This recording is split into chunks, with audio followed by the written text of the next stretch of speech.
why don't we get the jurors in and seated so we may begin.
To continue with our duty at hand. Before we begin, I of course am going to ask all of you whether or not during this weekend recess, any of you inadvertently perhaps may have seen, read, watched, or listened to any news stories that may have been printed or aired about this case. If so, please raise your hand. All right, and I see no hands raised. Did anyone during this weekend recess, or even as you arrived here this morning or left on Friday afternoon, approach you or attempt to speak to you or say anything to you about this case? If so, please raise your hand. All right, and for the record, I see no hands raised. Has anyone, friends, family, or otherwise, tried to share information with you about anything to do with this case, the issues in this case, or the people and places involved in this case? If so, please raise your hand. Bless you, ma'am. All right, and I see no hands raised. Okay. All right, ladies and gentlemen, then we are going to continue with the state's case in chief, and at this time I'll call upon the state to call its next witness. Agent Corley, please.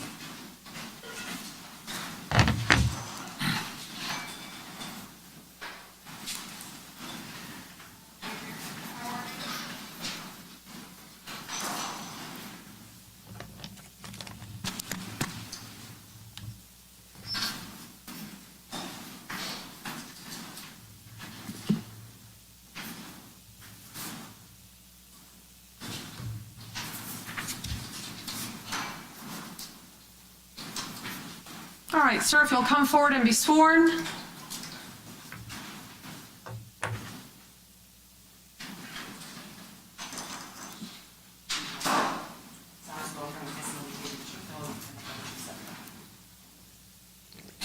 All right, you'll have a seat there on the witness stand. And be sure to speak closely, loudly, and clearly into the microphones.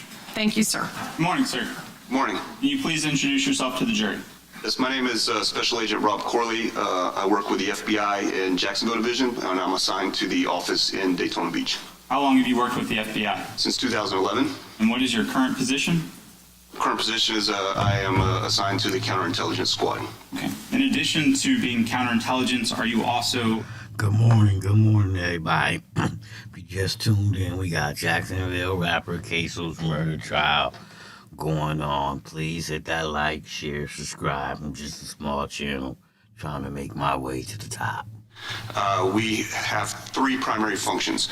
We respond to situations that involve locating individuals in real time, so tracking fugitives, looking for missing children, victims who have been kidnapped. So we use this information we're going to talk about today in real time to locate people. I've located fugitives, I've located missing children, and I've located the bodies of victims using this information. We also provide training to state and local and other federal partners in this same area, and we do what I'm doing here today, which is testify as a witness to help explain the subject matter. Can you explain to the jury your educational background? I have a bachelor's degree in criminal justice and a master's degree in criminal justice. And you also have a background in the military? I do have a background in the military. I was a captain in the U.S. Air Force. And did your background in the military use this type of technology?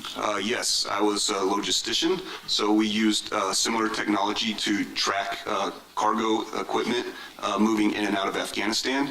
I also worked on some projects where we used RFID to find in large warehouses. Do you have any specialized training in your field specifically related to historical mobile device location analysis? I do, yes, sir. Can you explain that to the jury? So I am CAST certified.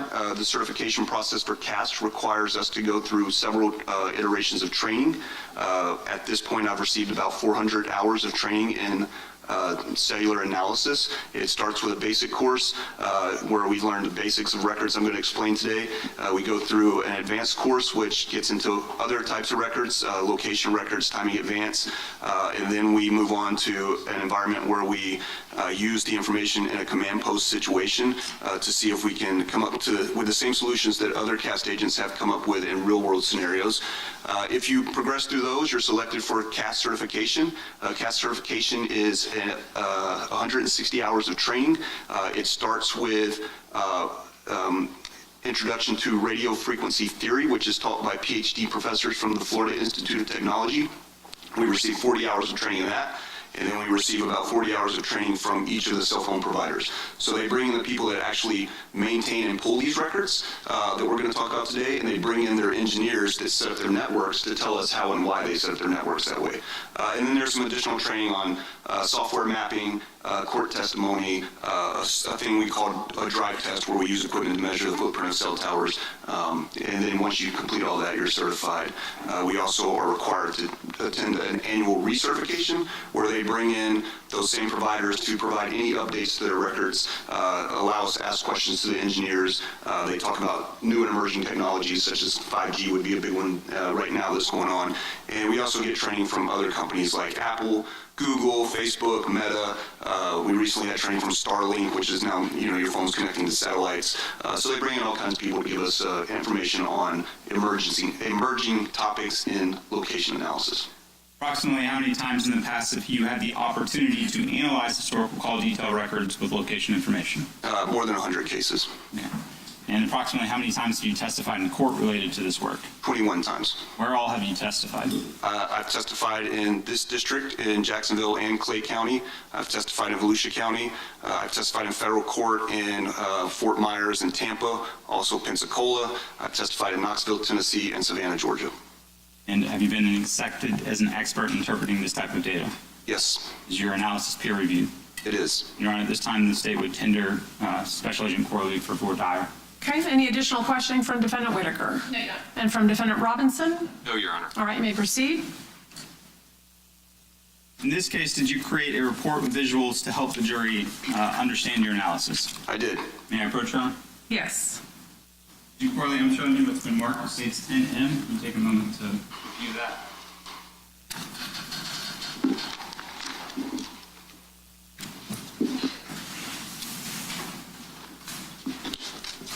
Do you recognize the contents of that binder? Yes, it's my report. All right, it's time to state remove what's been marked as 10M. States 246. All right. On behalf of Defendant Whitaker, Just subject to the prior objection made. understood. On behalf of Mr. Robinson, Same, Your Honor, subject to previous motions and objections. all right. And subject to those motions and objections, states 10M will be marked into evidence as states number 246. May I publish? Yes. Agent Corley, do you see the the screen in front of you? I do, yes, sir. Is this the same report that's contained within that binder? Yes, sir. All right. And so we can see here on this first page all of the numbers that you analyzed. That's correct. Starting on page 3, can you explain to the jury how a cell phone generally works in conjunction with cell phone towers? Sure. So our cell towers are connected to each other to communicate back and forth. They're also connected to traditional landlines. So they move information and data from those towers to either over the internet, other landlines, or directly to towers. In order for your cell phone to communicate with the tower, it uses radio frequency. Your cell phone, when on, is constantly scanning its environment to try to figure out what tower it wants to connect to. So it's going to decide, the cell phone itself will decide what tower it thinks has the best signal for use. And once it makes that selection, it continues that, and when a call comes in or goes out, it's going to select that tower to complete that call. But it is constantly scanning the environment. So if you get up and move, you change directions, you leave the courtroom, it will then decide that there's another tower that it thinks better is at that point, so it will make the switches. So it's constantly scanning to make those connections. And once the phone selects a tower and a connection is made, like a phone call, are reports generated by the phone companies that you can review? Yes, so once the phone makes a connection to the tower, it generates into call detail records, the timestamp, and the tower and sector information that is reflected in the CDRs. Showing you page 4 of your report, can you explain to the jury what a cell phone tower looks like to the average person? Sure. The cell tower up in the top left corner is what we would call a monopole. That's probably the most common configuration. I think if you see it out on the interstate, the tall poles with the array of antennas on top of it. Towers can appear, especially in Jacksonville and other urban environments, they're on the sides of buildings. And in some places, they're hidden or disguised in everyday items such as a flagpole, or in this case, when city requirements required to not be so ugly, they camouflage with this tree because they think that's not ugly. So there's a bunch of different configurations, and those cell phone towers are then split into sectors. There are several configurations. You can have a 6-sided tower. You can have an omnidirectional tower, which covers 360 degrees. But by far the most common configuration of all cell towers in the United States is a 3-sided tower. So you have a tower that is then divided into 3 equal sectors, and each sector serves a specific area. The phone companies provide us the direction that the center of that sector points to. It's known as an azimuth. So if you have in this illustration a 0 azimuth, you're pointing at true north, the direct center of that sector. So now we know if we have a tower, a sector, and the direction that that sector points at, we can then narrow down the location area of a device when it connects to the tower. Can you say how much of a geographic area each tower will cover? It varies based off of the areas in which the tower's placed. So in a rural area, it can be a very large area, say 10 miles between towers, or even 20 miles between towers in some instances. In a very dense urban area like New York City, you're going to have a tower every block. So it can be a very small area. And in an urban area like Jacksonville, it's going to range somewhere in between there. You said earlier that the phone is the one selecting the tower. Does it always select the closest tower? Not always. It's going to select the tower that it sees as having the best signal. That's usually the closest tower, but not always. Okay. What kind of factors can impact that? Environmental factors such as obstructions, the place you're in a very hardened concrete building like a giant courthouse, there might be some things that delay a signal. If I was sitting with a 6-inch thick brick wall behind me and a window in front of me, it might select the tower that's 5 miles in front of me versus the tower that's 2 miles behind me. Cell phone towers, are they like GPS records where they can put somebody in a particular point? No, it's a general location. This is not a precise location. We can't say that someone is sitting in this chair in this room. We can say that they're in an area covered by a cell tower and sector. Okay. And do phone companies maintain GPS records?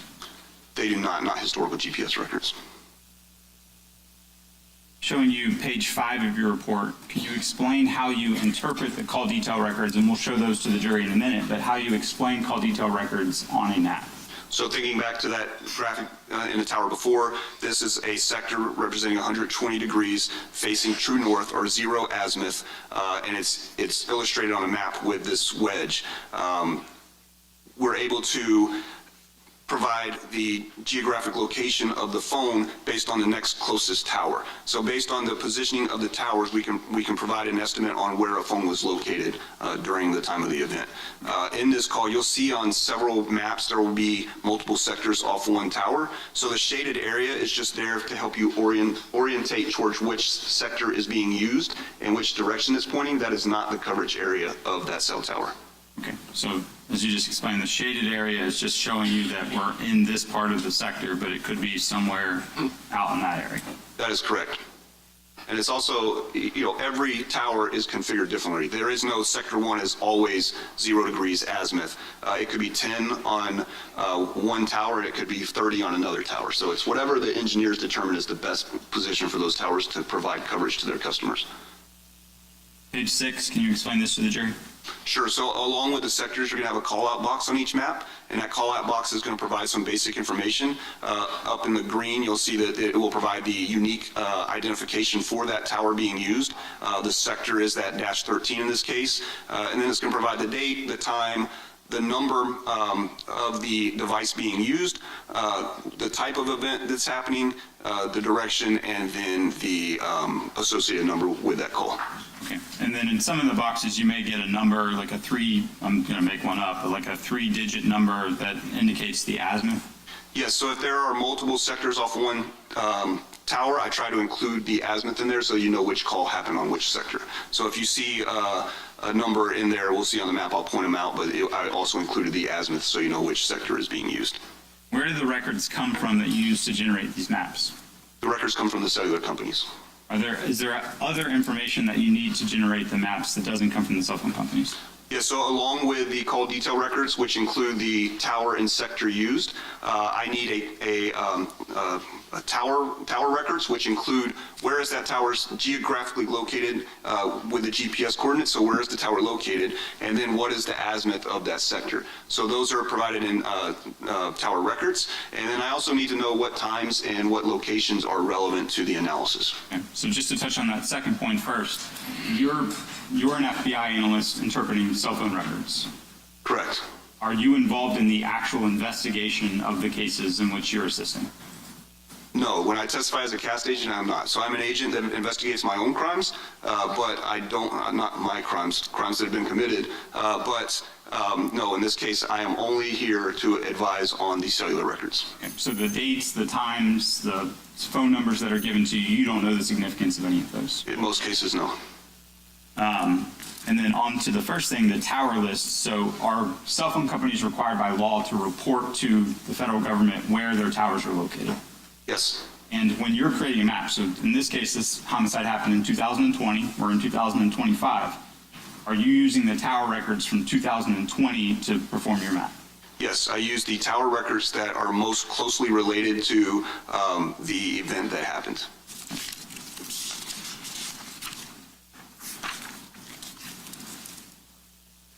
Going to slide 7. Can you explain to the jury what timing advance is? Sure. Timing advance is an engineering term which refers to the distance or the time that it takes for a signal to travel from the cell phone from the tower to the device and then back to the tower. Based on the time measurement of that event, the network then calculates an estimated distance of where that is. Timing, Sorry, kind of like how echolocation works for a bat? similar. And why does timing advance exist? What is the purpose of it? So timing advance is necessary in order to make the system work. So I like to point out, it's like if we all got up and ran out that door right now in an emergency situation, we could all crash into each other and fall and fail, right? But if we all got up in an orderly manner, proceeded through the door when we were supposed to, we would get out much more efficiently. So timing advanced is for that same reason. So all these phones and devices are trying to communicate with the same tower. The tower has to know how to order those phones and those devices. So it needs to know an approximate location of where those phones are located so that it can then order the activity that's happening with those phones. So it doesn't care exactly where you're located, it just needs to know an area. So timing advanced is really a measure of a timing advanced band. So the network's saying your phone is located 1 band, 2 bands, 3 bands, 8 bands away from the tower. And then it knows that it needs to back up the things that it needs to do in order for the information to get to your device when it's necessary. And this is separate than somebody making a phone call where there's an indication in the record. Correct. Timing advance is a network-initiated event, so these measurements are happening whether you're using your device or not. So as long as your device is on, the network can take timing advance measurements from your device. So it takes it at frequencies. It's set up differently for different market areas and according to what your phone's doing. So if it's taken 10 measurements of your phone in the exact same location, the network's going to say, quit measuring that, it's a waste of time, that phone hasn't moved. It'll pick back up measurements again when it detects that your phone's in a different location. We've used the word band. Is that what reflective here of this kind of red shape here? Correct. That band represents the known distance of timing advance bands, which is 76 meters for 4G technology. Okay, so the distance between the sides of the band are 76 meters? Correct. Well, I'm sorry, 78 meters. Will a phone always be inside of the band? The majority of the time, the phone will fall within the band. There are instances where that signal can be bounced, which causes even a millisecond of a delay will then increase or add some distance. So the band will look like it's further away because instead of going straight from the phone to that tower, it took a slight variation. It bounced off a window, bounced off some sort of obstruction. So I had to go around. That little fraction of a second could add distance in the calculation. So sometimes the phone will be located within a band or two of the actual distance put in the records. So in the instance of that kind of interference you just described, somebody would be slightly inside by a band. It could, yes. And so the difference would be like standing on the front steps of the courthouse versus being inside of a courtroom. There could be some interference by the radio frequency. Correct. So, I mean, the difference in talking through it mathematically, it would be 78 meters closer or 156 meters closer. 56, yeah. I want to reference 2020 when you received these records. In 2020, were all of the phone companies providing timing advance records? No. Back then, only Verizon and Sprint provided timing advance records. Again, these are records that all carriers take. They're not mandated by law to be provided, so the carriers provide them if they maintain records of them. Okay, so T-Mobile and AT&T did not? Not at that time, no. And again, these are not GPS records? They're not GPS records.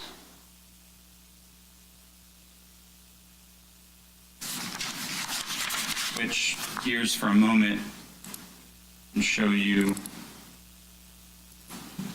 some phone records. One of the phone numbers that was provided to you, 904-485-7529, there was no mappable data for that phone for this time period? Correct. And again, you don't know which record is associated to what person? I do not.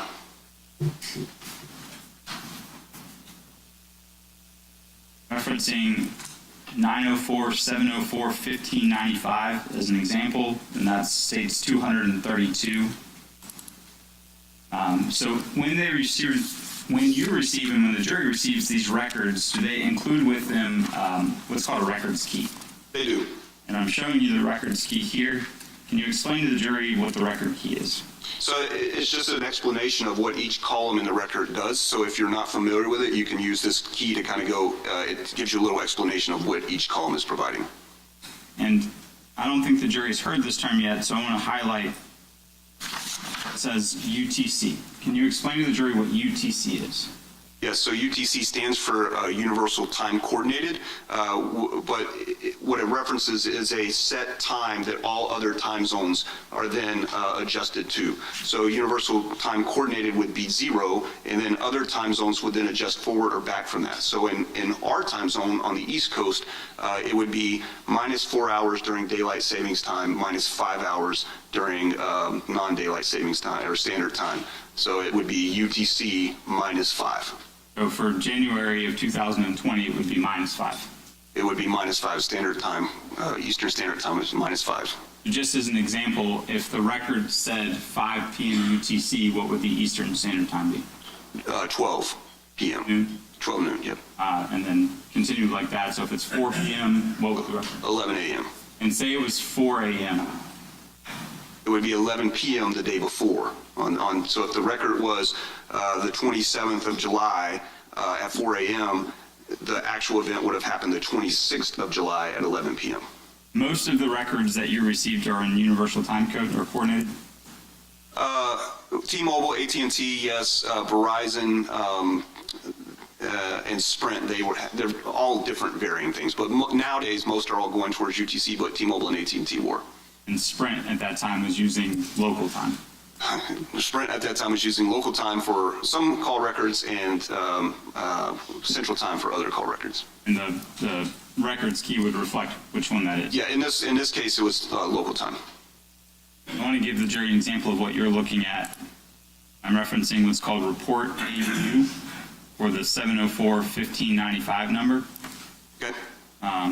So can you explain just briefly what the columns are that you're looking at? And first of all, what is this page reflective of? This page is the voice records, or the records for voice calls over AT&T's network. And explain to the jury just briefly what are the different columns and what's important to you for mapping purposes. Yeah, so item 1 is just a number in the row in the record. So here there's 12 records, so 1 through 12. You have the connection date, which is important, and the connection time in UTC. You have the estimated time of the call, which is 16 seconds on the first one, the number that started the call, and the number that it was calling. And then in this instance, AT&T and T-Mobile, they also provide some information specific to the device being used, and then the type of call it was. So an MT is mobile terminating, MO is mobile outgoing. So that kind of gives you some information on that. You know that it was an incoming call. If it's mobile terminating, it terminated to that line. If it's outgoing, it outgoing from that line.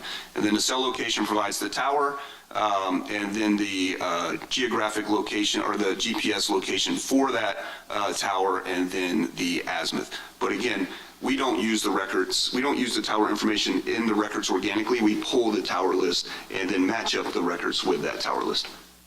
For an example where it's item 4 and where it says 20:03:06, that's in military time, but it's also uniform or UTC. So that would be 15:03:06. So what's that, 3 p.m.? 3 p.m., yes. You said that these are the phone call records. Do you get records as it relates to FaceTime or Instagram or FaceTime or Facebook calls? No, so any kind of mobile streaming service or streaming calls like that would occur as a data session, so it would be reflected in the records as a data session. And when we're reflecting data sessions necessarily match up exactly with, like, say, for instance, a FaceTime call. No, it could be its own data session. It likely would be embedded in multiple things that were happening during a data session. So if you have a 60-minute data session, I can't tell you what time you started using your ESPN app, and then what time you made a Facebook call, and then what time you got on the Google and searched for something. So it's all within that same data session. And we said, so FaceTime calls are not going to be reflected in the call logs. No. And then what about, like, iMessages? iMessages, iPhone, which makes it an actual iMessage, it would be a data session also, so it would be reflected in data sessions. If you went iPhone to Google, it would not actually be an iMessage, even though it's coming from an iPhone. It has to be, both people have to be have iMessage enabled for it to be an actual message. So if both are enabled and it's going back and forth over Apple phones, it's going to be a data session. If it's mixing Apple and Google, then it would likely show up in the records as an SMS. Okay. And just to highlight further, so if a data session exists, it could be that I sent one iMessage, it could be that I sent 500 iMessages, you just can't tell by these records. That's correct. I don't know what's happening during the data sessions. So let's look at the data sessions. So I'm showing you the next page of this. Is this what the data sessions look like for the 904-704-1595 number? Yes. And this set of records we can see comes from AT&T, where there's, in 2020, where there's some companies that you could or could not map data sessions. There were companies that we chose not to map data sessions for. We could map the data sessions, and 95 to 98% of the time they were accurate, but there were some known inconsistencies with AT&T.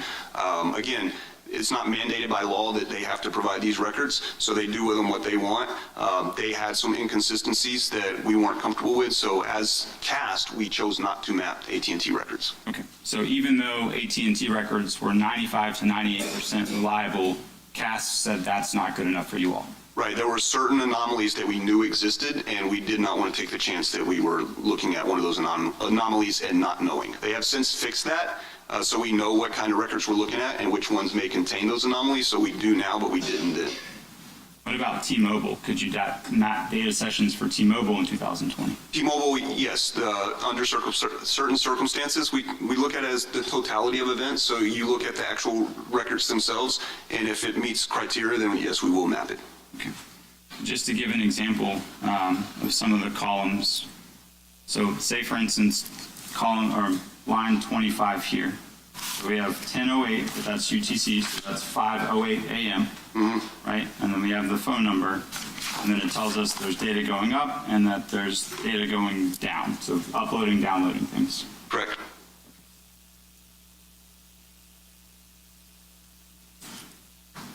I want to jump down a little bit to lines 42 and 43. So do you see line 42 there? Yes. So this is on January the 15th, 2020. And that's about 7:11 a.m. 7/11/09, it would be exactly 5 hours before. And we can see there's data sessions going data up and down. Correct. All right.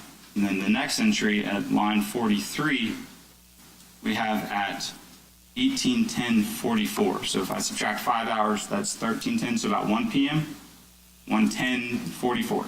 Correct. And we have bytes up and bytes down. Correct. Between those two times of 7:11:09 and 1:10:44 on the phone number 904-704-1595, there are no data sessions at all. Correct. What is that indicative of to you? When you're using a phone that's dependent on, a smartphone that's dependent on data connections, the most logical answer is the phone's off. And this is an iPhone? Correct.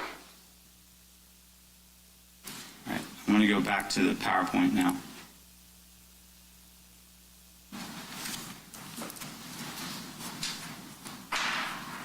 I'm showing you page 8. Can you explain to the jury what page 8 is?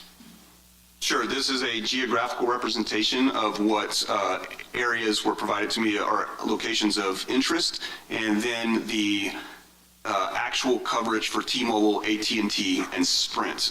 T-Mobile's the green, AT&T's the blue, Sprint's the black. This is the actual tower footprint for the Jacksonville area in 2020. Okay, and just as an example, so here, there's a green dot, that's a T-Mobile tower, right? Yes. So even if I am like right next to the tower, but I am a Sprint customer, would I interact with that tower? No. So I can only interact with the tower that services my phone. Correct. Well, I'll caveat that there are certain rules for roaming. I mean, if you're old enough to remember when you roamed on a network, but nowadays the coverages are so wide that networks don't want you operating on other networks because you have to provide money. So in this environment, no. And if it were roaming on another network, you wouldn't see it reflected in the records. Going to page 9, you explain to the jury what we see on page 9. This is the first slide of actual analysis of the device. So this shows the telephone ending in 3684 and 4911 on July 15th, 2020, between 4:42 a.m. and 5:26 a.m. Okay. So what it... No, I just want to take this as a moment. So you have these colors. So are all of these and that color from the 624, 3684, those are the records that come from that particular phone? Yes. And then same here with the 702, because we can see, for instance, at 501.28 and 501.22, I'm drawing all over this.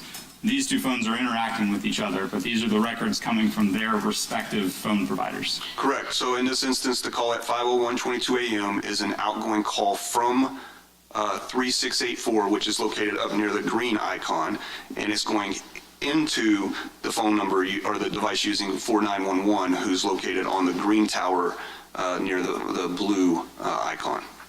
So the phone with the 3684 number is up here, and then it is going to move down here by the time of this call at 526. That's correct.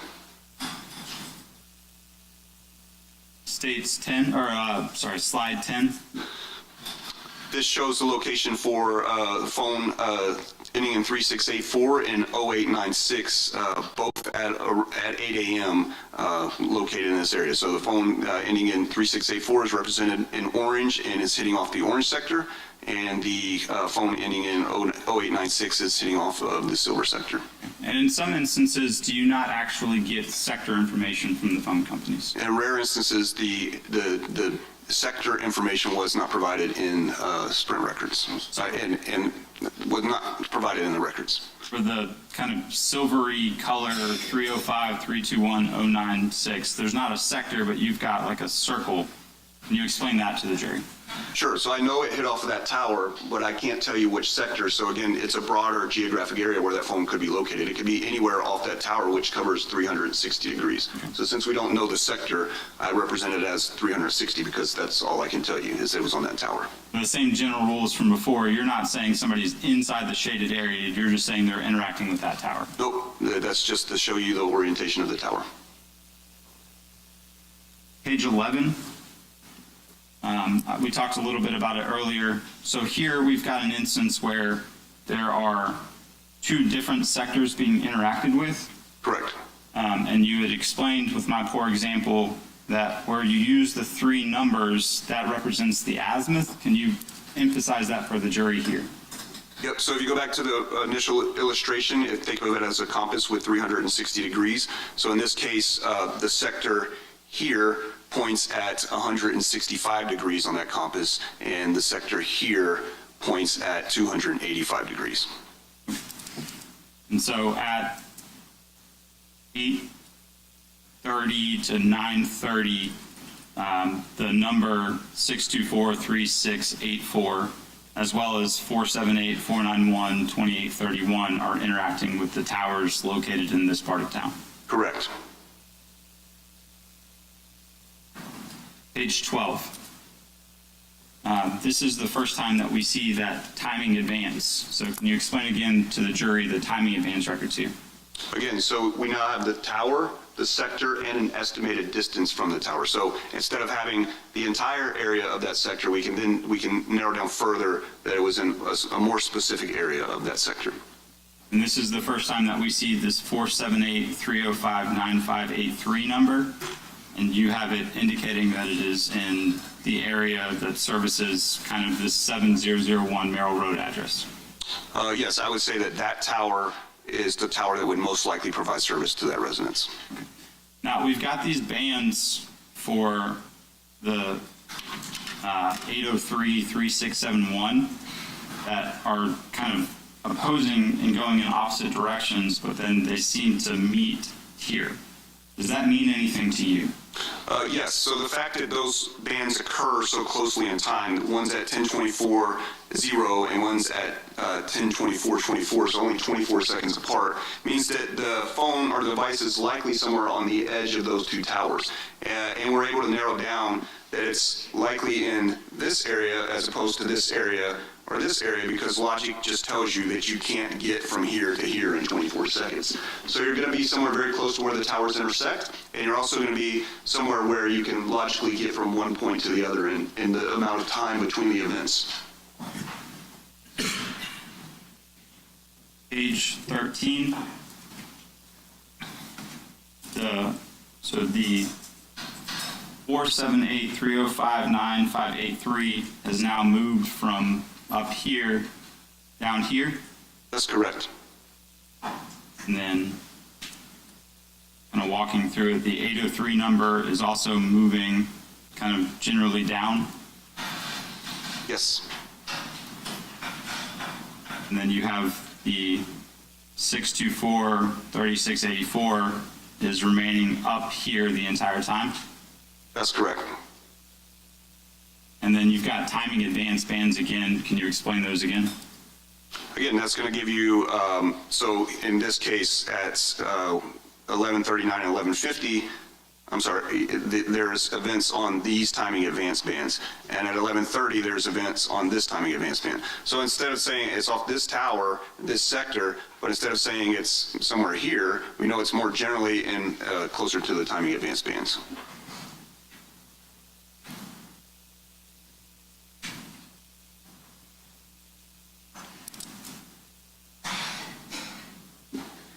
And you've got in these call-out boxes where these devices are and who the phone calls are between. So this is at 11:39 a.m. The 803-3671 has an incoming call from 624-3684. So that 3684 number is kind of up here. The 3681 is down here, receiving a call. Is that what the map shows? That's correct. Page 14, we now have the 866-2370 number introduced. What is the general pattern of that phone? So it shows you that at 11:40, the device was located over near this area using this tower and started moving in this general direction, ending up on this tower at 11:50.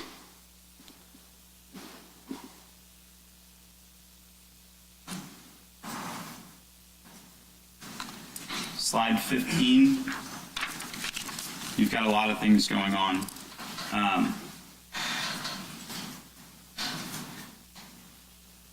We've got the 624-3684 is calling the 478-2831. So that number is now down here, the 478-2831 number. That's correct. And the 624 number is remaining kind of generally up here the entire time. Correct. The 866-2370 number is now here in this area. Correct. And then the green 803-3671 number is also down here in this area here. That's correct. And we've got a timing advance record again for that green phone, because it's only that 803-3671 that you get the timing advance, right? That's correct. So while it's hitting off of this tower, that's what the timing advance band is saying, approximately the distance it is away from the tower. That's correct.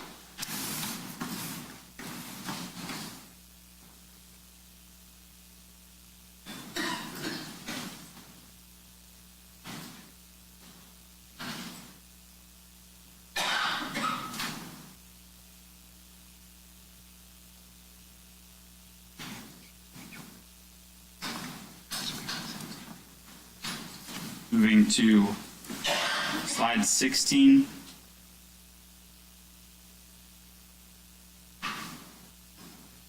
The 624 number, again, still up in this general area. Yes. Now the 478 number is back up in this general area. That's correct. At 1240.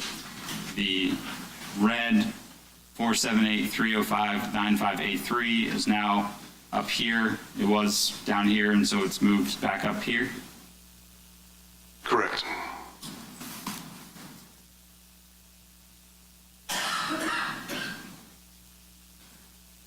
Now we're at 2:15 in the afternoon. The 866-2370 number has now moved up to the north side. At 2:16, yes. Slide 18. Now we've got a bunch of things going on again. So we've got our 624-3684, our 803-3671, all up here on the north side. Correct.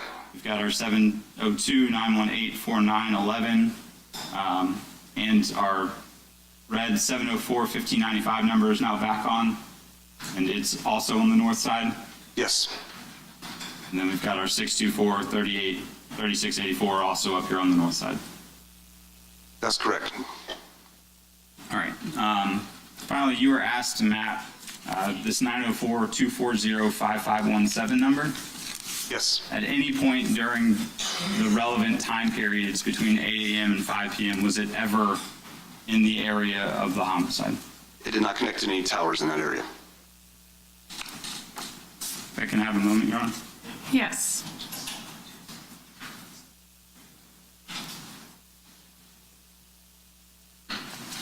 Thank you, Your Honor. I don't have any other questions. Thank you. All right, thank you. Cross-exam for Mr. Whitaker.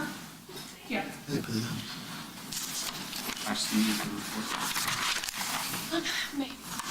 I'll leave it.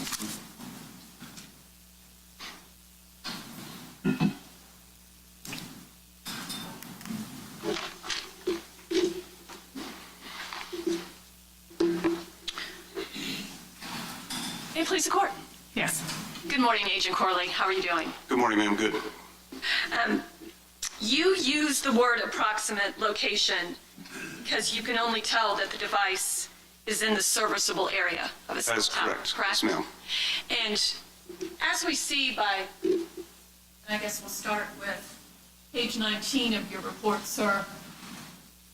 Or actually, yeah, let's go back to page 18. The way you have illustrated this particular map makes it appear that all of these phone calls were together. That the physical devices were close to one another. They were using the same towers. And that's what you're trying to reflect, correct, sir? Well, that's what the records say. I'm not trying to reflect. It's the tower. It is the tower, yes, ma'am. Now- And a sector. On this illustration, because all of your color coordination stops at that tower, you might look at that and say, oh, well, these phones must have all been together. But the records can't tell you that, can they? They cannot. In fact, they could be up to 2 miles from one another, correct? I would say that's fair. It could be, yes. Especially because in this particular part of Jacksonville, and this is kind of on the north side of Jacksonville, sir, Yes. this is a little bit more of a rural area, correct? Towers do appear to be further apart, so the coverage area would be wider. Okay. And so I just don't want our jurors to have this mistaken belief that this is an illustration showing all of these phones must be together. This is an illustration showing that all these phones were using the towers that they connected to. They connected to the same towers. But I cannot tell you exactly where they were within the tower coverage area. I can just tell you that they were in that area of the tower. Okay. And again, in Jacksonville, and it's an estimate, but in Jacksonville, it's roughly 1.5 2-mile radius, correct? I would say that's a fair average.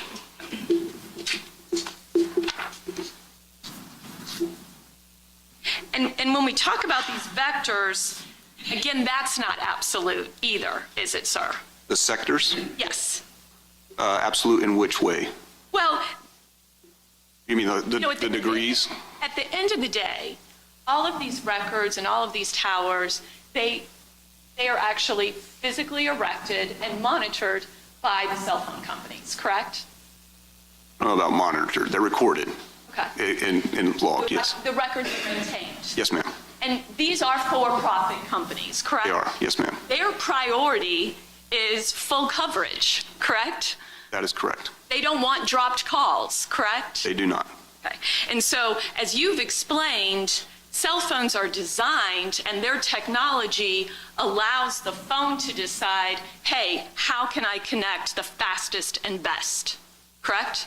The phone identifies the clearest signal. The phone decides the clearest signal from the tower. Or wherever that particular phone is on in any particular moment, correct? That's correct. Okay. And because cell phone companies are in the business of not having dropped calls, their towers are going to purposely overlap, correct? There is a small overlap between sectors on towers, yes. Okay. And so that's what I mean by it's not an absolute exact because there is overlap between towers, correct? There is overlap, but on the same logic that you're speaking, the company doesn't want you to have dropped calls. It doesn't want you to have interfered calls. So if there's too much overlap, it has a negative effect on your service. So there is enough overlap so that a call doesn't drop, but they're not overlapping and going over each other, because then there would be too much interference with your calls and you wouldn't have a good user experience. So there is a small portion of each tower where it would oversix. I think if you were to put a number, it would be somewhere like 70 to 75% out from a tower is when the towers start overlapping to provide that coverage so that you don't drop calls. And to your point, I think what you're trying to say, I don't want to be confusing. The beams are not exact. RF doesn't stop in straight lines. So if I represent a beam on the map, it's not going to look like a straight line. It's going to look more like, you know, a wiggly something like this. It's just to be clear. I think that's what you were asking. Sure. And so you can't say whether a particular phone is 100 feet from the tower or 1 mile from the tower, with the exception of the time in advance. That is correct. And there was only one, did you tell us there was one or two of the phone records provided that did provide that time in advance information? Well, at the time, 2 carriers provided it, Sprint and Verizon. There were no Verizon phones. So there was only one phone in this analysis that had timing advance. And which phone was that? The phone ending in 3671. Okay. And the full phone number for that is 904-803-3671? Yes, ma'am. Okay. And was that through Sprint? That was through Sprint, yes, ma'am. And during this time period of 2019, 2020, wasn't Sprint being bought out by T-Mobile? So the merger talks were ongoing, but Sprint and T-Mobile were still separate companies. And wasn't Sprint suffering kind of from some defect in terms of the information they were providing? I wouldn't say a defect. There was some records. In this case, we saw one with the sector missing, where a certain piece of information wouldn't be populated. So the information that was populated wasn't wrong, but sometimes data was missing. And this was, in general, as an opinion from CAST, it seemed like Sprint was waiting for this merger to happen, and they weren't focused on 4G. They were hoping they would get bought out before the 4G conversion. They did not, so they kind of scrambled to catch up with 4G, and sometimes their records reflected that. So if it's shown, it's not inaccurate or defective, but there were instances where some data fields weren't populated. And obviously, your analysis is dependent on the accuracy of these records, correct? Yes. And you have to depend on the accuracy of when they're keeping the active call records, correct? Yes. Okay. In addition to, you also spoke about separate, what you referred to as tower records. Correct. Tower list, Yes. correct? That's also compiled by the network companies, correct? They are. Okay. And they publish those periodically because they do change. Yes, networks change. So if you want to increase your coverage or you are having trouble, then they will add towers. They will take down towers. They'll add different technologies to cover different things, data sessions. So when those change, the tower records have to be updated to reflect those changes. And I think you mentioned that's one of the reasons you go out of your way not to use the tower records that are provided with the call detail records. You go get the tower records separate to ensure for the dates you're concerned about, you're using the correct tower list, right? Yeah, so there are instances when the tower list is organically in the records. In rare cases, generally when the crime occurred a while ago, so if I call in 2022 and ask for records from 2020, if they don't pull them correctly, which we've seen, they might pull the 2022 records for the towers along with the 2020 records for the call details. So we just make sure that we have the right tower list.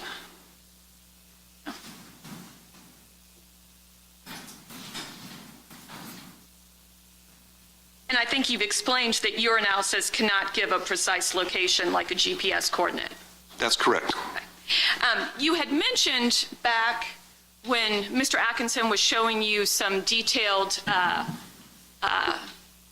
forgive me, I have forgotten, I guess it was data entry or data session? Data sessions, yes, ma'am. Data sessions. He was showing you some records for that. And you said that at that time, AT&T, you all felt, I guess, as an organization, that their records could not be relied on? The records were reliable, but there were some known inconsistencies. Because of those known inconsistencies, we did not use them. Okay. Because it appeared on those records, like within the column, there actually were latitude and longitude listed. There were, yes, there were. Okay. And there were towers That's connected, yeah. Because of those anomalies, you never plotted those. We didn't use AT&T records at that time. Okay. So even though you had GPS coordinates that were supposedly associated with that data session, that's not reflected in any of your analysis or report. We didn't map those on them.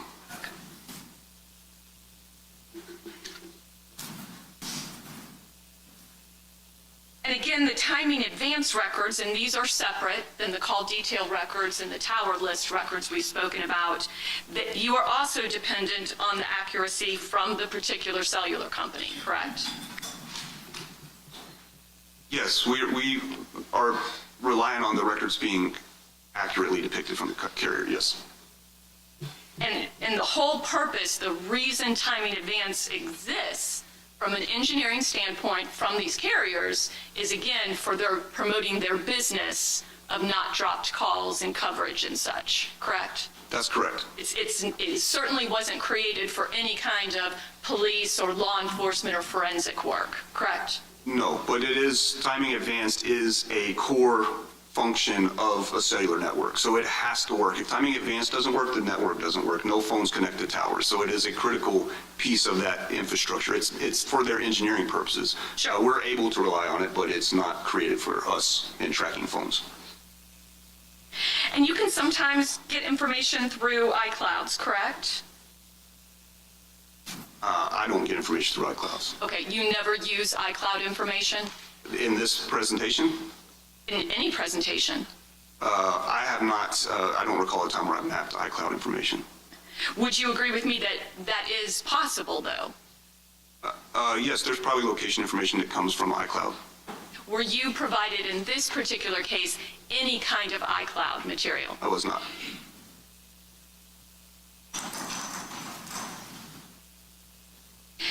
And you mentioned that you, sir, you carry a full FBI caseload in your official position with the FBI, correct? I do. Okay, as well as this is just additional work, your cast work, correct? Not just additional work, it's important work, but yes, I do this in addition to my primary job. And absolutely no disrespect meant. What I'm really getting at, though, is you've received specialized training to provide this service, correct? I have, yes, ma'am. And part of that training actually involved teaching you how to testify, correct? That's correct, yes, ma'am.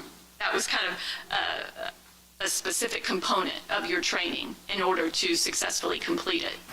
Yeah, we received about 4 hours of training on testifying.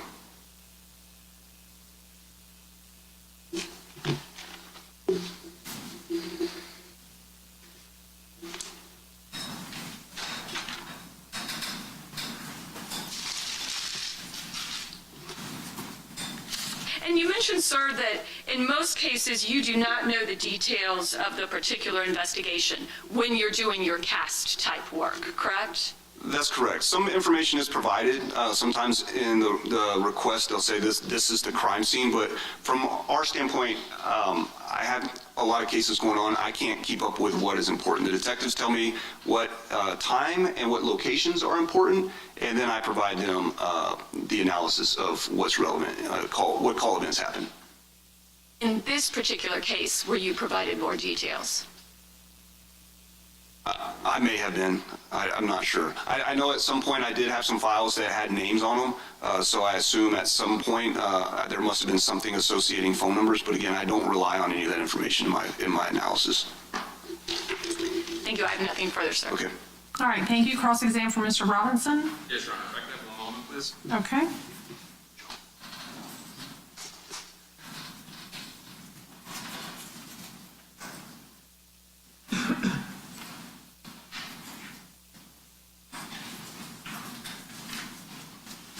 Agent, good morning. How are you?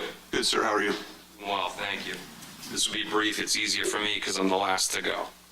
So in general, your testimony, what you're telling these juries is that you can't say an exact location for the handsets, correct? I cannot know that. All right. In a nutshell, it could be in that location.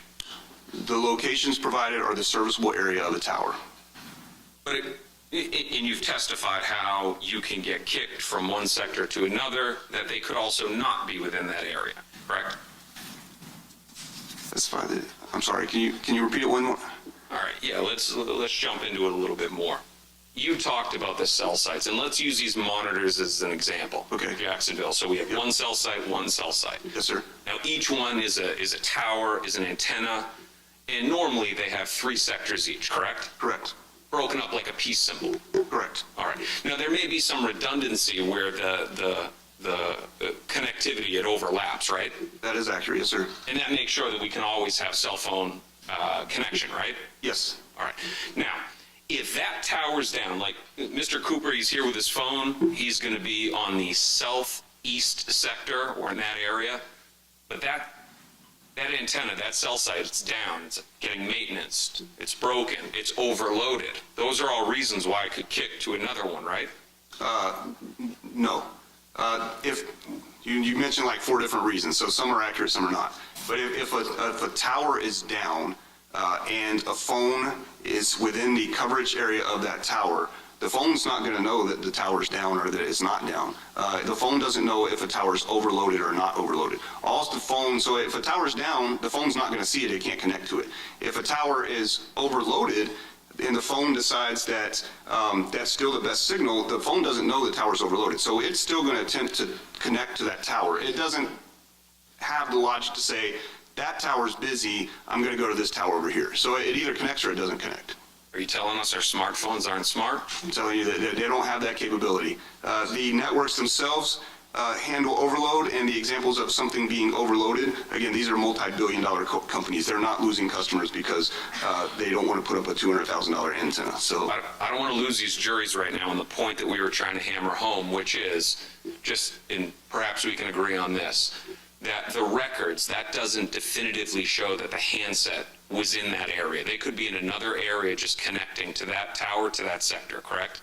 no, the handset has to be in the tower in the sector that it connects to. It can't be in another sector and connect to the usable area of another tower.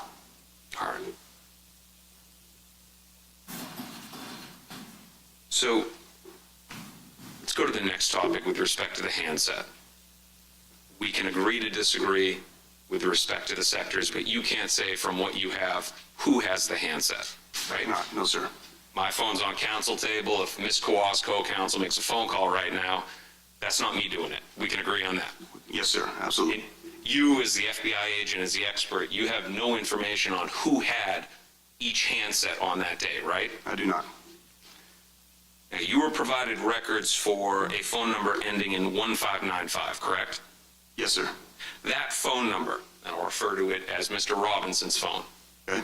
you can't place that anywhere in the vicinity of Merrill Road around 11 o'clock in the morning on January 15th, correct?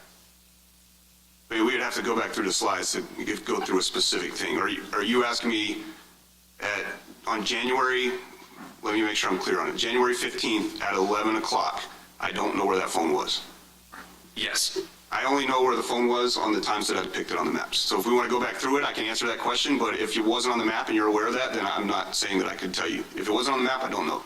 I'm going to come back to that question, and I'm going to have you do that, but I want to clear up one issue first. Okay. You were asked by the government on your direct examination why there was no events for the 1595 number, and you said that it's consistent with the phone being off. Oh, that's correct. If that was in that time period, then yes, the phone would be off. I couldn't tell you where it was at. You don't know the reasons why it would be off, right? I don't know, sir. Could have died, Any number of reasons that a phone goes off, yes, I don't know. could have lost connection, Yes, sir. could have been out of range. It could have been off the network, so it would have to be in a very rural area, but yes, possible. Now, you talked about the anomalies, the errors with AT&T records, correct? The anomalies, yes. And the 1595 number, Mr. Robinson's phone was an AT&T serviced phone, correct? It was. All right. Now, I'm going to have you go back through it. For the data events that you have for 1595, can you take a look, and once you're refreshed? Oh, I'm sorry, no, 1595 is not an AT&T phone, is it? Do you want to look at the record? I do. I don't know if I could have one moment. All right.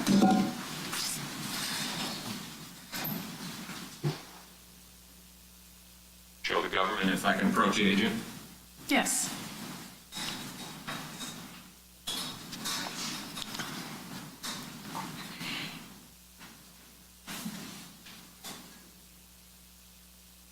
See the CVRs or the subscriber info?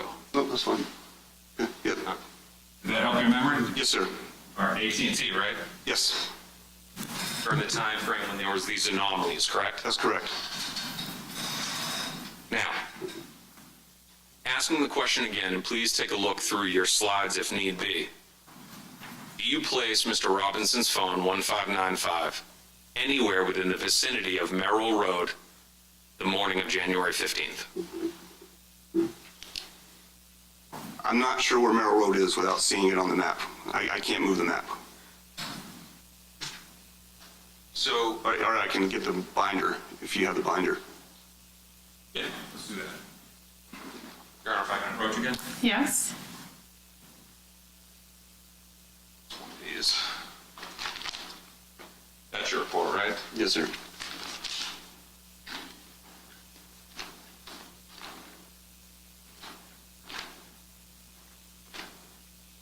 You have the ability to I can't move it.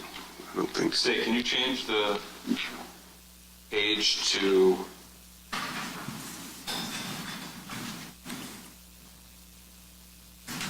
page 8?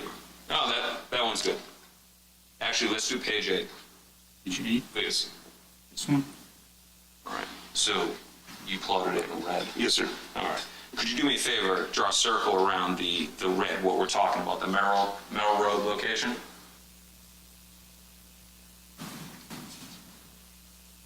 You following, Agent? Yeah, yes, sir. Sorry. You can actually draw on that screen. Oh, I'm sorry. You're asking me. I'm sorry. Yes. Draw a circle around it. All right. You were given call detail records from my client's phone, 1595. Correct. Do you place it in that area anytime during the morning of January 15th? I have to see the records. I have to see the maps. Your maps? My maps, yes, sir. Okay. I don't have them memorized, especially for. No, totally understand. Please take a look at it. So you're asking, is the number ending in 1595 in the area of Merrill Avenue at what time, sir? Anytime during the morning of January 15th, 2020.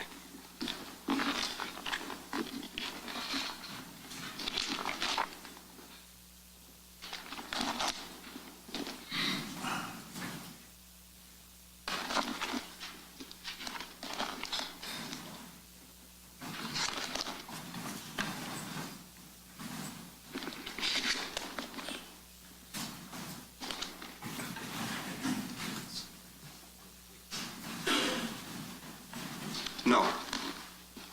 So just to be clear, that we're on the right question, I asked you if you can plot the 1595 phone number, my client's cell phone, anywhere in the vicinity of Merrill Road the morning of January 15, 2020.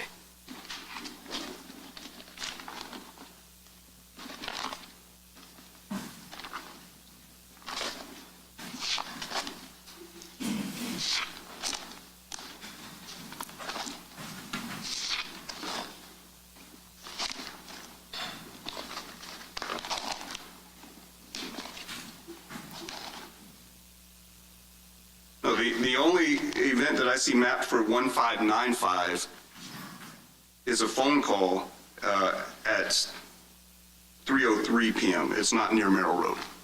All right, now we're going to come back to 1595. Okay. But what you're telling me is that at 3 o'clock it's nowhere near Merrill Road. Sorry, is that not the number you asked me about, 1595? It is. Okay, yes, I just want to be clear, I'm sorry. Yes, that is the mappable event I have for 1595, is at 3:03, and it does not appear to be, or it is not near Merrill Road. All right. Now, I want you to hold on to that because I'm going to come back to it. Okay. But right now, I just want to talk about not your experience, but you as a cell phone expert, as the FBI agent. Okay? If I have my iPhone here, if I were to make an Instagram phone call, can you explain to the jury how I'd have to be communicating with a tower to do that? Through a data session. Correct. So if I were to, right now, if I were to make an Instagram phone call, it would connect to one of the cell sites, one of the towers, Correct. and we would see that data event reflected on my cell phone records, correct? No, you wouldn't see a specific event. So if you called at 12:05 p.m., there may be a data session that lines up with that call at 12:05. But there also could be a data session that started 30 minutes prior that is a 60-minute data session. Lots of different events, including your Instagram call, could happen through that data session that's already initiated. So there's no way to parse out exact things on data sessions. And even if it happened at the exact same time that an Instagram call showed on a phone log, we wouldn't testify that that's an Instagram call because we don't know what's happening in the data session. It very likely would be, but I wouldn't testify to that. If there were an Instagram call, Yes. there would be some data session, understanding that it can be reflected either by a larger time frame or a smaller. Yes, sir. Something would be reflected in the call detail records, correct? Yes, sir. Were you asked to analyze the call detail records of 1595 for any data events? Again, we do not map AT&T data sessions. Now, we're not talking about mapping, we're just talking about locating them within the records. Were you asked to do that? I reviewed some data sessions. I did it on the stand during the direct examination. So I've looked at the data sessions, but I didn't particularly, my job is to provide location analysis with the CDRs. All right. So I don't know if I did or not. So you would not be testifying at all that there was a data session at around 11 a.m. for my client's 1595 phone number where he's making an Instagram call? No, I'm not testifying to that. In fact, if it's the same one we looked at where there was a 5-hour period, which I think it was, then there was no data session in the records. All right, so that would reflect that somebody was not making any Instagram calls during that time period, specifically around 11 a.m. There would be no data, no, there's no data sessions. What about the 9583 number, 478-305-9583? You plotted that, correct? I did. In your review of those records, the call detail records are a very small period of time, correct? You mean that I mapped? That you were provided. Yes, sir. Was there any indication in there, the records that you received, all the stuff that you received from the state, allowing you as the expert, the FBI expert, to say who that number belongs to? No, again, I don't try to place phones in people's hands. You have no testimony for this jury that that phone, the 478-305-9583, that phone in any way connects to my client, Mr. Robinson, correct? I don't know who the user of that phone was, no, sir. But there's nothing within there, sort of like if you were to review my call detail records and you see phone calls with Miss Kawass, phone calls with father to coast, mother to coast, you'd be able to come to a determination it's consistent with it being Chris DeCoast's phone, right? If I had all the records and then I subpoenaed all the rest of the subscribers on there and then I analyzed all of those things, I maybe could infer through logic that I saw a call to your mom, a call to your brother, a call to your daughter, a call to your job, and say that might be a likely phone for someone. But I don't have any of those records, and I did not do that in this case. You're confined by what the government gives you. Well, again, I'm not worried about who has the phones. My job is to say where the phones were and what the call detail records say. If there's subscriber information in there, then that could indicate that it belongs to somebody. But if not, I don't make an attempt to try to identify who the phone belongs to. We're just talking about what could have been done. Not saying that you didn't do something, just talking about what could have been done. Because let me finish with a question. I understand for you that the identity of who has the 9583 number wasn't part of the job, but for us in this courtroom, it's the entire case. Okay. Because that's a phone that's believed to have been in the possession of the shooter. So my question to you is, could the state have provided you with more records and made the request? Can you help us figure out who ties to this phone? I'm not sure what requests or records they had, but yes, if they would have asked me, I would have looked at anything that they asked me to look at that I would have an opinion on. The records that you reviewed for 9583, are you able to say that there was any data session around 11 a.m. the morning of January 15th consistent with an Instagram call? No. There's nothing in there, correct? There were no data sessions in that time period. Okay, so 1595 and 9583, neither of them have a data session right before 11 a.m. on January 15th. My testimony is to the 1595. I don't have the data records in front of me. I'm happy to look at them if you have them. Okay, so let's break this up. We've handled 1595. Okay. Okay, now we're at the 478-305-9583. Okay. That number.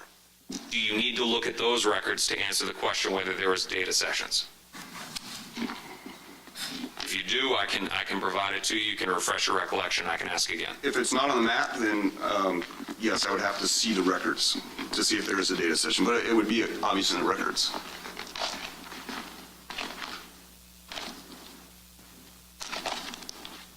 Second, Your Honor. I'll let Your Honor know I'm probably about 75% done. Okay.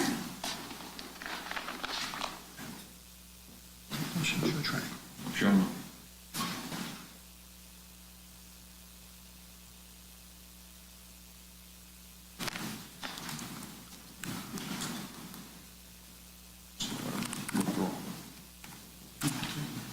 On this page, let me show it to you. What?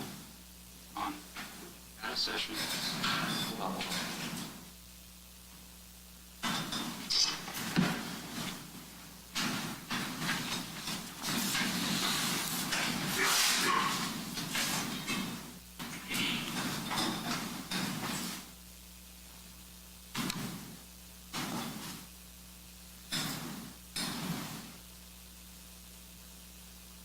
Your Honor, if I can approach? Yes. Agent. Take a look at that. Let me know if that refreshes your recollection. And the time frame that we're looking at is before 11 a.m. Before 11 a.m. Okay, I'm sorry, can you re-ask the question? Data sessions Okay. prior to 11 a.m. Yes. Guess what? Yes, there are. There are data sessions prior to 11 a.m., but we're talking about certain periods of time. Are you just testifying in general that there are communications, or are you testifying that there's certain times?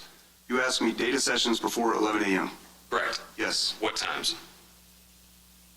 There appears to be data sessions from 8:49 all the way up until 10:58. That's UTC, so it's going to be 5. Okay. So I guess in local time between 5 and 6:32 a.m. Okay. If I can approach. Yes. Oh, is this scroll? Sorry.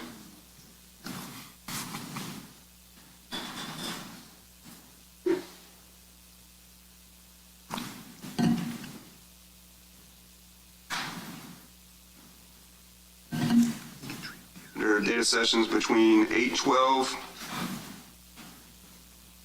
The jury, are you testifying to UTC? Or are you testifying to the Eastern converted? time. I'm converting in my head, I'm sorry.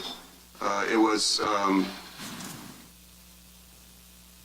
12:12 UTC, which is 7:12 Eastern time, all the way up until 17:25, which would be 12:25 local time.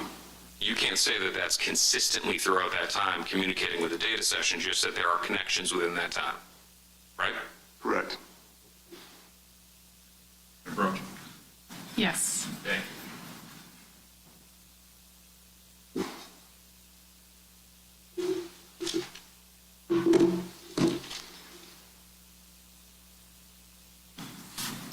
Now, Agent, with respect to 1595 and 9583, and now we're talking about plotting. All right, and let me know if you need to take a look at the records again. Okay. The 9583 number, the records that you were just looking at, you can plot that in the general area of Merrill Road up until about 12:45 Eastern Standard Time. I'm sorry, the 9583 number is what we're talking about now? Yes. 9583, it is in the general area of Merrill Road at 10:17 a.m. Agent, we're just talking about 12:45. If you need to take a look at the records. 45.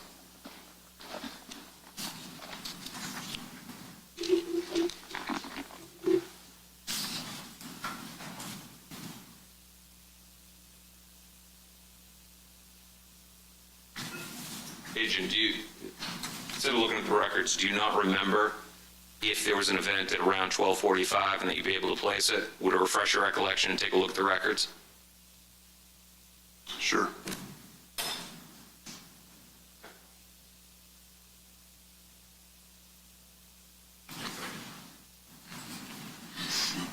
Maybe take a look at the very last lines. Okay. We're asking about 12:45 Eastern Standard Time. Okay. Is the 9583 number communicating with a cell site in the vicinity of Merrill Road?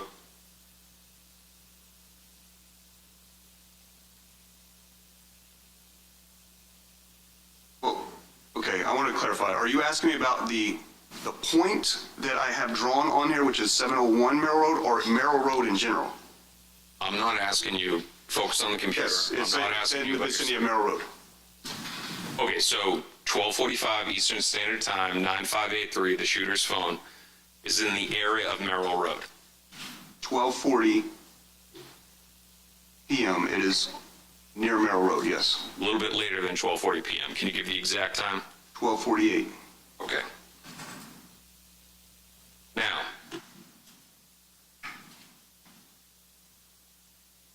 you know when you're all set.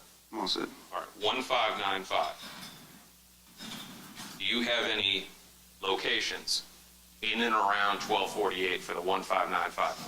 No, sir.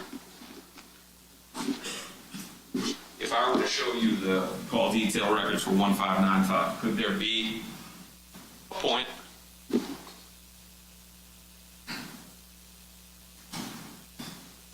Are you asking me, is there something I didn't map? Well, yes. So to save the suspense, there's an event at right after 1 o'clock for 1595. Okay. Did you plot that?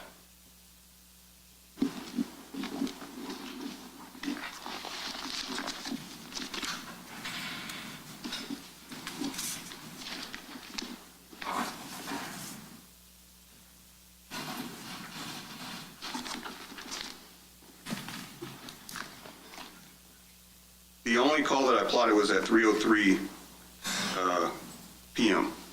for 1595. All right, but what we're talking about at, do you have the 1595 records in front of you? I do not, no, sir. State. Pages 3 and 4. Second approach. Yes. Sorry. Pages 3 and 4. I'll re-ask the question.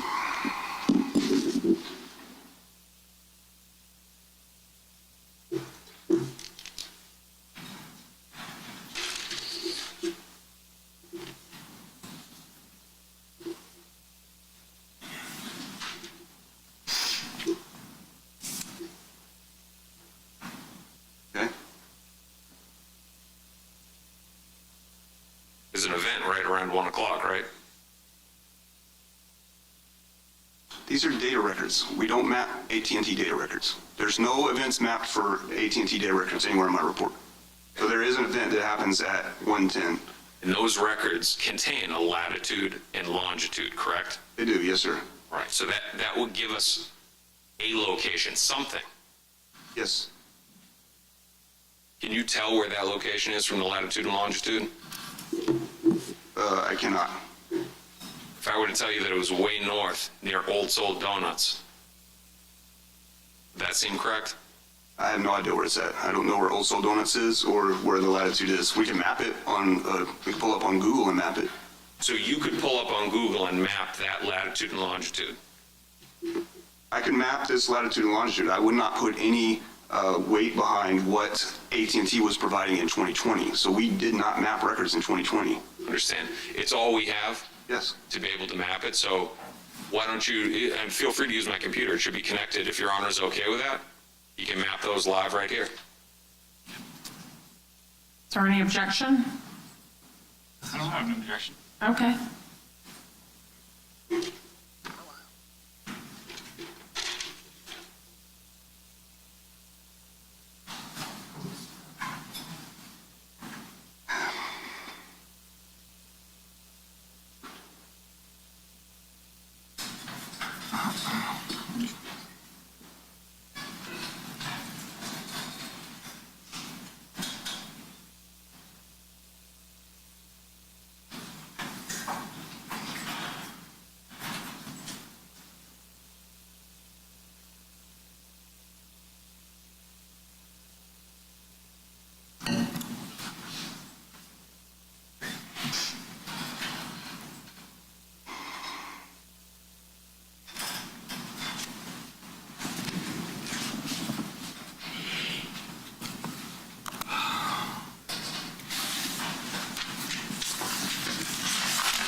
Okay. Sorry, what was the reference to location? All right, so you plotted the location, correct? Yes, sir. Approach. Yeah. And what we'll do is we'll go back to your map and you can just generally point out where it is. So you circled Merrill Road before, so that would be consistent with the location of the 9583 number, right? Okay, yes, sir. All right, so now if you could circle where the 1595 number is, the known phone of my client, several minutes later.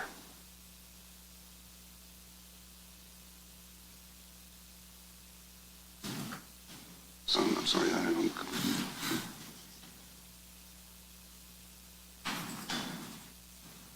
So you can see Quarantine Island right there. Yep, so it's somewhere right above here. Is that fair? Maybe a little bit higher, but we'll say in that general vicinity. Okay. That's where you, in understanding the concern that you have about the reliability of AT&T records, we have what we have. You plot that where he's, the 1595 number is north. Yes, sir.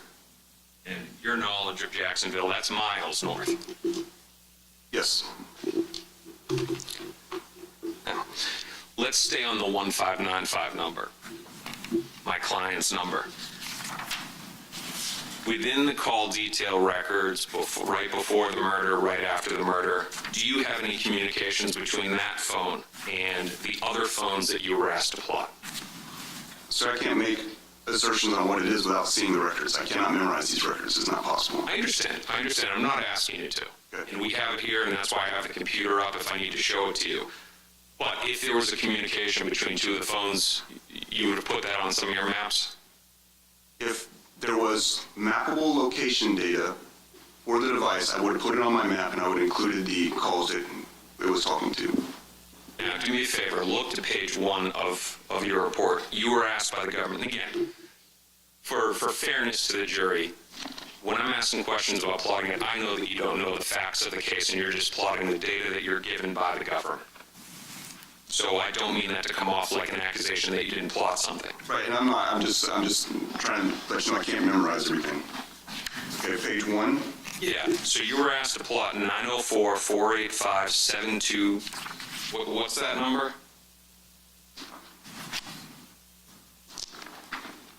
All right, I'm on page 1. 904 485, it's right on the ball. 7529.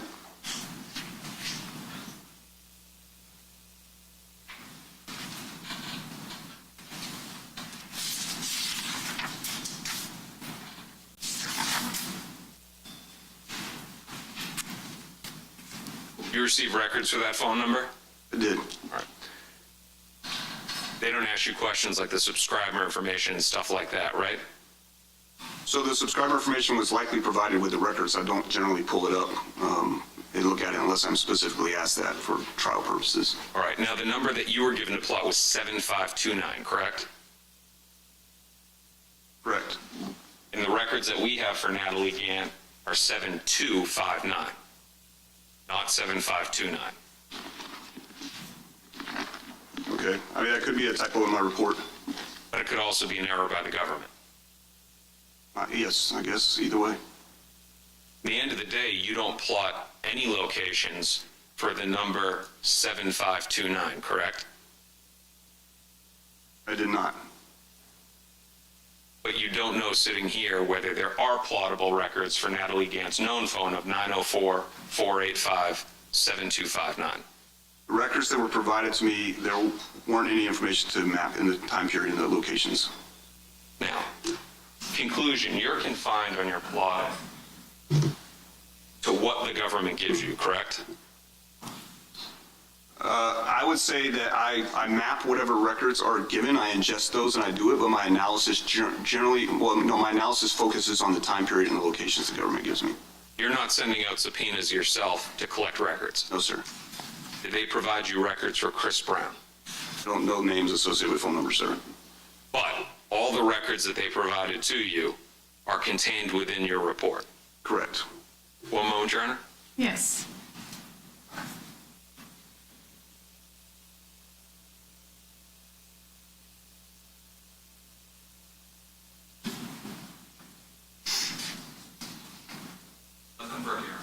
Thank you.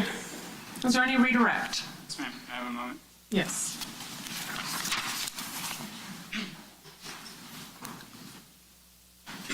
So, Jen, I just want to talk about a couple of points.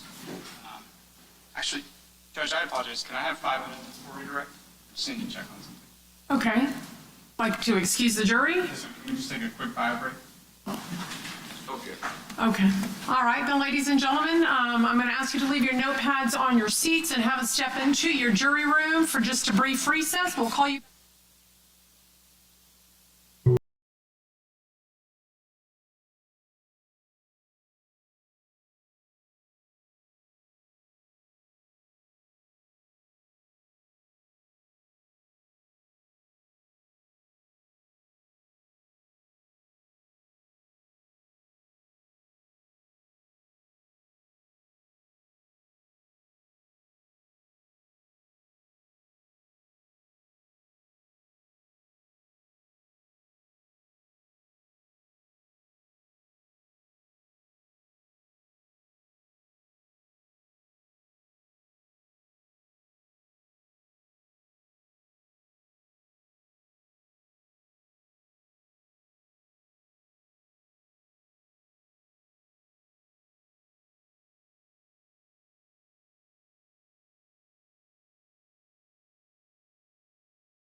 we add in that objection, have a few more, is to renew one, which is the color coding of our client.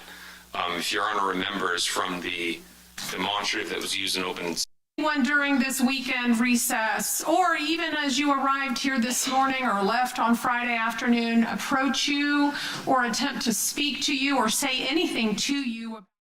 This is a live trial, just in recess right now for a second. So I just went back to the beginning in case you just got here. Otherwise, try to share information with you about The location information, we have All right, you'll have a seat there on the witness stand. And be sure to speak closely, loudly, and clearly into the microphones. Thank you, sir. Good morning, sir. morning. Can you please introduce yourself to the jury? Yes, my name is Special Agent Rob Corley. I work with the FBI in Jacksonville Division, and I'm assigned to the office in Daytona Beach. How long have you worked with the FBI? Since 2011. And what is your current position? Current position is I am assigned to the Counterintelligence Squad. Okay. In addition to being counterintelligence, are you also a CAST agent? I am. And can you explain to the jury what is CAST? So CAST is a group of about 80 to 90 agents and task force officers across the United States who receive advanced training in cellular analysis and location information. We have three primary functions. We respond to situations that involve locating individuals in real time, so tracking fugitives, looking for missing children, victims who have been kidnapped. So we use this information we're going to talk about today in real time to locate people.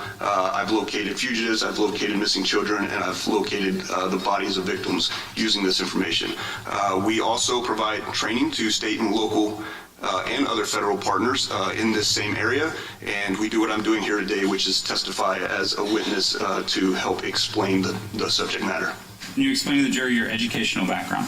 I have a bachelor's degree in criminal justice and a master's degree in criminal justice. And you also have a background in the military? I do have a background in the military. I was a captain in the U.S. Air Force. And did your background in the military use this type of technology? Yes, I was a logistician, so we used similar technology to track cargo equipment moving in and out of Afghanistan. I also worked on some projects where we used RFID to find in large warehouses. Do you have any specialized training in your field specifically related to historical mobile device location analysis? I do, yes, sir. Can you explain that to the jury? So I am CAST certified. The certification process for CAST requires us to go through several iterations of training. At this point, I've received about 400 hours of training in cellular analysis. It starts with a basic course where we learn the basics of records I'm going to explain today. We go through an advanced course which gets into other types of records, location records, timing advance, and then we move on to an environment where we use the information in a command post situation to see if we can come up with the same solutions that other CAST agents have come up with in real world scenarios. If you progress through those, you're selected for CAST certification.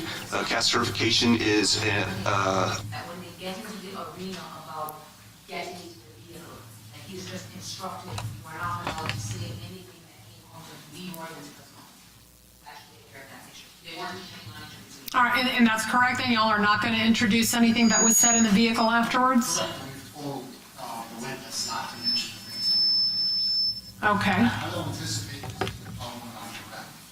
I just, the defense is not entitled to have both crosses before their jury, their own particular jury. We've done it out of convenience to the state's own detriment. But they're not entitled to have. I understand, but we have a joint trial for a reason, and I just as soon proceed as we have been before. So we'll, first of all, obviously get started, get your direct, and then we'll do Mr. Whitaker's cross and then Mr. Robinson's cross. And either Ms. Schlacks or Ms. Kawass, if you're doing the cross, if there is any area that you want to get into that you know legally is not admissible in the other, please advise me so that we can excuse the appropriate juror at the correct time. And just to not bring attention to it, Judge, I would just, Your Honor, at this time, would not even take a comment break. Instead of saying, hey, Judge, can I come sidebar? Well, you don't have to come sidebar, but when I've done two juries before, you can simply say, at this time, Your Honor, I'd ask that the jury for Mr. Whitaker be excused, or whoever you need to excuse. They know we're having two juries for two reasons. We've done two separate openings. We're going to do separate closings.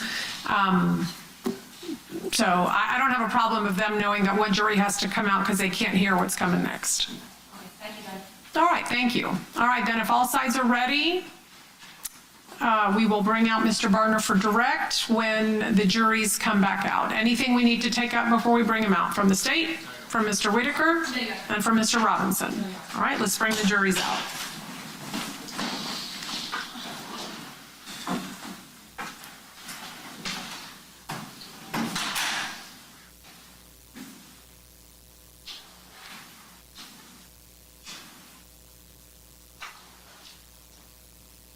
State, you may proceed. Thank you.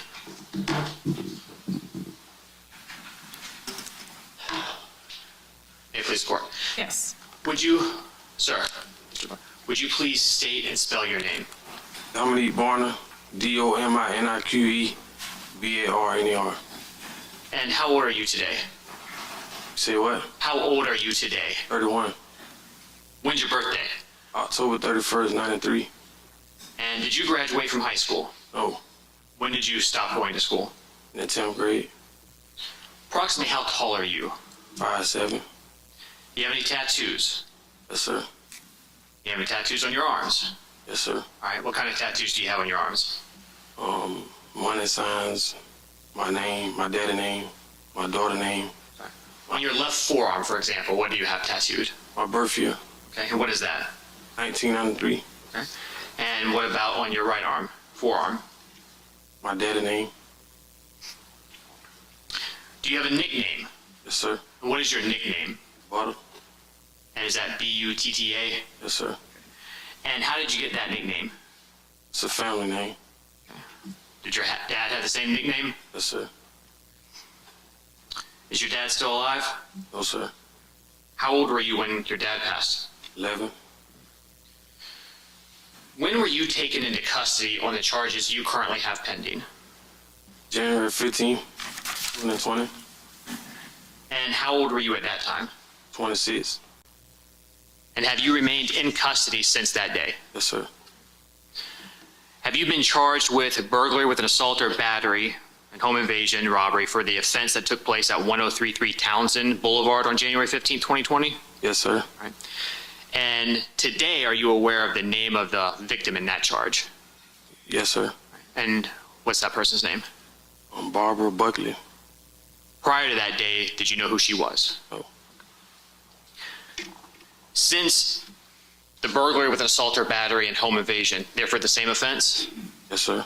is it your understanding that you can only be sentenced on one of those offenses? Yes, sir. And do you have a co-defendant in that burglary charge? Yes, sir. Right. And what's the name of your co-defendant in the burglary charge? Leroy Whitaker. Do you see Leroy Whitaker in the courtroom here today? Yes, sir. Can you please tell us where he is seated and what he is wearing? He got on blue and white. All right. Can you describe the table or who he is sitting next to as well? Sitting next to his lawyer. Which table? The front table, the first table. Your Honor, with the record reflect, he's identified Mr. Whitaker. Okay, the record shall so reflect. Have you also been charged with second-degree murder for your involvement in the murder of Charles McCormick on January 15, 2020? Yes, sir. And who are the other individuals that have been charged with the murder of Charles McCormick along with you? Leroy Whitaker, Hakeem Robinson, and Abdul Robinson, Bill Robinson. Jr. Okay. And do you see Hakeem Robinson in the courtroom here today? Yes, sir. If you see him, can you tell us where he is seated and what he is wearing? He's in the back row. Got on blue and white. And you said back, I missed the first part. Got on blue and white. And where is he seated in the courtroom? At the second table. Your Honor, with the record reflect, witnesses identified Hakeem Robinson. All right, the record shall so reflect. Had you also been charged with aggravated fleeing and attempting to elude a law enforcement officer? Yes, sir. And while you're in custody for the murder of Charles McCormick, did you also get charged by the state with a second murder involving Damon Rothermel? Yes, sir. And when did Damon Rothermel's murder take place? January 31st, 2019. Do you have co-defendants in that case? Yes, sir. All right. Specifically, who are your co-defendants in the Damon Rothermel murder case? Christopher Brown and Derek Hudson. And is Abdul Robinson Sr. a co-defendant in that case as well? Yes, sir. In August of 2020, did you agree to cooperate and testify against your co-defendants in all of your cases? Yes, sir. And then on September 10th of 2020, did you enter pleas of guilty to the court on those charges? Yes, sir. So you pled guilty to second-degree murder for the Damon Rothermel case, Yes, sir. as well as the Charles McCormick murder, Yes, sir. the burglary with assault or battery, Yes, sir. and the aggravated fleeing and attempting to elude. Yes, sir. And for each and every one of those charges, who did you plead guilty to? Judge Salvador. And today, have you been sentenced? No, sir. Who ultimately is going to decide what sentence you receive? Judge Salvador. Have you been promised by the state that you would receive any specific sentence based on your cooperation? No, sir. Based on your pleas of guilty to those charges, what is the maximum sentence this court can sentence you to? Life. Without parole? Without parole. And life without parole, that's on the 2 murder charges? Yes, sir. Is that also the potential sentence on the burglary with an assault or battery? Yes, sir. Now, do you know what your guideline score is for your charges that you've pled to? Yes, sir. And what is your guideline score? 4.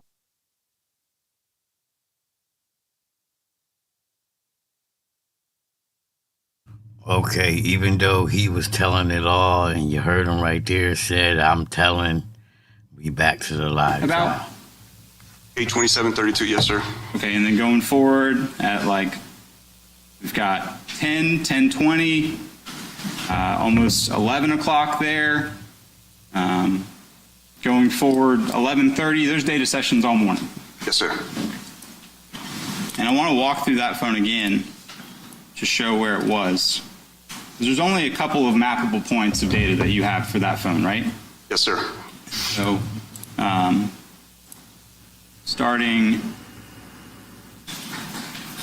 here for the 9583 number, it is interacting with the tower that services the homicide location. Well, you don't know, but the 7001 Merrill Road. Yes, sir. And then after that, it's going to move down south to about where 1033 is, so the tower that services that area. That's correct, yes, sir. And then after that, All right, sustained. If you'll rephrase your questions. where is the 9583 number at between 1130 and 1151? It is sitting over at the tower that would most likely service 1033 Townsend Boulevard. Okay. And then the next data point that you have for that phone in slide 16, where is that phone now? It's sitting off this tower here in this area, right below Arlington Hills. Mr. DeCoste asked you on cross-examination that you did not map anything for the 1595 number in this relevant time period. You can't say where that number was. I did not map it, no, sir. Okay. But you've reviewed the records, right? Correct. So let's look at the call records here. So start on. This is the page we started with the call records, right? Page 1. Yes, sir. There's one call here at about 11:02. Does that phone connect to a tower, that call? No, sir. Okay. Why would a phone not connect to a tower when somebody tries to call it? It could be off. It could be, again, there could be things disrupting its connection to the network. But most likely it's generally when it's off. Okay. And then we already talked about it down here, but we have data sessions going to about 7:11 a.m. Correct. and then nothing else until, Yeah, sustained. when is the next time that we have data sessions? 1:10:44 p.m. Okay. Nothing between those two times? Is there anything between those two times? There is not. And then this, what is this page? This is the SMS records. Okay, so like text messages? Yes, sir. Are any of these connecting to a tower? No, sir. Why would a phone not receive SMS text messages? Most likely explanation is because all these events are incoming, that the phone is off. Mr. DeCoste asked you to map a point at 1:10 in the afternoon on the north side from the AT&T records. Remember that? Yes, sir. And your testimony earlier was that you don't feel comfortable because the AT&T records are only 95 to 98% accurate. Again, there were known anomalies within the AT&T records at that time, which caused us to choose not to map those records. But for Mr. DeCoste, you just took this latitude and longitude and plugged it into Google Maps. That's correct, yes, sir. All right, so let's do it a couple more times. Let's start at line 27. So that's 1:15:20, and that's at 5:18 in the morning. That's correct. And again, these are for the 1595 records, right? Yes, sir. Okay. So this is our latitude and longitude here? Of the tower used, yes, sir. All right. So that's 30.34257 and minus 81541978, right? Yes, sir. Okay, so if I type that in, 30.4257, 4257. Objection, Your Honor. The grounds? The expert could plot these. Okay. Judge, I'm not doing anything differently than Mr. DeCoste did. I can ask the expert to come up here and map them himself if the court would like. All right, he can do that, or yes, then he will have to because he doesn't have a laptop to do it here. But be sure, Agent, when you go to that device, you speak loudly into the microphone so that the court reporter and I can hear you and that the jury can hear you. Yes, Your Honor. All right, you are free to reposition yourself to the evidence cart. And both counsel are free to reposition themselves to also view what is occurring. Okay, so line 27, I got notepad, paper, line 27, if you can map that for us.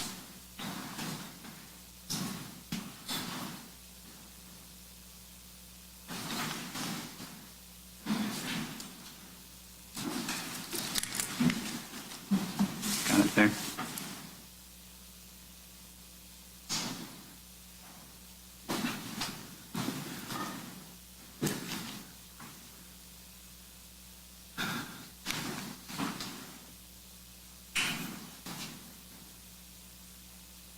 Okay, so we're about at 295 or so at that point in the morning? Yes, sir. And that's, Objection, leading. All right, re-ask your question. where is he at that point in the morning? He is right near 295 and Monument Road. Well, I'm sorry, the tower is located that was used for that data session at that location. Okay, now I'm going to ask you to map number 29 for me.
the number that you mapped?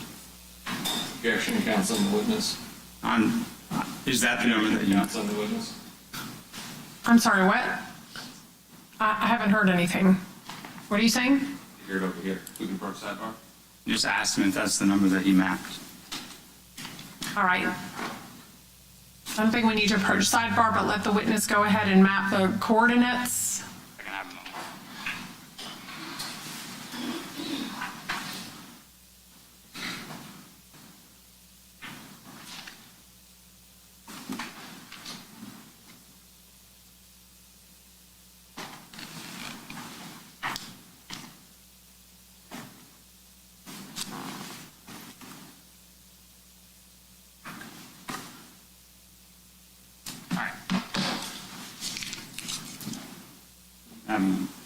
So what you just mapped was number 29.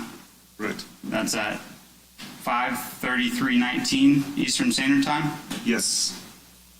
And that is approximately where? Here. Yeah, near 212 and Ryer Road. I'm not familiar with Jacksonville enough to say what area that is. Okay. Can you see here on the screen where it says Hogan Road? Yes. Okay. And going back to your PowerPoint,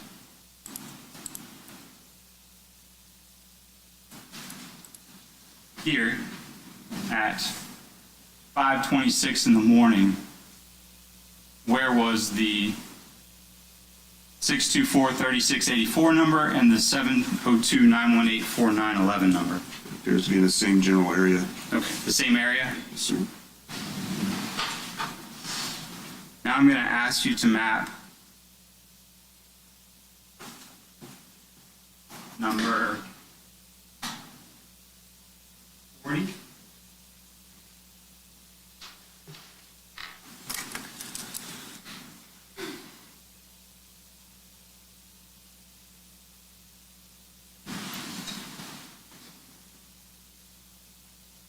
And that's at about 5:55 a.m. 6:55 a.m. Sorry, 6:55 a.m.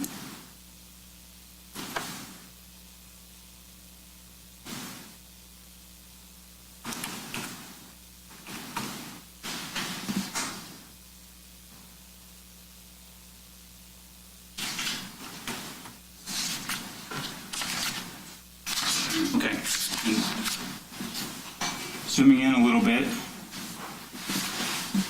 See where it says Palm Lake Drive here? I do, yes, sir. Kind of at the 295 interchange up on the north side? Yes, sir. Okay. I want to go back to the other records, and that was all for the 1595 number, right? Yes, sir. Okay. The 478-305-9583.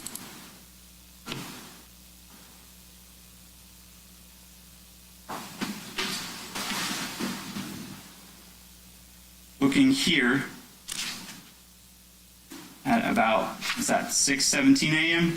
Yes, sir. 6:22 a.m.? Sir. What time is it at 3:19? Just a moment. What was the objection? I'll rephrase. Okay. In line 319 at 6:52 a.m., what is the address of the tower for the 5983 records? 9583 records are at 12035 Palm Lake Drive. Okay, and will you map that for us? But will you show the distance between the last one and this one?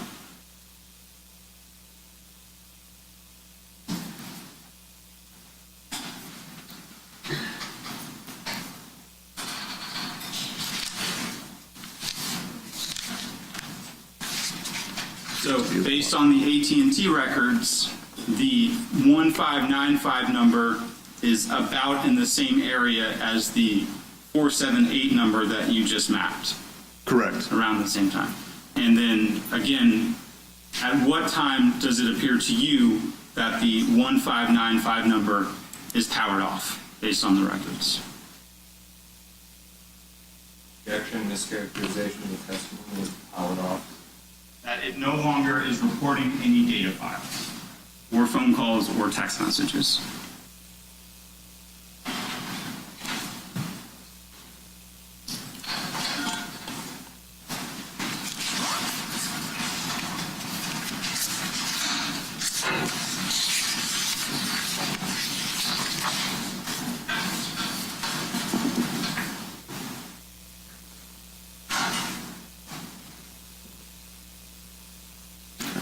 There appears to be no activity between 7:11 a.m. Eastern Time and 1:10 p.m. Eastern Time. Thank you. You can take your seat.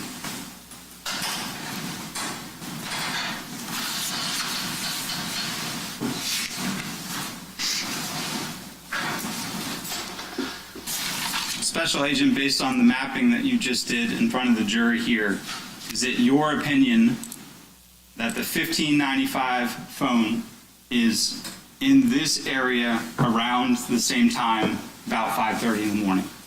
Yes, sir. And is it your opinion that it is then up near that Eastport Road at about approximately 6 a.m. that morning? Yes, sir. And then it is, or I guess 6:55, you said. Yes, sir.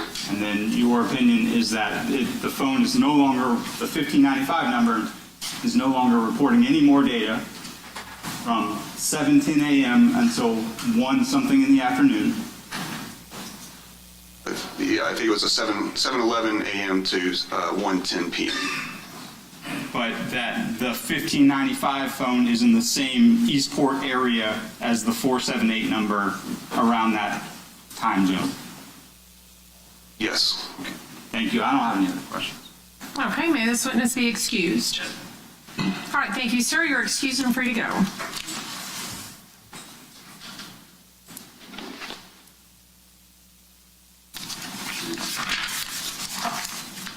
All right, State, you may call your next witness. Yes, Your Honor, if it pleases the court, State will call Shalonda Adams. Ms. Adams, please.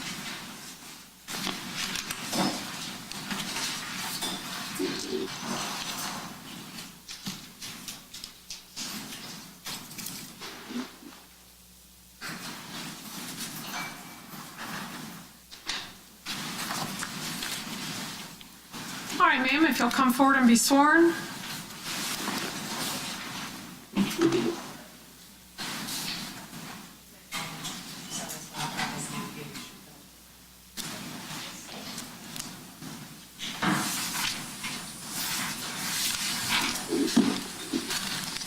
All right, be sure to speak loudly, clearly, and closely into those two microphones. State, you may proceed.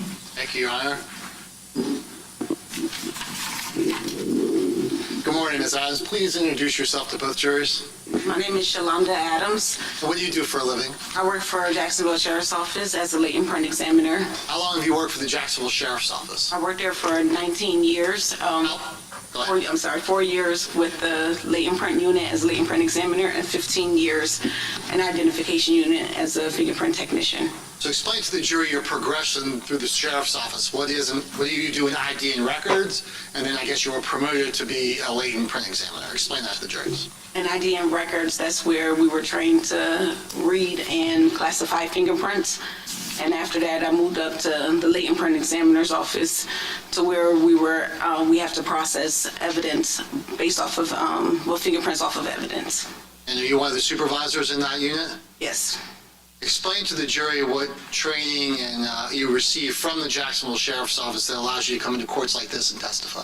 We do online courses, we attend classes, and then we also go to conferences where we also have annual testing.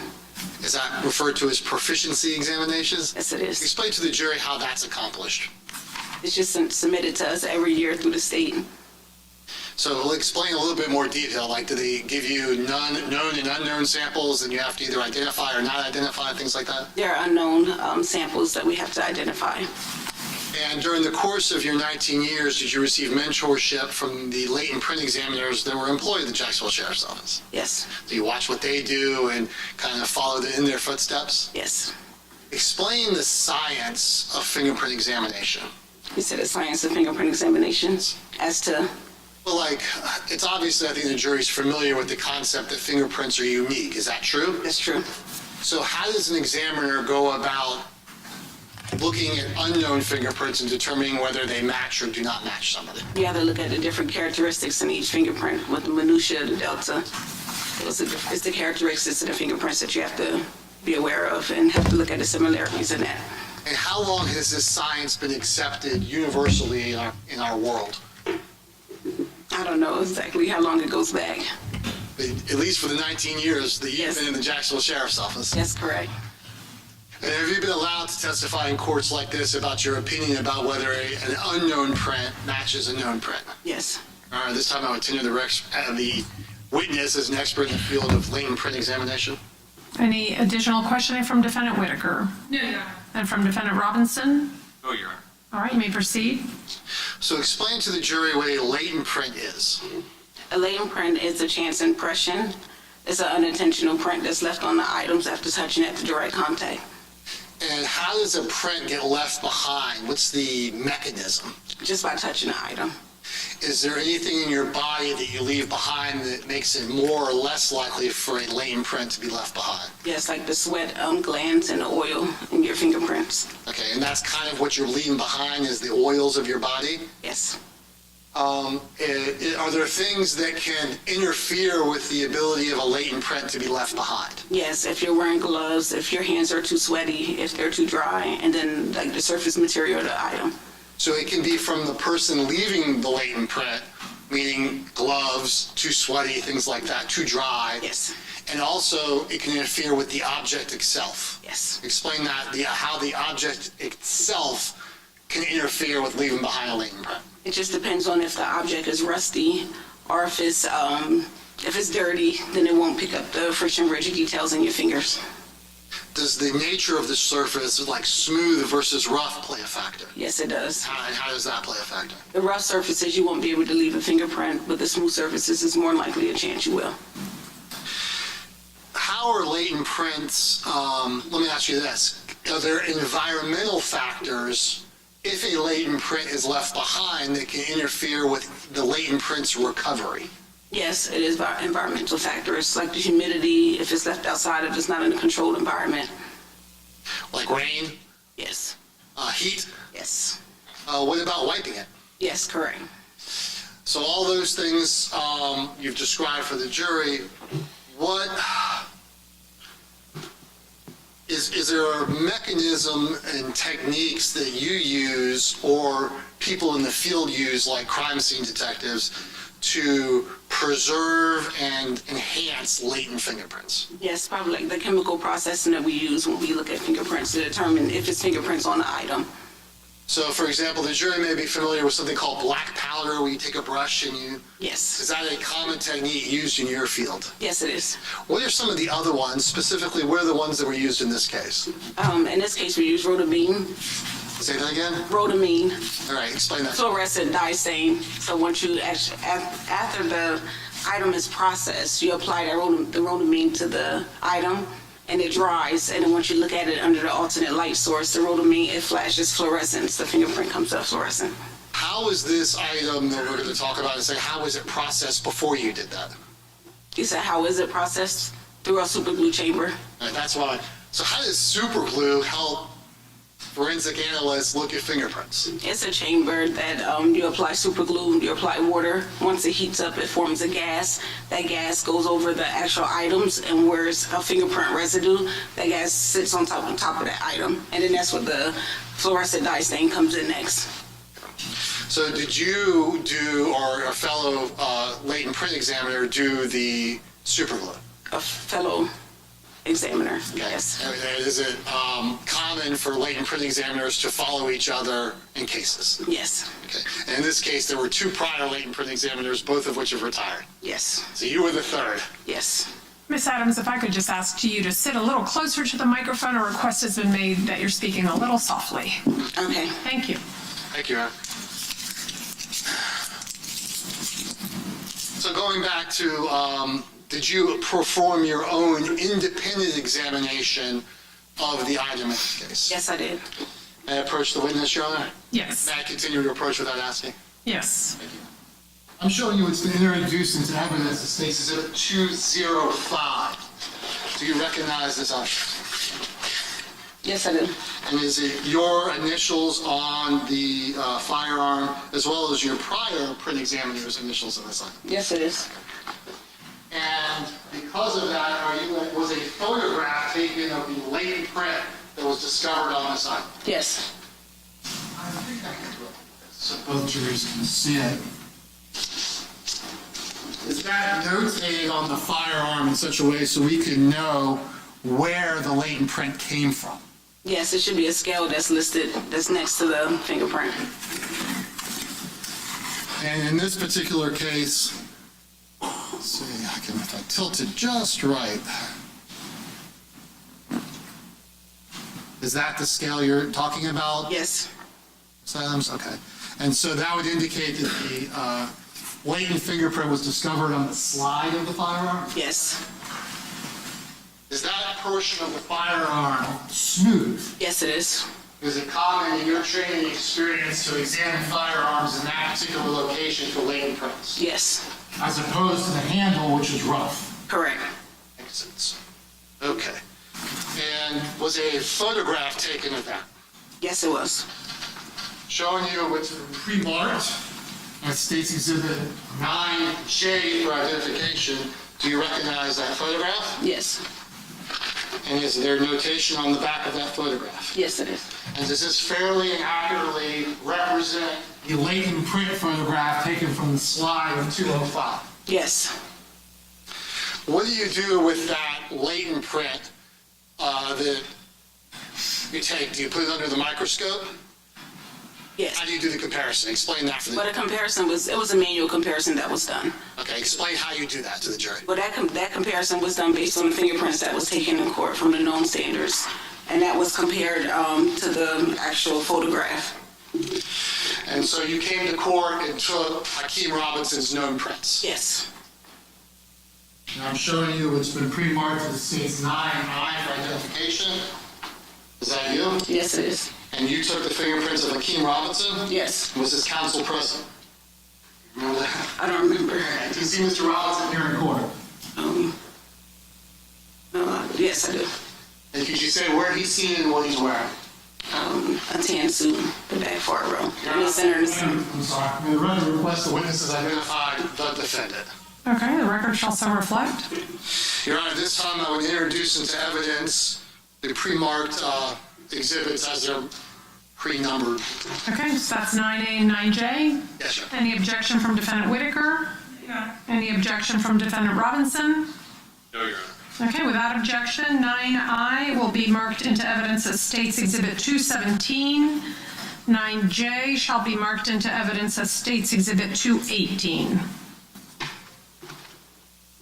And so, latent print examiner Adams, when you take the latent photograph print taken from 205, the firearm, and Hakeem Robinson's known prints, what was the opinion you were able to make? They were a match.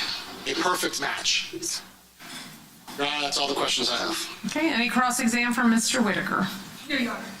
All right, any cross-exam from Mr. Robinson?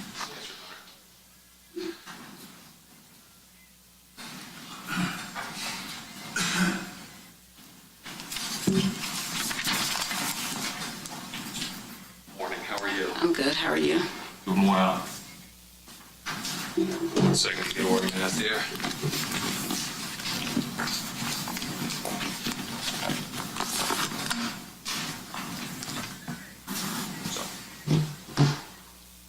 Let's talk about fingerprints. This firearm that has a fingerprint on it, can you say when that print was placed on there? No, sir. Could have been days, Could have been. could have been weeks, It could have been. could have been months. Could have been. In your expertise, do you have any way? I can use the Elmo. Yes? Use this. Document camera. First of all.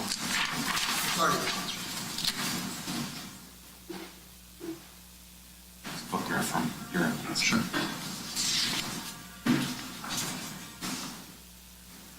Now, ma'am, do you have any way of saying that my client, who this is one of his many music videos,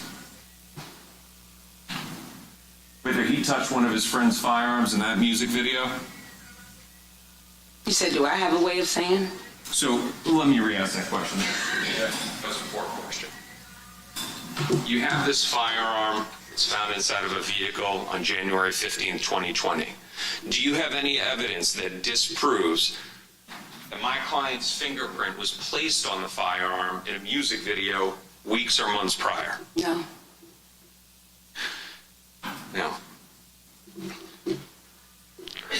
were you asked to reevaluate any prints taken from a vehicle? The only prints I was asked to reevaluate was from that item. All right, so for example, if I happen to have been in a four-door vehicle, right? I've been in it, maybe for an hour, sitting maybe in the front passenger seat or the rear passenger seat. I'm getting in and out of the vehicle, standard vehicle, it's got handles that I gotta open if I'm rolling down the window, if I'm putting on a seatbelt, if I'm opening the door, closing the door. That has a potential of leaving fingerprints, correct? Correct. Like, for example, this podium. If you were asked to evaluate this podium after I do the cross-examination, there's a very good chance there could be prints on this because it's a surface that's good for leaving prints. Is that correct? Yes, correct, yes. Things like glass, metal, and plastic are also good for leaving prints, right? Yes, correct. You weren't asked to evaluate if my client's fingerprints were lifted off of a vehicle that was used in this case, were you? No, I wasn't. One brief moment, Your Honor. Okay.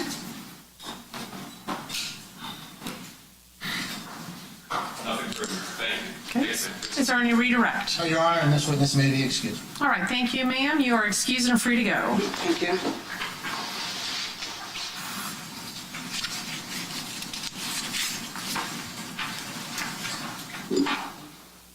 State, do you have another shortest witness that we might be able to do before lunch?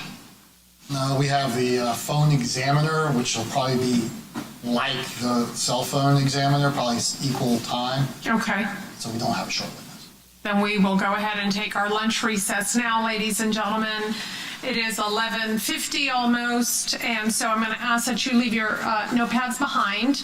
We're going to lock them, secure them. We'll return them to you when we reconvene. You know the drill.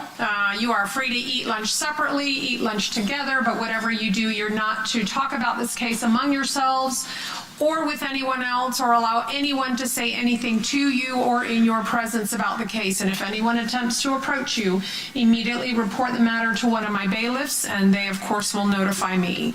It is important to remember that this case has to be tried by you only in your collective presence and only based on the facts that come out during trial and in the presence of the defendants, the attorneys, and this court. So please be very mindful of that. Additionally, we will return your electronic devices for your use during lunch, but again, do not read, watch, or listen to any news reports that you might come across on your telephones. So with that, we'll be back here at 12:50 in 1 hour in courtroom 407, where we will continue with the state's case. Thank you very much.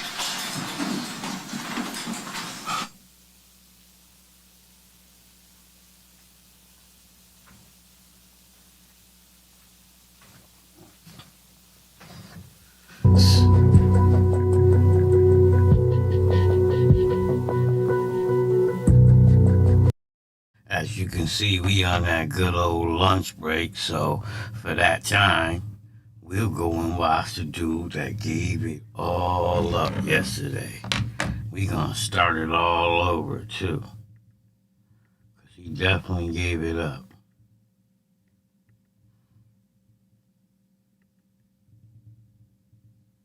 We can even watch this, too. As our counsel for state and both defendants, the jurors, I am told, are also present and accounted for. Anything we need to take up before we continue?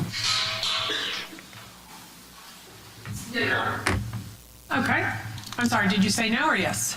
No, Your Honor, and Okay. I was saying that I did remember, I did show Mr. Cooper an overlay of two exhibits that I intend to use. One is a photograph from their slideshow, and the other one is a still photograph from the surveillance video or the dashcam video that's already in evidence. I don't believe Okay. Jury. All right, prior to the lunch break, the state had concluded its direct examination of Mr. Latham, and at this time, I'll call upon defense counsel for Mr. Robinson for cross-exam. Thank you, Your Honor. Mr. Latham, good afternoon. Good afternoon, sir. Now, Mr. Cooper walked through a little bit of your background, but I want to jump a little bit deeper into it. Yes, sir. You worked for the police for about a decade, right? That's correct. And then after that, you started to get this training. You did an internship. You had your You did an internship, right? While I was a police officer, I was actually assigned to the crime lab, so majority of my career was as a laboratory forensic scientist. And then later on in time, you get a master's in forensic science. That's correct. And you received that master's last May. That's correct. So about a baker's dozen months ago, you became the recipient of the master's on which you now testify. That's correct. The topics that you've testified here about today, and I don't dispute that you've talked about comparative analysis, where there's a video and then you have another body of evidence and you're comparing things. But with respect to kinematic models and trying to do an identification, this is your first time ever testifying about that specific topic, right? That is correct. You've never testified as an expert before the court about this topic? No, I have not. No. Your business, Complete Digital Forensic Solutions? That's correct. It's a business. It is an S corporation. It is a business. And you referred to it as quote unquote a shop? A forensic shop, yes, sir. All right. It's a for-profit company? It is indeed a for-profit company. Now, Mr. Cooper asked you about the fact whether you received money for your work on this case. Yes, that's correct. Specifically, not like a salaried employee at the Florida Department of Law Enforcement. You were paid hourly on this case. That is correct. To date, how much has the state of Florida given you in money for your testimony? I don't keep the accounting books current. I do billable hours, and then I submit to our accounting team for budgeting. My recollection is we're approximately $70,000 to $80,000 in billables that have been paid at this point. That doesn't include your hourly rate here today to testify later? No, that does not include this testimony today. And you're charging the state how much per hour? For testimony, it's $500 per hour for testimony while I'm in court. Now, let's talk about the firearm. Just to be clear for the jury. Check, check. Just to be clear for the jury. Your Honor, if I may take this microphone over there? Yes, was that one not working? Not as much. Okay. So just to be clear, the firearm that was used by the shooter, the government doesn't have that in evidence. I'm not aware if they do or do not. It was never presented to you as the murder weapon. No, it was not. At best, your testimony, what you're telling these juries is it could be the same. That's correct. It could be, yes. All right. But the maximum you can say is that in your training and experience, that by doing the comparison in between the music video and the exemplar that you got from the company, that it's consistent with being the same type firearm. That is correct. You are not saying that it is the same one. I am not saying it is the same identical weapon. No, I'm not. Now, you've heard testimony and you've seen facts that Mr. Robinson signed a lucrative record deal right before this case, right? I am not aware of any of that, sir. We saw the music video, right? I did not watch the music video for content. I had the audio off and I was looking at it as an image analysis expert. The content or where it came from or who produced it or who paid for it, I have no knowledge of that whatsoever. All right, so you have no idea about the record label in Manhattan that had signed him right before this? This is the first time I've heard of that, sir. All right, by the same manager of the likes of Nipsey Hussle and T-Pain? I don't know who those individuals are, sir. All right. Now, you saw parts of the video, there were guns in it, right? There were several weapons depicted in the video, yes. Indicating to you that it may be rapping about violence. Could you say that again, sir? Indicating to you that it may be a song that talks about violence. Again, when I played the video, the audio was off. I was there for the video content alone, and so I cannot speak to the content of the music videos at all. All right. Do you have any evidence in your expertise to rule out the possibility that Hakeem Robinson, Ksoo, his friends who remained in the streets of Jacksonville, who did not have a lucrative record deal, gave him their guns so that he could shoot the music video? Do you have any evidence of that? That disproves that. I have no knowledge of where the weapons depicted in the videos, their source of origin at all. All right, so you're not saying that that's his gun? Whose weapon, sir? So we're taking a look now at slide 89, your slide. Can you see it? Yes, I can, sir. And we're talking about the weapon that's in his hand right there. Not the other two. Okay? And your question is, sir? The same one as before, that you have no evidence that that gun wasn't given to him by one of his non-rapping, remaining in the streets friends. I have no idea where the origin of that weapon was. All right. Now, also with respect to this, thank you. Also with respect to this video, you can't say when it was taken, right? I can tell you by the metadata analysis when the video, or at least the version of the video that I received, was recorded or written, but the actual first instance of this recording, I do not have any knowledge as to when that was done. So you can't say that in January of 2020 that Mr. Robinson's hair looked like that? I cannot attest to that at all. And you're not testifying to that? That's not the purpose of this slide? No, that is not.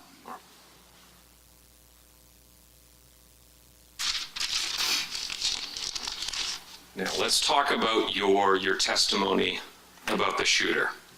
You can't tell this jury the race of the shooter from your work, right? And no, I cannot. Can't say the gender? No, I cannot.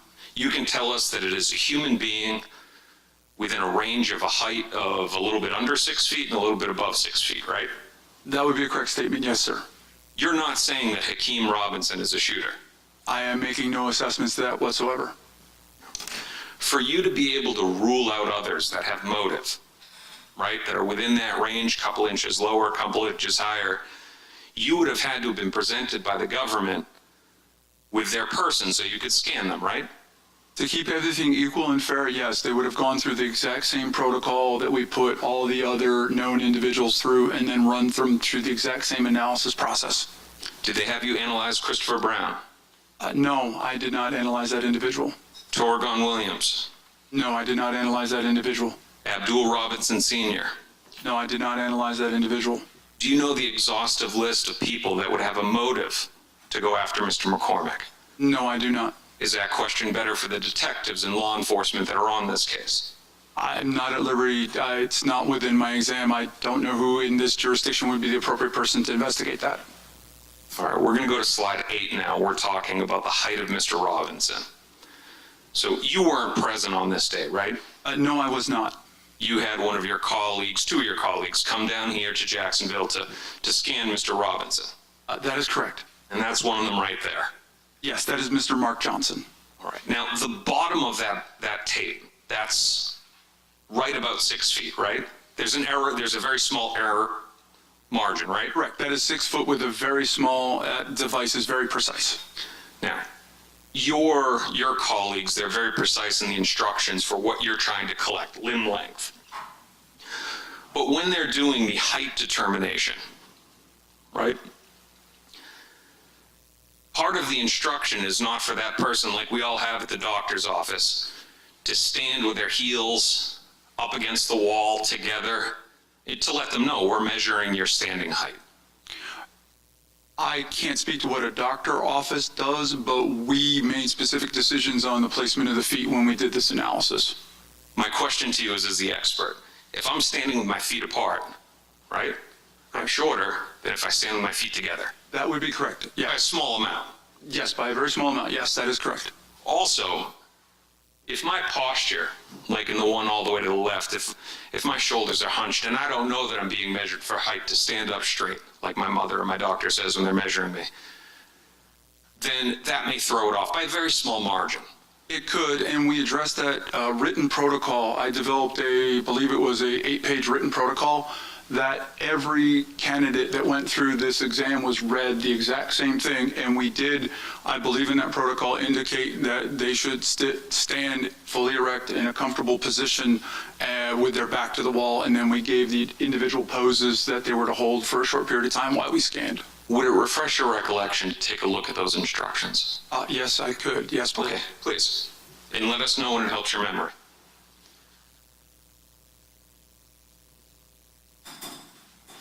Actually, Counselor, I only have my reports. I don't believe I have my, let me check. Let me check one real quick. Your Honor, may I access my notes, please? Yes, you may, if it'll refresh your memory.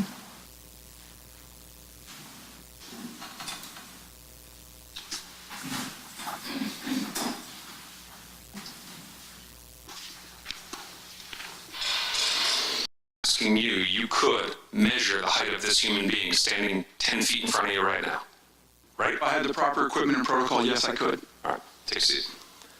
Now, you have no reason to believe that Mr. Robinson, when the case happened, is in his early 20s. You have no reason to believe that he's grown since then, right? I have no knowledge either way on that, sir. Now, if anything, you said a moment ago that this scan was done where? I believe it was done in a correctional facility. Because that's where he is, right? That was my understanding, yes. All right, so in the time that you go out there and you guys do this scan, that's almost 2 years after the shooting happens, right? I'm not aware of when the shooting happened, sir. If you give me that date, I could tell you because the scan was done. January 15, 2020. Okay, that's correct statement, sir. Yes, the scan was done in November of 2021. There's no reason to believe that somebody would gain weight inside of jail, right? You have no reason to believe that. I have no knowledge either way. He's not out of custody, still eating that record deal food. He's in there eating what's given to them by the jailer, right? I would assume so. I have no knowledge as to food service within the correctional facility. Now let's go to slide 27. The comparison that you did. Now, medical examiner testified yesterday. You as an expert, did you catch that testimony? No, I did not. All right. So Charles McCormick. If you just joined in, this is Jacksonville rapper Ksoo's murder trial. Day on a recess. So we going over yesterday's testimony. And I just wanted to go over this part, but we gonna get to the star witness of yesterday that told it all. McCormick at the time of his death was 143 pounds. Is that your understanding? That's not my understanding. I did not know the weight of any individual in this case. All right. So the guy on the left is 143 pounds. And you'd agree that he's roughly the same size, mass, or at least close to the shooter on the right. I'm sorry, counselor. I did not do a mass analysis of the individuals or take the weight of any known or deceased individual. I just don't know any weights. And I'm giving you the information right now. That the two people in this, K1, who's Mr. McCormick, and Q1, who is the shooter, we know, it's known, that the weight of Mr. McCormick from the doctor is 143 pounds. You'd agree with me that the shooter is not appear to be 100 pounds heavier than Mr. McCormick? What's the grounds? Okay, go ahead. Yes, sir. Could you restate the question, sir? Yeah. We know K1 weighed 143 pounds on that day. Q1, the shooter next to him, that person doesn't look to be 100 pounds heavier, right? Again, counselor, I did not do any weight analysis. This data is not appropriate for weight analysis. I have no grounds to answer that question, sir. I'm not asking you to do this in-depth analysis. I'm asking you, both as an expert, but as a human being with common sense, the guy on the left is 143 pounds. Are you telling me the guy on the right is 100 pounds heavier than him? Wasn't answered. I think the answer was I don't know, so I'm going to sustain the objection. Mr. Latham, was it I don't know or I can't answer that? I am here as an expert on body morphology and a weapon comparison, and I have done no work to assess the weight of any individual, and I don't think I'm qualified and in position to make any assessments about anybody's weight in this data. All right. So let's go over to height. You have on here that K1 was 5'10", right? That is correct. Now that was the measurement that was given to you from the medical examiner's office. That is correct. Now that doesn't factor in the 1-inch shoes that Mr. McCormick would be wearing. The sole of the shoes would add a little bit of height, right? Can I refer to my notes real quick? I'm not aware of it. Let me ask you the question. Let me back up here. The information that you get from the medical examiner's office, when they measure height, they're not doing it with somebody's shoes on. No, they're not. They're doing it with the bare foot. K1 is wearing shoes. That is correct. And that would add some degree of height. That is correct. The sole of the shoe. The sole of the shoe adds to the total height of the individual. That is correct. Now you do this comparison in between K1 and Q1 to say, quote unquote, he's at least as tall as Mr. McCormick. That is correct. What if I were to tell you that yesterday the medical examiner testified that the 70 inches, the 5'10", was just an estimate? That would not surprise me. In that I asked him the question, could he have been 5'9"? Answer, yes. Could he have been 5'11"? Answer, yes. So on here, on this exhibit that you have going to the jury, you can't say that Mr. McCormick with the inch shoes and a potential of an inch shorter or an inch taller was exactly 5'10". That's an estimate. Correct, that is an estimate, that is correct. Within a range of a couple of inches. That would be a fair assessment, yes. All right. Now, in the comparison here, the bodies are in motion. They look to be the same distance away from the camera, but each one of them is in a different tight motion. They're in different positions in a similar bend to the major joints, but they're in a similar position, yes. When the body...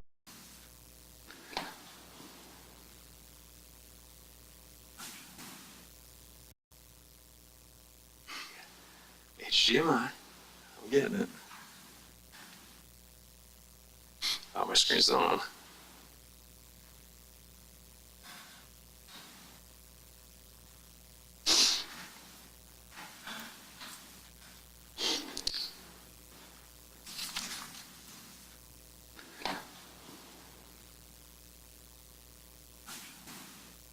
There we go. All right. So, Mr. Latham, what I have on the left is your slide 37. You recognize that, right? Yes, I do. And on the right, what I have is a still photo from the dash cam. Now, you can see from the hedge, the photo that I have is a few frames before, and the reason why is because your analysis, the one that you have, everything is past the hedge. All right? So, and we'll go back over and I can show you, but in your example, you only show the body once it's moved past that hedge. But I want you to look at something here. On the right, there's something up underneath that hood, right? I would assume so, yes. You can't say where the crown of the head is. No, I cannot. You can't say whether that adds an inch, 2 inches, 3 inches, right? Correct, I cannot assess that. All right. Now on the left, with your overlay, now the overlay, the yellow thing, that is the model that you created based on the scan of Mr. Robinson, right? That is correct. And the scan of Mr. Robinson, he had no shoes on, right? That's correct, yes. And he had no clothes on. Could you restate that, Counselor? Could you restate your first statement, please? Of course.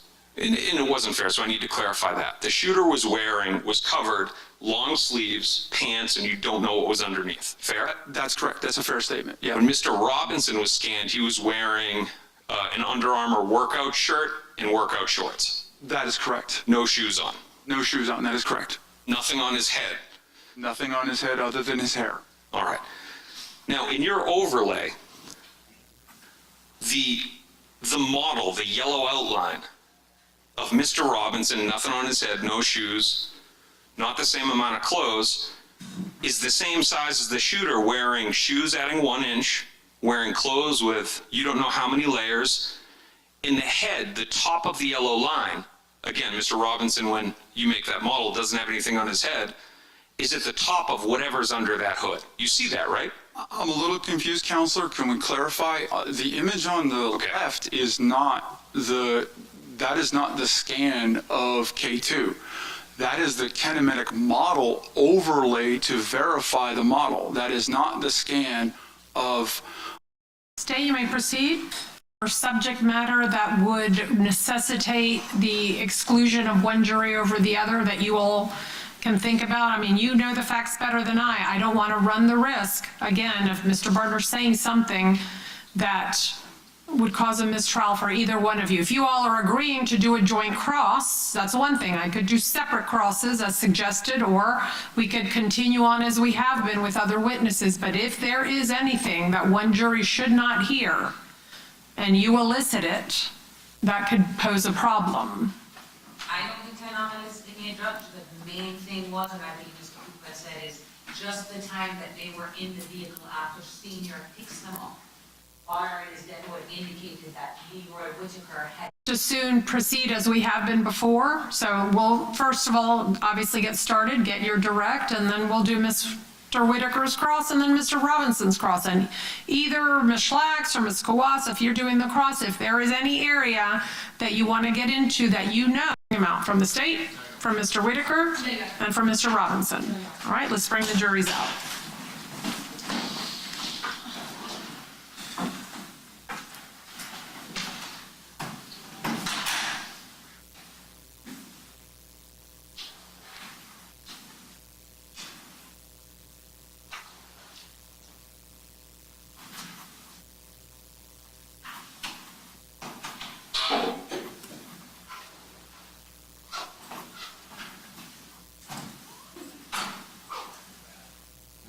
Of course.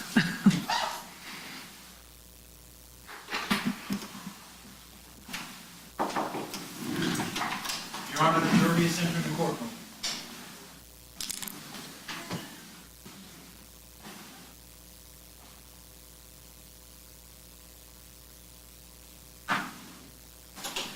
Your Honor, jury and I are in the courtroom.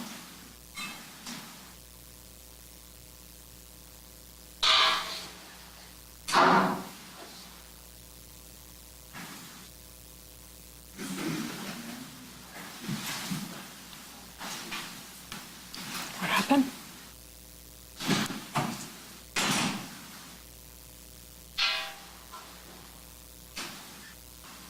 Okay, everyone may take their seats. Thank you. And state, you may call your next witness. Dominique Warner.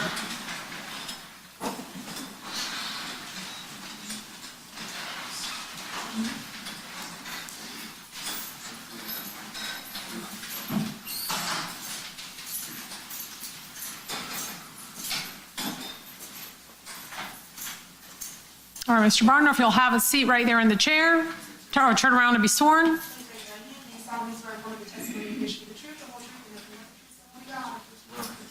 All right, sir. Please sit closely to that microphone and speak loudly and clearly. State, you may proceed. Thank you.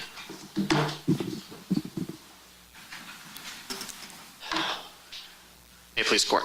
Yes. Would you, sir, Mr. Barner, would you please state and spell your name? Dominique Barner, DOMINIQUE, BARNER. And how old are you today? Say what? How old are you today? 31. When's your birthday? October 31st, 93. And did you graduate from high school? No, When did you stop going to school? in the 10th grade. Approximately how tall are you? 5'7". Do you have any tattoos? Yes, sir. Do you have any tattoos on your arms? Yes, sir. All right, what kind of tattoos do you have on your arms?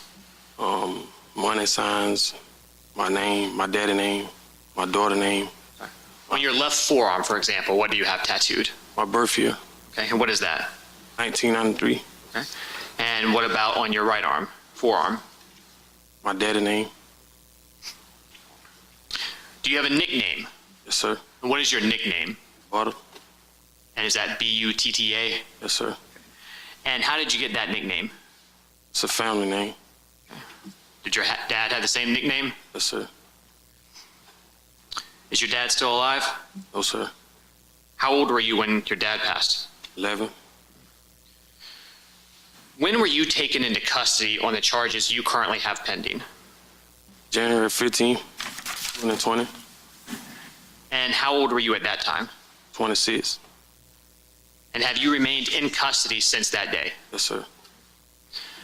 Have you been charged with burglary with an assault or battery and home invasion robbery for the offense that took place at 1033 Townsend Boulevard on January 15, 2020? Yes, sir. Right. And today, are you aware of the name of the victim in that charge? Yes, sir. And what's that person's name? Barbara Buckley. Prior to that day, did you know who she was? No. Since the burglary with an assault or battery and home invasion, they're for the same offense? Yes, sir. Is it your understanding that you can only be sentenced on one of those offenses? Yes, sir. And do you have a co-defendant in that burglary charge? Yes, sir. Right. And what's the name of your co-defendant in the burglary charge? Leroy Whitaker.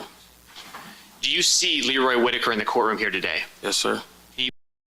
If you just joined in, this is definitely rapper Ksoo's murder trial there in the recess. So we going over yesterday's testimony when his man, his friend, his co-defendant, Dominique, told it all. Let's get to it. Please tell us where he is seated and what he is wearing. Hit that like, share, man. You got on blue and white. All right. Can you describe the table or who he is sitting next to as well? Sitting next to his lawyer. Which table? The front table, the first table. Okay. Your Honor, with the record reflect, he's identified Mr. Whitaker. Okay, the record shall so reflect. Have you also been charged with second-degree murder for your involvement in the murder of Charles McCormick on January 15, 2020? Yes, sir. Okay. And who are the other individuals that have been charged with the murder of Charles McCormick along with you? Leroy Whitaker, Hakeem Robinson, and Abdul Robinson. Abdul Robinson Jr. Okay. And do you see Hakeem Robinson in the courtroom here today? Yes, sir. If you see him, can you tell us where he is seated and what he is wearing? He's in the back row.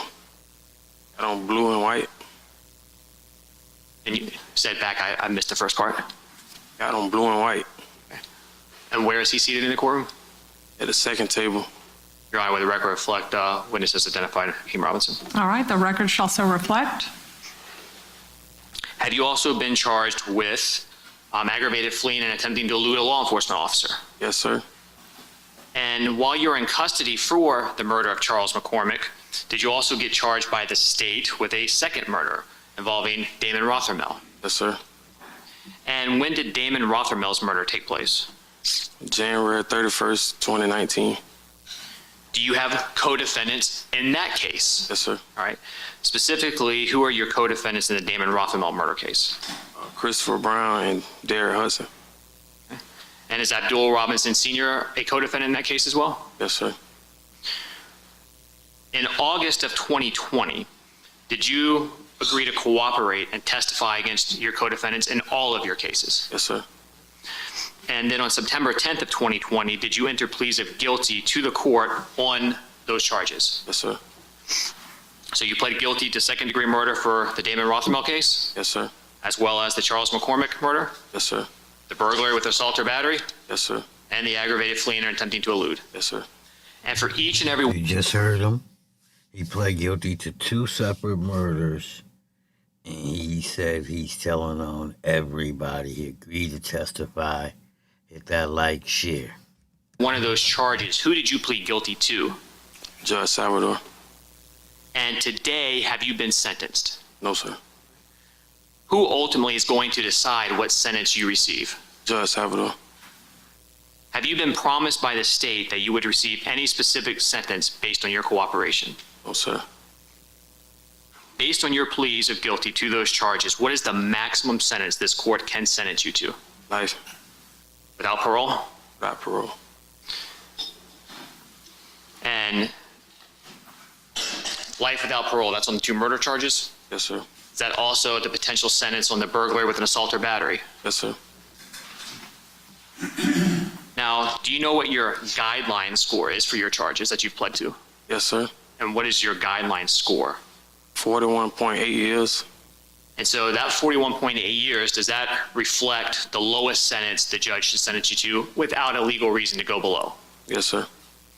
Now, is your cooperation, does that provide a legal basis that allows the court to go below 41.8 years if the court thinks that's appropriate? Yes, sir. But does the court have to? No. What is the absolute minimum sentence you can get? What? At sentencing, what's the minimum sentence the court can sentence you to?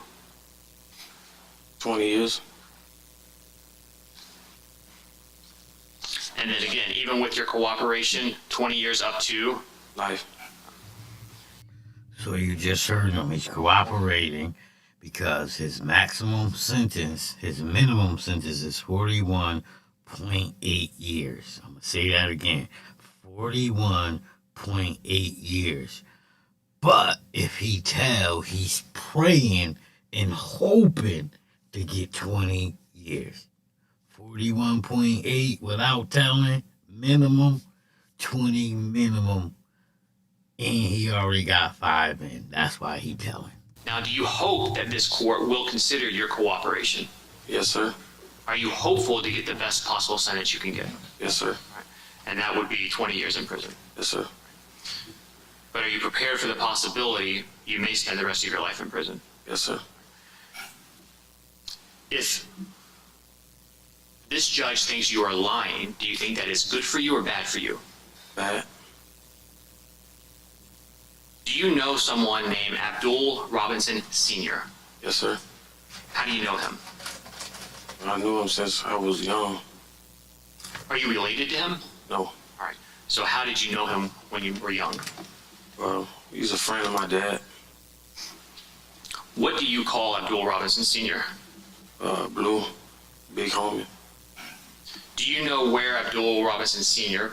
was living back in 2020?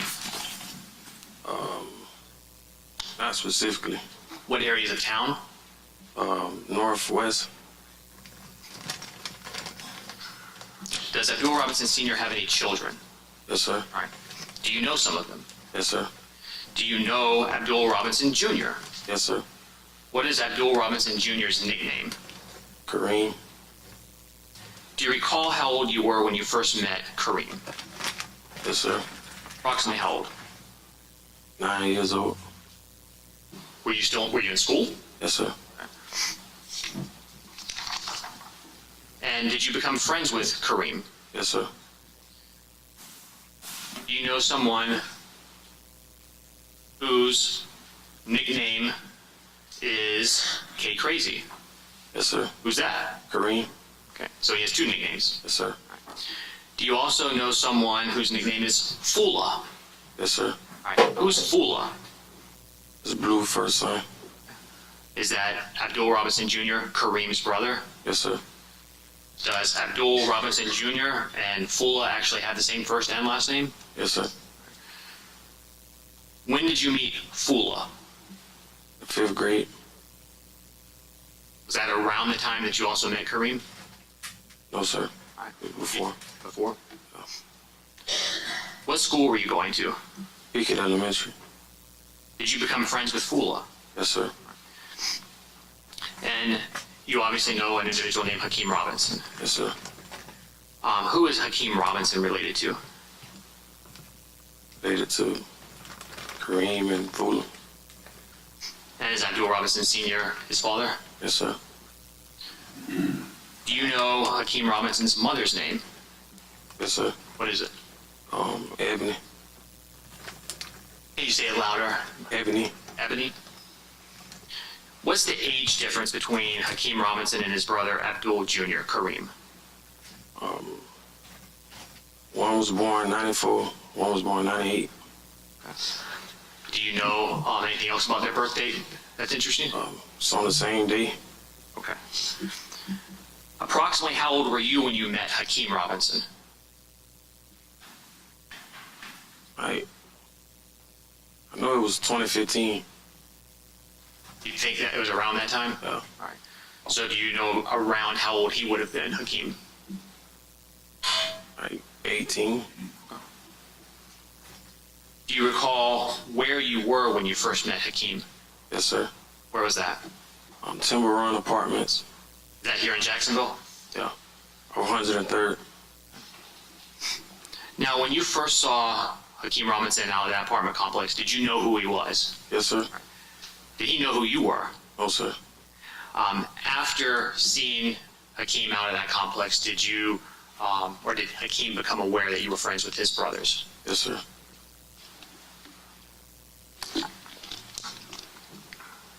Does Hakeem Robinson have any nicknames? Yes, sir. What are they? Ksoo. All right. Kimi. Kimi? Kimi and Ksoo. Ksoo? Do you know someone, you identify Leroy Whitaker, how do you know him? I know him through his cousin. All right, who's his cousin? We call him Popeye, but his name Mark Clayton. Is Leroy Whitaker related to Hakeem Robinson in any way? Yes, sir. How? Cousins. Does Leroy Whitaker have a nickname? Yes, sir. And what is that? Scotty. You didn't hear it? Yeah, I'll need you to Scotty. speak up. I couldn't hear that either. Scotty. Okay. Scotty, Thank you. just make sure you stay close to the microphone. All right. Prior to January 15th of 2020, did you, Abdul Robinson Jr., Hakeem Robinson, and Leroy Whitaker all spend time together? Yes, sir. Was that often, Yes, sir. but usually in a group setting? Yes, sir. Do you know someone named Torgon Williams? Yes, sir. All right. Who was he? Friend. Is Torgon Williams related to the Robinsons? I would say Kareem. So Abdul Robinson Jr.? Yeah. How is Torgon related to him? They call each other cousin. Do you recall when approximately you met Torgon? Yes, sir. When was that? 2016. And who introduced you to Torgon? Fula. Fula? Yeah. Are you familiar with a local rap group called ATK? Yes, sir. Was Abdul Robinson Jr., Kareem, part of ATK? Yes, sir. What about Hakeem Robinson? Yes, sir. Leroy Whitaker? Yes, sir. Torgon Williams? Yes, sir. Based on your relationship with that group, and specifically Abdul Robinson Jr., and Hakeem, and Leroy Whitaker, did you become associated with ATK? Yes, sir. And are you also familiar with another local rap group named Six Block? Yes, sir. Do the groups ATK and Six Block get along? No, sir. Do they basically hate one another? Yes, sir. Are you familiar with the street term ops? Yes, sir. What does that mean? Opponents, opposition. Are ATK and Six Block ops of one another? Yes, sir. Do members of both rap groups put out songs that are disrespectful about other individuals in the other group when they've been hurt or killed? Yes, sir. What are those kind of songs often referred to as? Diss track. Diss track? A diss track. If someone puts out a diss track, can that make them a target of the other group? Yes, sir. Turning your attention back to January of 2020, do you recall where you were living? Yes, sir. And where was that? On 3830 University Boulevard. The Esperanza Apartments. So an apartment complex on University? Yes, sir. Were you living with anyone at that apartment complex? Yes, sir. Who? My girlfriend. What was her name? Janera Smith. Say that a little louder, sir. Janera Smith. Smith. Okay. When did you and Janera start living at that apartment complex? July of 2019. Does Janera Smith know Hakeem Robinson? Yes, sir. Abdul Robinson Jr.? Yes, sir. Leroy Whitaker? Yes, sir. Even Torgon Williams? Yes, sir. Now, prior to you getting arrested, had all of those individuals been to your apartment on University? Yes, sir. Today, are you in a relationship with Janera Smith? No, sir. Has that been over for a while? Yeah. Now, prior to January of 2020, were you familiar with someone named Charles McCormick? Yes, sir. Was Charles McCormick affiliated with the group Six Block? Yes, sir. Are you familiar with someone by the name of Raekwon Howard? Yes, sir. Is Raekwon Howard affiliated with Six Block? Yes, sir. Did Charles McCormick have a rap name? Yes, sir. And what was it? Buck. Can you say that again? Buck. In 2019, did Charles McCormick put out a diss track? Yes, sir. And what was that diss track or song? What did it reference? Dead people. And do you recall some of the people that were referenced in that song? Yes, sir. Who? Willie, 2-3, Snoop. Who's Willie? Willie Addison, that's Kareem's brother. I'm sorry. That's Kareem's brother. Can I interrupt y'all for a second? And I apologize for that. Ma'am, do you need a cough drop or water or anything? Do you have to, are you sure? I want to be sure you're okay. There's another cough drop we're handing you. And you can have water up here if you need to. I didn't mean to call you out, but I saw you coughing a lot. So do you need a glass of water? We can get that for you. No? Okay. All right.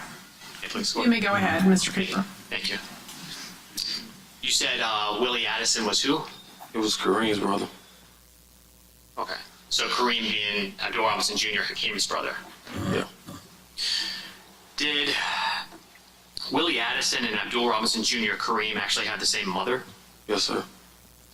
And do you know her name? Yes, sir. What is it? Angie. You also mentioned someone named 23. Who's 23? Royale. Who was Royale friends with?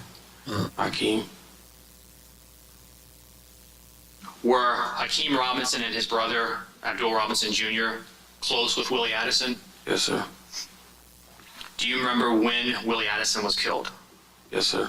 And when was that? January 15th, 2019. So exactly 1 year prior to Charles McCormick's murder? Yes, sir. How was Willie Addison killed? Shot. Are you aware of if anyone else was with him at the time he was shot? Yes, sir. Who was with him?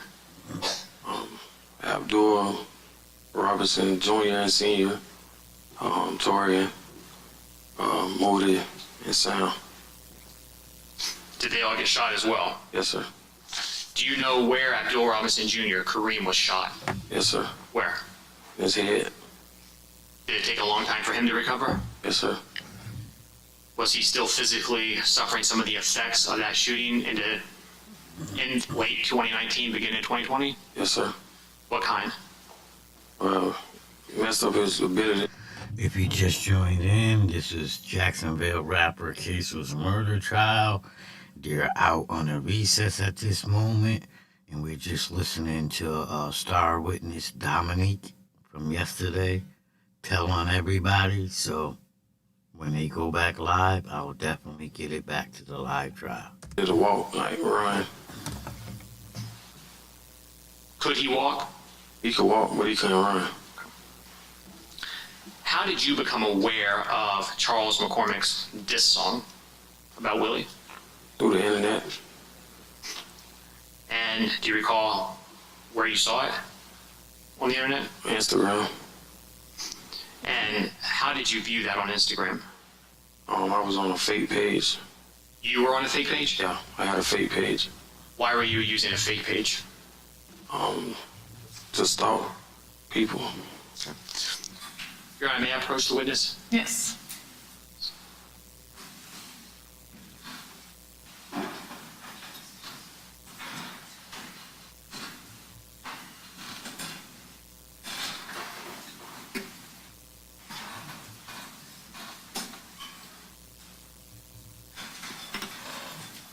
Mr. Garner, I'm approaching you with what has been marked for identification as States P. This disc, do you recognize this, sir? Yes, sir. And what do you recognize this to be? It's a diss track. This disc track. Buck. Is that Charles McCormick? Yes, sir. And have you listened to this? Yes, sir. And is it a fair and accurate recording of the song we were just talking about? Yes, sir. Your Honor, at this time, the state would seek to introduce into evidence the mark for identification of States P into the appropriate number exhibit, I believe it's 249. Okay, any objection from Defendant Whitaker? Any objection from Defendant Robinson? All right, without objection, State's Exhibit 10P will be marked into evidence as State's Exhibit 249. And publish? Yes. Nigga dark and you ain't even take it so. Shooting Glock in air too. 4-5 big got record. Hood hotter than the stove. Circle small like a cherry.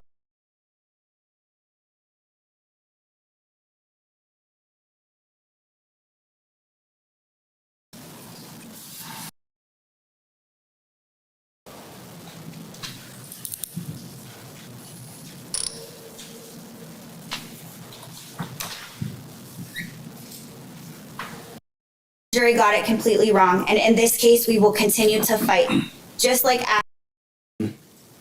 on the night 2 days after graduation to the highest courts to get him what we all believe, and that is truth and justice. Thank you, Your Honor. Thank you. Mr. Coy would like to give a statement at this point, Your Honor, and then I'll make the legal arguments after that. All right, thank you.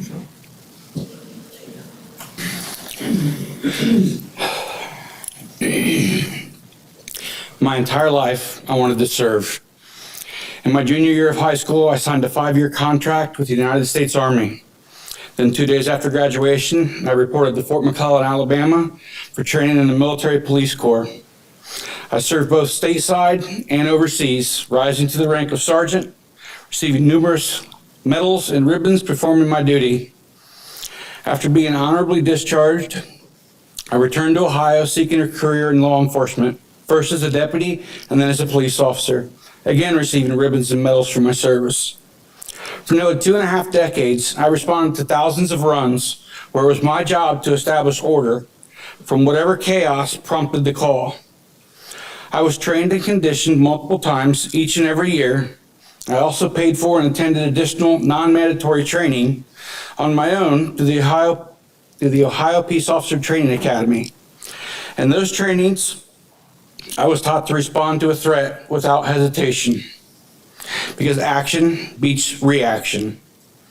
On the night in question, I did just that. I saw what I believed was a silver snub-nosed revolver rising up to me. I yelled, "Gun!" "He has a gun," to my partner, so she knew what I saw, as we are trained. And I reacted the same way I had in hundreds of training scenarios. I drew and fired my weapon to stop a threat, to protect myself and my partner. I believe in the law. That is why I dedicated my entire adult life to it. I feel my actions were justified and within the reasonable officer condition and standard as set forth by case law.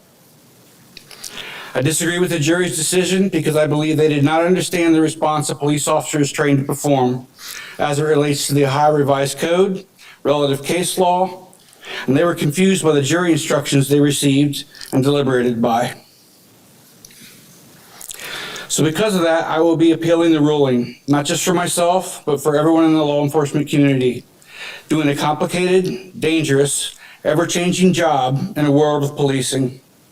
This decision in this case has far-reaching effects on the police departments of this great nation. With that said, I would like to thank my family for their support with my long battle with cancer that coincided with this process, of which I am still recovering and continued treatment. And additionally, I would like to express my overwhelming gratitude to my friends, brothers and sisters wearing the badge for their continued support and encouragement to stay strong and have faith in our judicial system. This case and my actions have affected both sides of this courtroom. It weighs on me heavily that a family lost a loved one.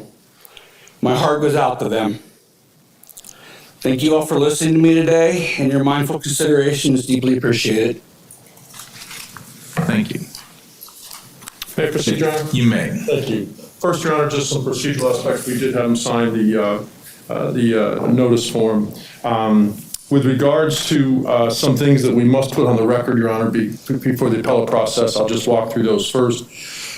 Number one, Your Honor, we would ask that you set aside all the verdicts in this case and grant a Rule 29 motion despite the jury's verdicts. I'll go into the arguments in a little bit. Second, Your Honor, there's 274 days of jail time credit, I believe, the government, and we agreed to that. Third, Your Honor, we were asking for a bond after you put the sentence, Your Honor. We're asking for an appellate bond for several reasons. The first group of reasons, Your Honor, is that this is a case of first impression. What I mean by that, our Court of Appeals has not had a case that involved an officer shooting that goes up through it here in Franklin County. The Supreme Court has very little documentation on that as well.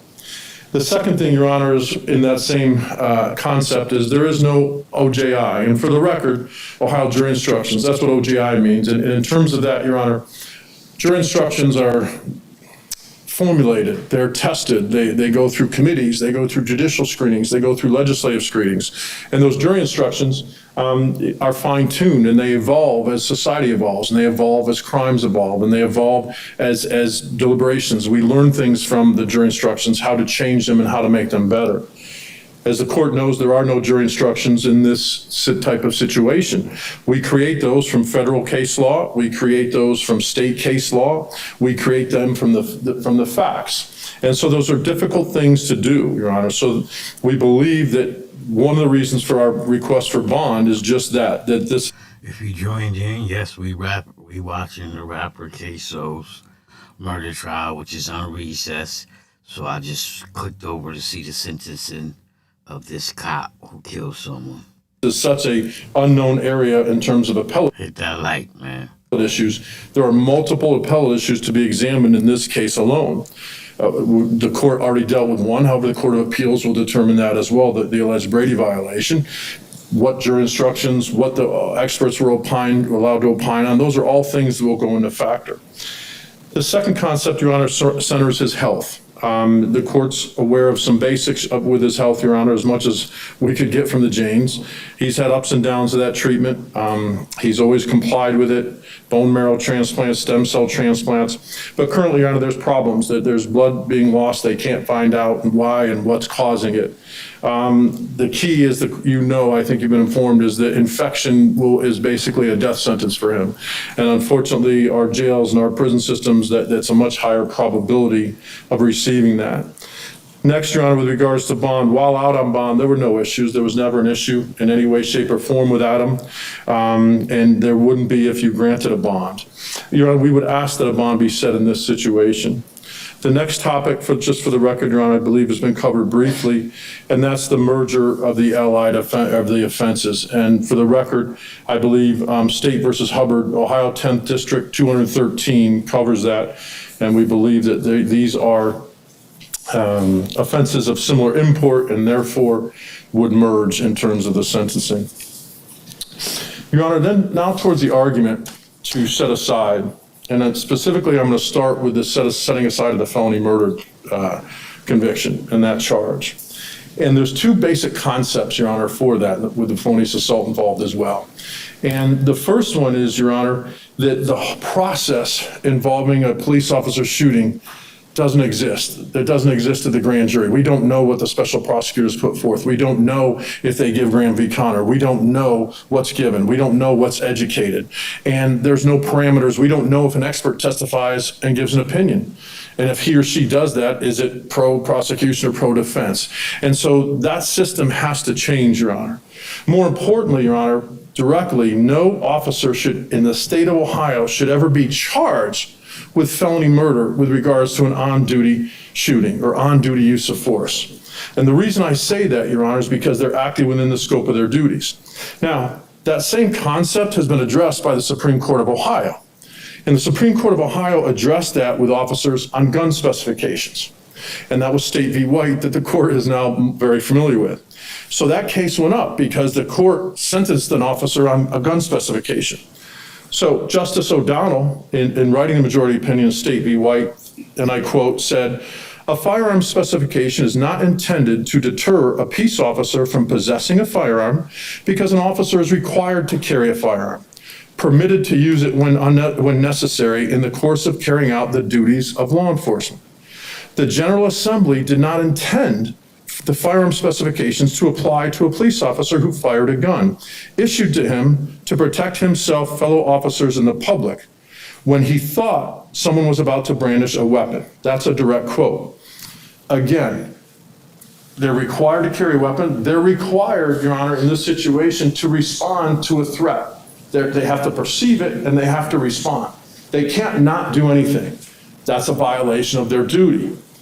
Justice O'Connor, in another concurring opinion on that, continued to emphasize what she described as the absurdity resulting from the application of a firearm specification in a case that revolves around whether the officer made a mistake in judgment. Thank you, Your Honor. Just briefly, with respect to the arguments regarding setting aside the jury's verdict, the state respectfully asks the court to overrule that request from defense.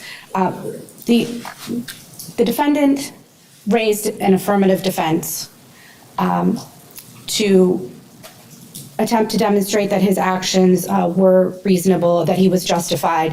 He failed to make that defense. He didn't meet that burden. So the arguments about the felony murder rule and intent and not knowing what happened at the grand jury and issues with jury instructions, all of those things are things that are not for the court's consideration at this point in time. He can appeal those things, but we went through the process. We addressed all of the things that needed to be addressed. defense was involved with the jury instructions. They've had several trials involving officer shootings. I think to argue at this point that the instructions were unfair is just simply not true. Additionally, with respect to the issue of bond, it's the state's position that Mr. Coy is not entitled to a bond at this point in time. He has been convicted. The landscape is changed now. There are considerations that the court needs to factor into that decision. At this point, because he has been convicted, he does not have a right to a bond under 2937.722. It's the state's position bond should not be granted under Appellate Rule 8 at this point in time. Since he has been convicted, and based on the nature of the crime here, we're talking about a murder conviction, it's inappropriate to grant bond at this time. The incentive to flee at this point becomes greater because of the conviction. Mr. Coy also, because of his position in the community and access to family, friends, etc., likely would have the financial means that maybe the average citizen may not have in terms of being a flight risk as well. This issue can be raised with the Court of Appeals, and therefore it's the state's position that the request for bond should be overruled, as should the request to readdress felony murder rule. Thank you. Thank you. Any response? No, Your Honor. Okay. First, as to the motion to set aside the verdict, the court, I think, previously had already made a determination as a matter of law that the matter could go to the jury, that the state had presented sufficient elements of each and every element of the charge for the jury to make a determination and consideration as to all of the charges that were before them. The court still finds, as a matter of law, that the motion to set aside the verdict will be denied. As to the question of bond, at this time the court is not going to grant bond in this matter. The defendant has been convicted of a serious offense, and all of the reasons outlined by the state are concerns as well. Obviously, that's an issue that can be raised at the Court of Appeals, and if they decide to place on a bond, that would be their decision.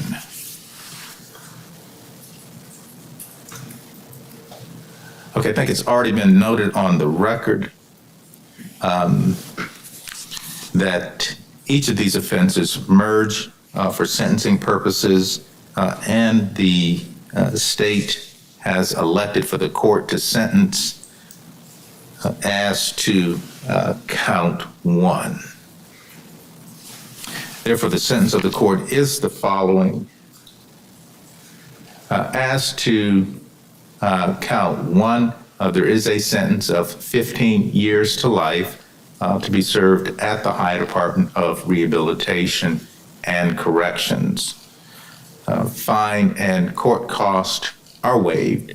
Record does reflect 274 days of jail time credit. Because of the fact that Mr. Coy will be going before the parole board after 15 years, post-release control doesn't apply, and he will go before the parole board at the appropriate time. These cases are always very difficult. Court has these types of cases in which individuals on both sides of this sit before the court. First of all, I want to echo what Mr. Collins said. I think everyone has been respectful throughout this process. Trials, by their very nature, as they always start off, are very emotional and difficult for people to have to sit through. The court absolutely understands that and gets that. And sometimes it's too difficult for people to do so. But the court, throughout this entire process, has not needed to admonish anyone about their behavior throughout the process. And so the court appreciates that as well.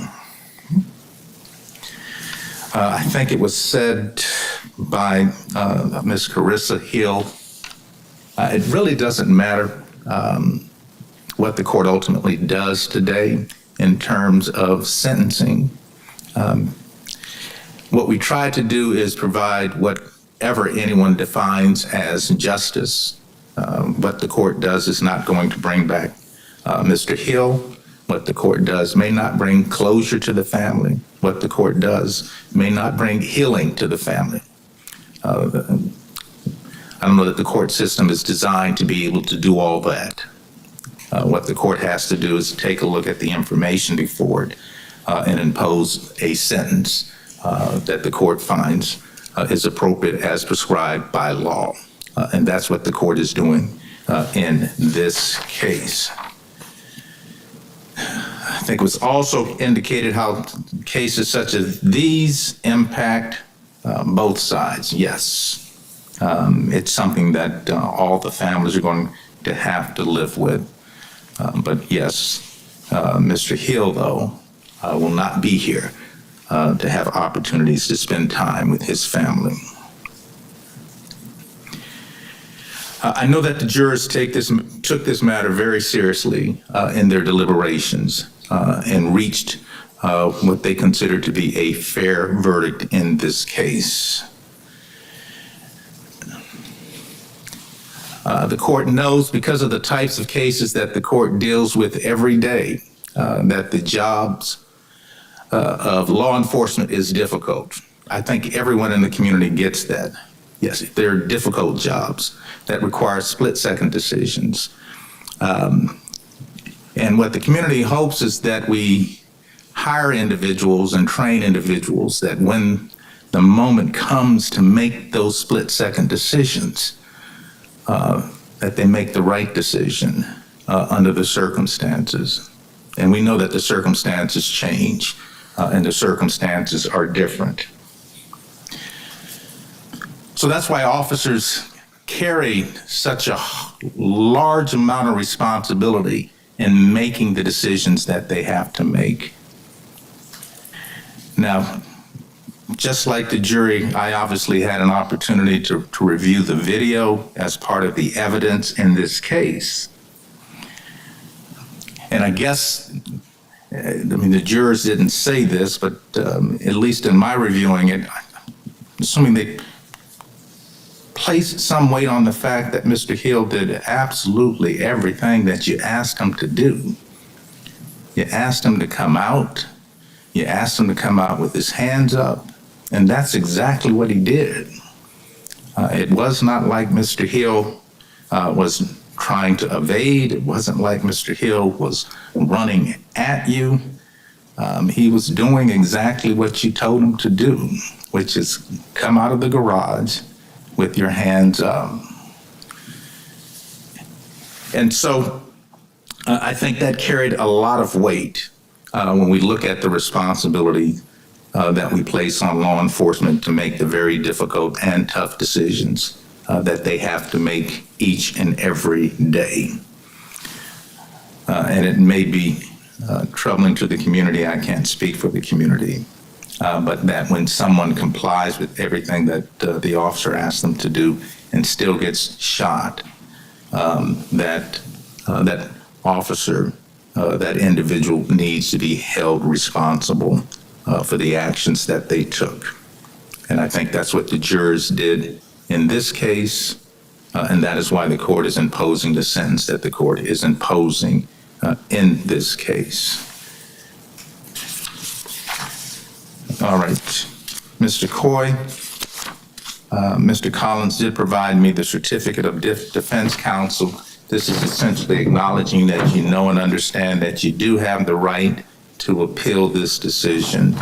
And I'm assuming that you've already had discussions at this point in time about counsel. And Mr. Collins, it's my understanding the court will not need to appoint counsel. That counsel has been retained. Counsel's already in place and will go forward and it does not need a court-appointed appellate attorney. The only thing I know that we'll be applying for is for the indigency in terms of the transcript, Your Honor. Okay.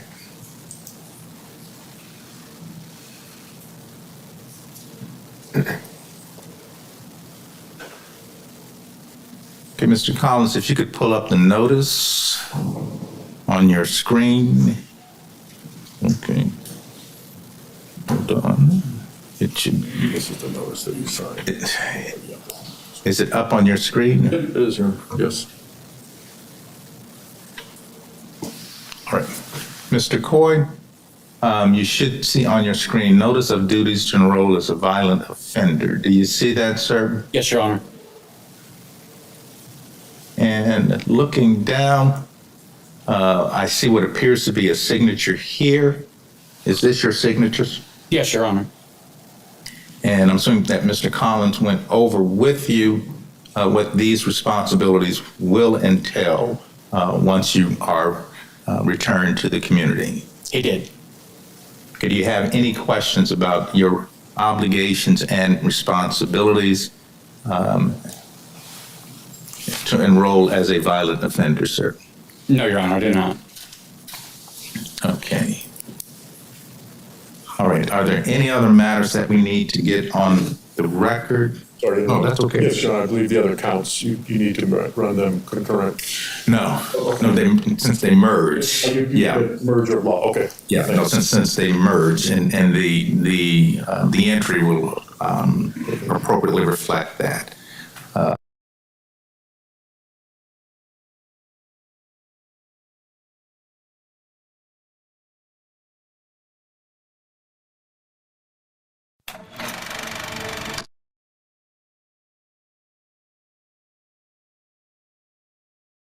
To him, which our position is that it is considered hearsay.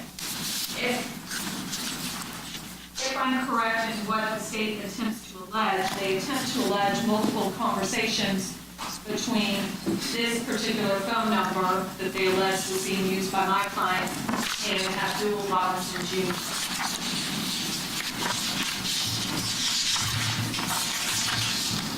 So conversations alleged to be between Mr. Whitaker and Abdul Jr. Yes, sir. And let me ask, because on the exhibit list, I don't have a 10I. I mean, I think I have the composite, but they're not labeled. Which one is this? If they arguing motions, why we can't see it? Which phone number binder? 904-803-3671. Or I'm sorry, it's the binder under Abdul Robinson Jr., 624-3684. All right, and that binder is labeled what, 10I? Yes, Your Honor. And I'm happy to provide this to the court. Yeah, I'll need to look at it. And so this is a composite exhibit of messages from 904-624-3684? Yes, as well as messages between also 904-866-2370.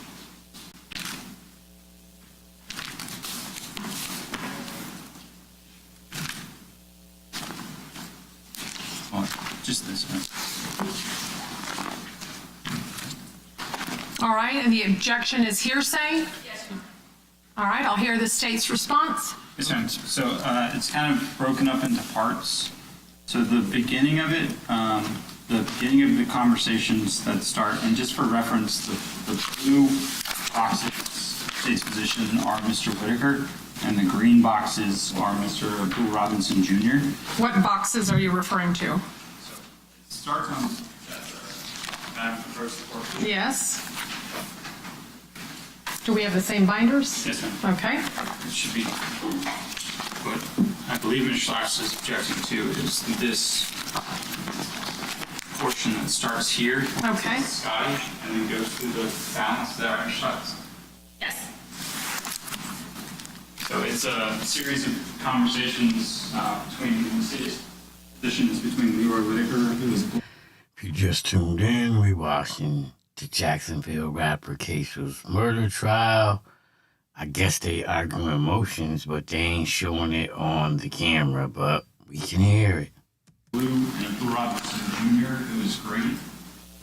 The first several pages of it, we were only seeking to introduce the green portions, the legal access objections, the green portions is hearsay.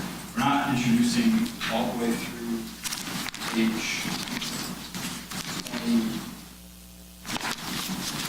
23. So from page 1 to page 22. We're not seeking to introduce those. The truth of the matter asserted. We're just trying to show that there was a communication channel between the two of them. So it's more just the existence of the conversations between the two of them. So I don't think it's hearsay. We're not seeking to introduce it to this truth of the matter, but if Mr. Jackson wants to, then we can redact out all of the green text going up to that one. And changes from that one, because on page 23 where it says simplification, the state has two arguments for that. The first is, this is on the day of the homicide, and it's in the middle of the commission of the homicide. The state's first argument for conversations from that point forward, going through to page 26, is that they're co-conspirator statements. The second argument is that they're not hearsay because they're assertions. He's telling them similar location. Version of it's a command, it's not a What? Sorry. Okay. Your Honor, if I may, in regards to the first 22 pages where they're saying the relevance is to show contact, I think we can do that without admitting the hearsay. So I would request that everything be redacted from Mr. Abdul Jr. because it would be hearsay. And we could accomplish the purpose, which I would concede would have some relevance in this case, to show that they had repeated contact, but not in particular what that contact was. On the day of the homicide, Your Honor, I do think it's important to look at the time. If they want to allege a co-conspirator statement, obviously the conspiracy ends when the homicide is accomplished. These alleged text messages would have been after the homicide had been accomplished and therefore cannot qualify as co-conspirator hearsay because it's been well established in case law that the conspiracy ends when the actual crime is completed. But isn't this allegedly made while they're in Ms. Buckley's home? So the burglary... I think that would be the allegation, is that the timing would coincide after the homicide has been completed, after allegedly people are bailed out of the car, and maybe are in Buckley home. But still then during the crime of burglary with an assault and battery. But Mr. Abdul Robinson Jr. is not considered in any way, shape, or form a participant in that crime, so he could not be a co-conspirator of that crime. He's not charged with it, he's not alleged to have completed it, to aid it in any kind of way. The homicide had been completed, allegedly, under the state theory, when they left the Merrill Road Okay. All right. So it sounds like from pages 1 to, or not 1, wherever the text messages start on this extraction report, through 22, the objection to hearsay will be sustained. So the messages themselves, or the content of the messages, then should be excised or deleted or extracted, as you had agreed, because the content of the message is an out-of-court statement and would not be admissible under hearsay. The frequency of the communications and the fact that there were communications between them will be admissible. So if you can make those alterations.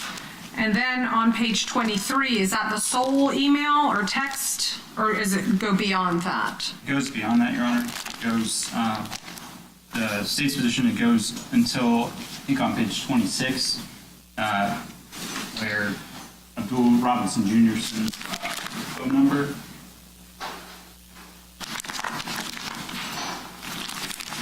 Which the state's position is the phone number of Abdul Robinson Sr., who then Mr. Whitaker starts calling.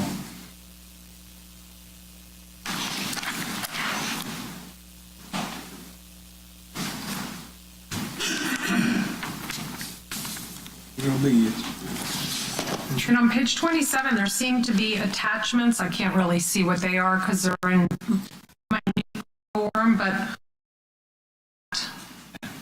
I'm sorry? on page 27, there's a series of 2 text messages that seem to have a photographic attachment. I think that is after, that would be at 8 p.m. that night. I don't think that would probably be almost in line with the court's original ruling as to things that were outside of the actual commission of the homicide. Okay. So are those just to show continued communication, not necessarily the substance of the communication? Yes, ma'am. All right, so my ruling will be the same then as to those. On page 23, 24, and 25, and 26, I'm going to overrule the objection, and those will be admissible. So with the objections noted, if you will adjust states 10I. Yes, ma'am.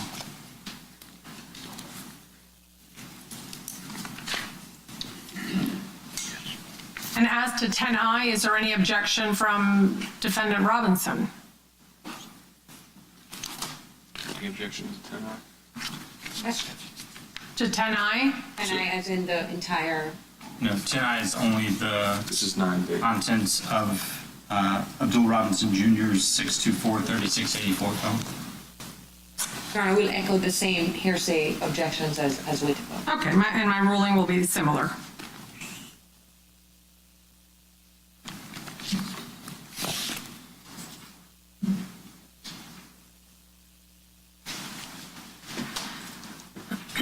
Is there anything else? Yes, Your Honor, we're taking a look at a 217-page presentation. And there's What identification number does this have?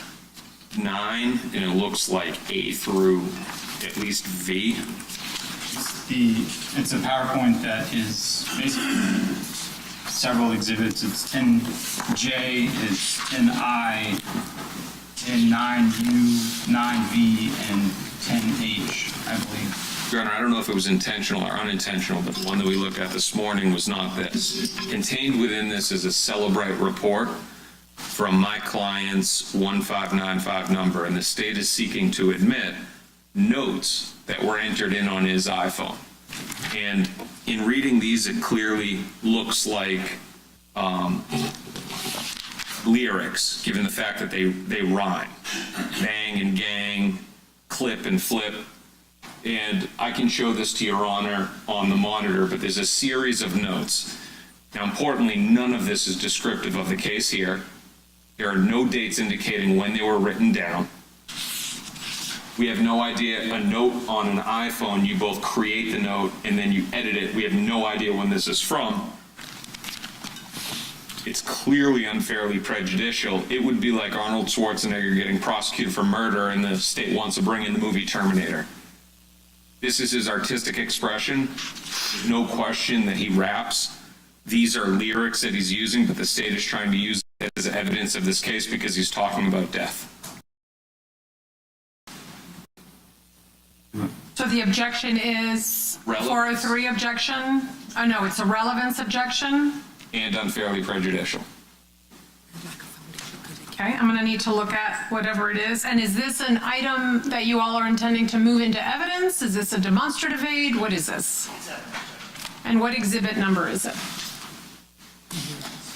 Your Honor, also lack of foundation because they can't establish that he is the one that actually wrote them.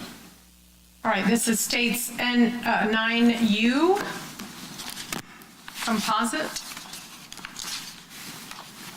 Page 175 through 177. The numbers aren't going to match up with the notebooks. Those are just the slide numbers. Yeah, this doesn't look to be that long. All right. Your Honor, can I publish? Well, I want to look at the actual item that's going to be introduced into evidence. So if that is not the same as this, They're nearly identical. The content is identical. Turn around so the court reporter can hear what you're saying. Sorry, the content of what is on the PowerPoint is identical to what's contained within the notebook. Okay. It's just, these are printed.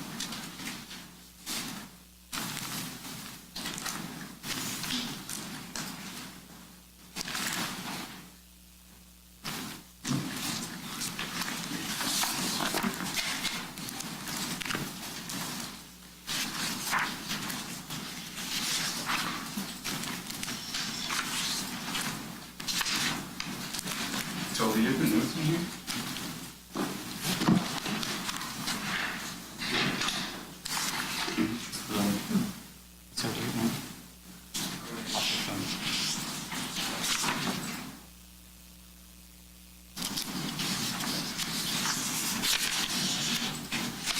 Governor, it appears it's not in the binder, but at least if the court...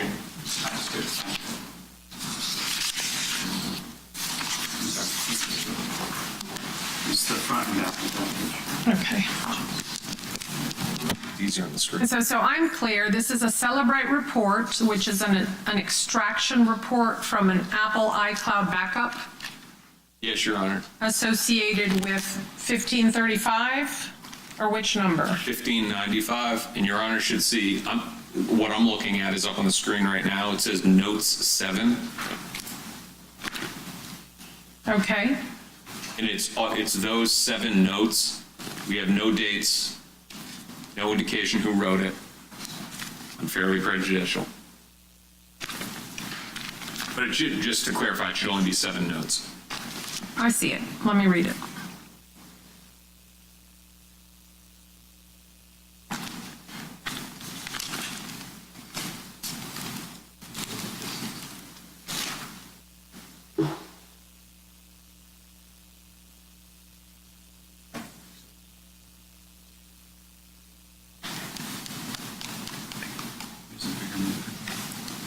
We can see it as drawer. You don't have to say it.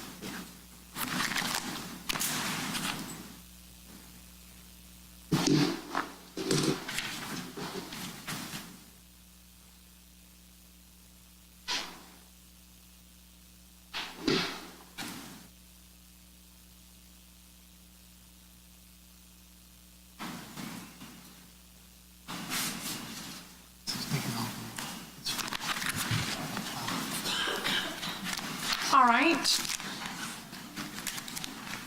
So as to relevance and prejudice, let me hear from the state. How is this relevant? What information do you have in terms of dates or creation or? Judge, we don't have information regarding the dates as to when these were created.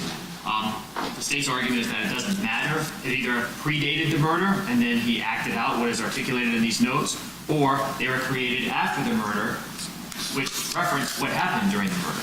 And so the state's argument is that these are very, very descriptive, and they seem to outline exactly the behavior that was captured on the dash cam in terms of the murder. We also have evidence and testimony regarding the fact that Mr. McCormick was targeted because he was affiliated with 6 Block when he made that song regarding Willie Addison. They are the ops to ATK. That is referenced in these notes about going after your ops. Judge, you better not rep that 6. You're going to get hit out here. The top note on number 5. Those in conjunction, when read together, are very descriptive and outline what we believe happened in this case and what the evidence the state has presented has seemed to corroborate this. Your Honor, the state has presented that my client is an artist. He's a rapper. Music videos that he's been involved in. They've also entered in Charles McCormick's song and talked about the fact that he was rapping about something that he was not involved in. That is the culture of drill rap, that people are rapping about things that they may or may not have been involved in. The fact that the state is coming back and saying that it's evidence of this murder when they've also hit him with another, what we consider to be a horrible murder case for them, it is not relevant in this case. It does not in any way indicate involvement in this case. And again, you cannot remove out the artistic expression of this. So the lack of any dates and the specificity, Your Honor, we maintain this is not relevant. All right, thank you. As for relevance, I am going to overrule. As for 403 balancing prejudice to the probative value, I will also overrule, so they will be able to come in to trial. What exhibit number again is that? Is that 9U you all said? Yes, Judge. All right, I don't have 9U listed on my exhibit list, so tell me which one that is. Okay. All right, thank you. Your Honor, I apologize, and this is not going further on your ruling or contesting it. The government before this trial withdrew the gang enhancement, and this is indicative of gangs. Okay. They've tried to hedge it with groups, but this bringing in gang, I would say that it is not relevant given the fact that they voluntarily removed the gang enhancement. All right, thank you. The record is made. Anything else we need to address before we bring the juries out? We need a moment to redact that. Oh, okay. Let me know when the redactions are done, and we'll continue. So just to be clear, the other one was 10E? No. No.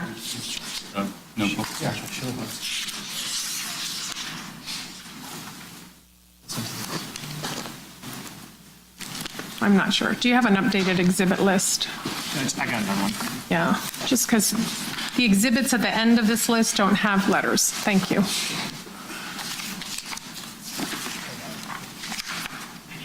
Ah, okay.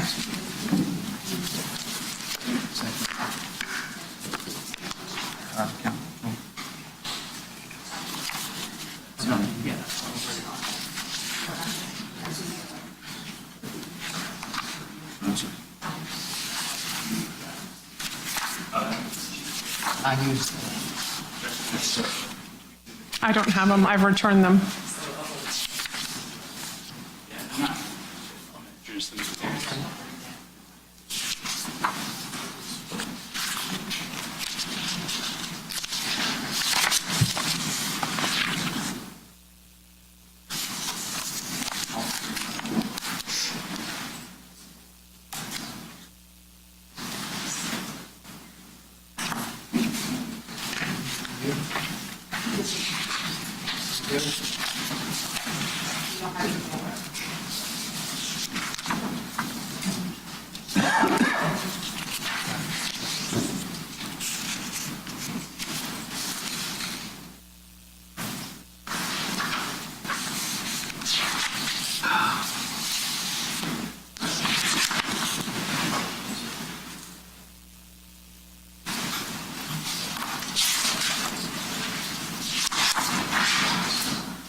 PowerPoint's right. You're looking good.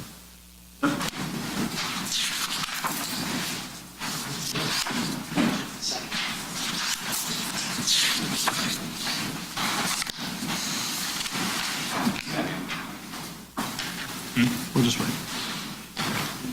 Step out for a second.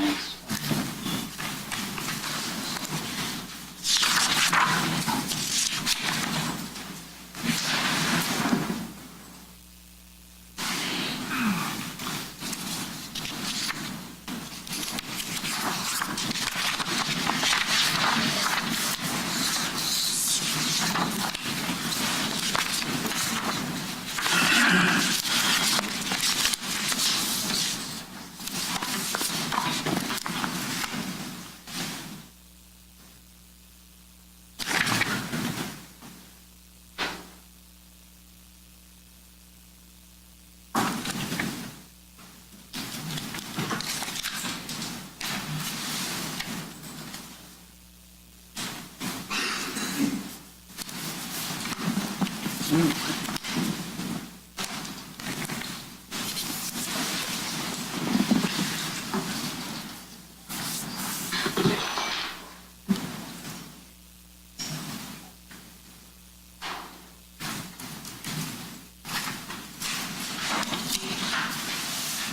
we make a quick or tennis motion?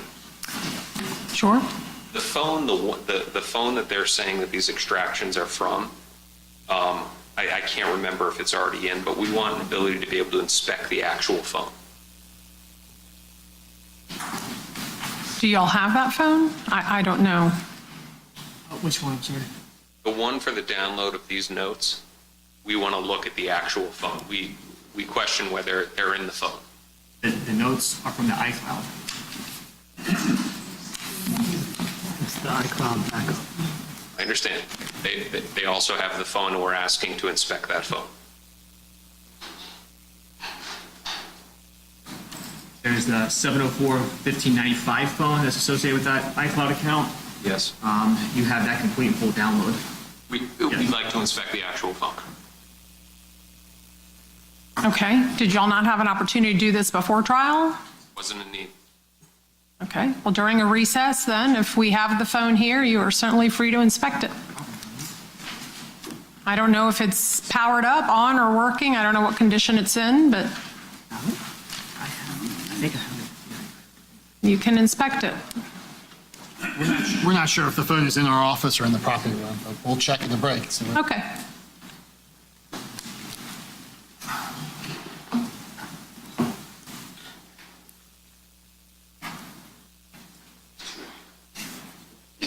Yeah.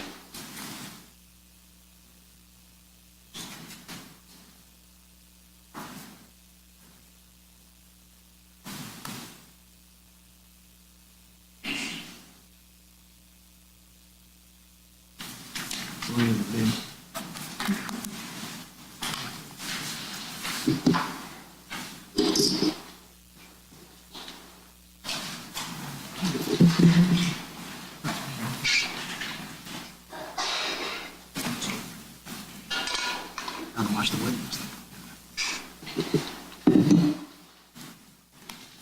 Just up there.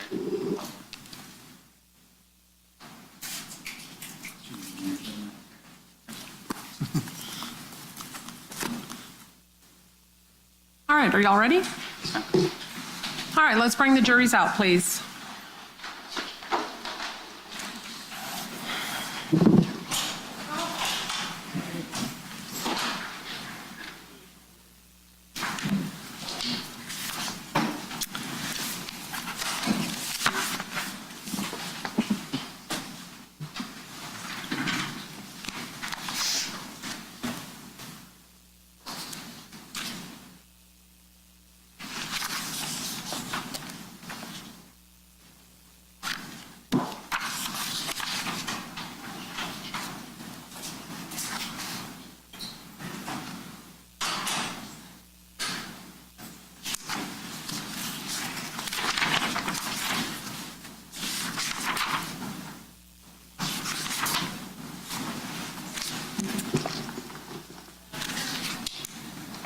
Are they ready? Okay, let's bring them out. Your Honor, jury now in the courtroom.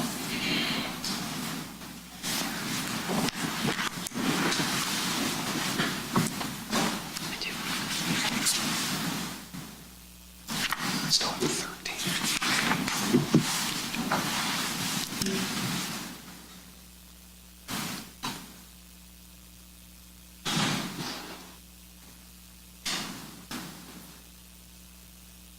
All right, thank you, ladies and gentlemen. You may take your seats. We have one in the restroom. All right. While we wait for Mr. Robinson's jury to come out, then, I hope and trust that you all were able to get some lunch. Just want to ask and be sure that none of you were approached by anyone to talk about this case or to provide you any information about the people or places involved in this case. If so, please raise your hand. Okay, no hands raised. And lastly, did anyone read, watch, or listen to any news on your phones or electronic devices inadvertently, of course, that might have been printed or aired over the lunch hour? Anyone? If so, please raise your hand. And I see no hands raised. Okay, thank you. Just be sure the notepads you're collecting are yours if you're taking notes during this trial while we await for jury number 2 to come out.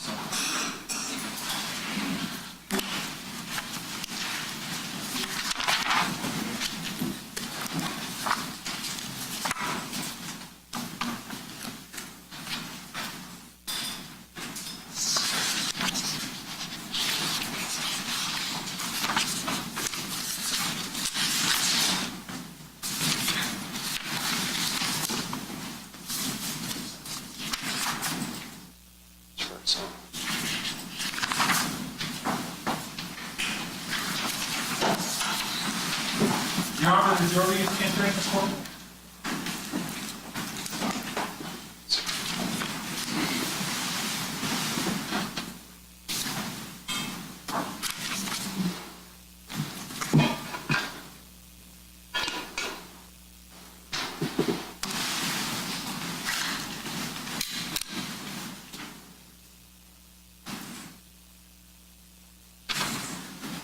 All right, thank you, ladies and gentlemen. You may take your seats.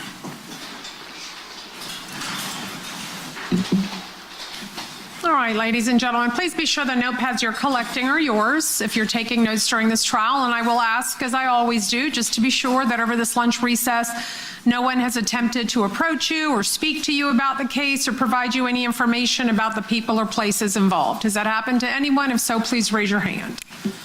Okay, I see no hands raised. And lastly, if anyone on your electronic devices may have inadvertently read, watched, listened to anything that may have been on your devices, either by news or otherwise, that has anything to do with this case. If so, please raise your hand. All right, and I see no hands raised. All right, thank you, ladies and gentlemen. All right, we will continue with the state's case in chief. So, State, you may call your next witness. State will call Detective Ostertag. Detective Ostertag, please.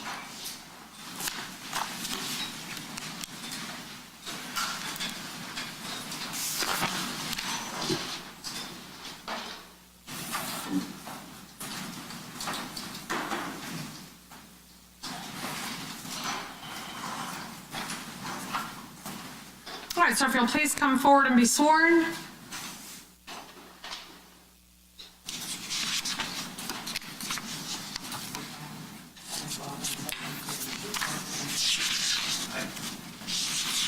All right, if you'll have a seat there in the chair, please be sure to speak loudly, clearly, and closely into those microphones so you can be heard by all.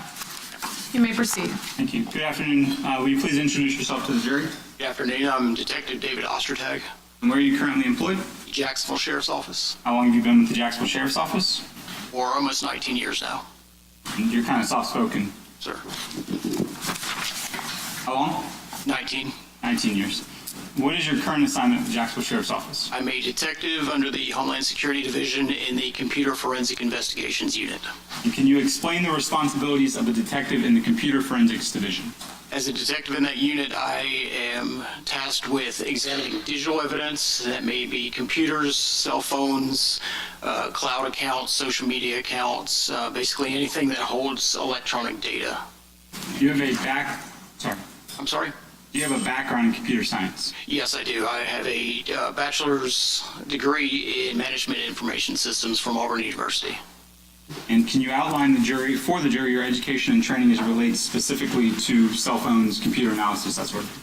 I've been trained by the Secret Service at the National Computer Forensics Institute, as well as the Federal Law Enforcement Training Center in various disciplines of digital forensics concerning computers, mobile devices, cloud downloads.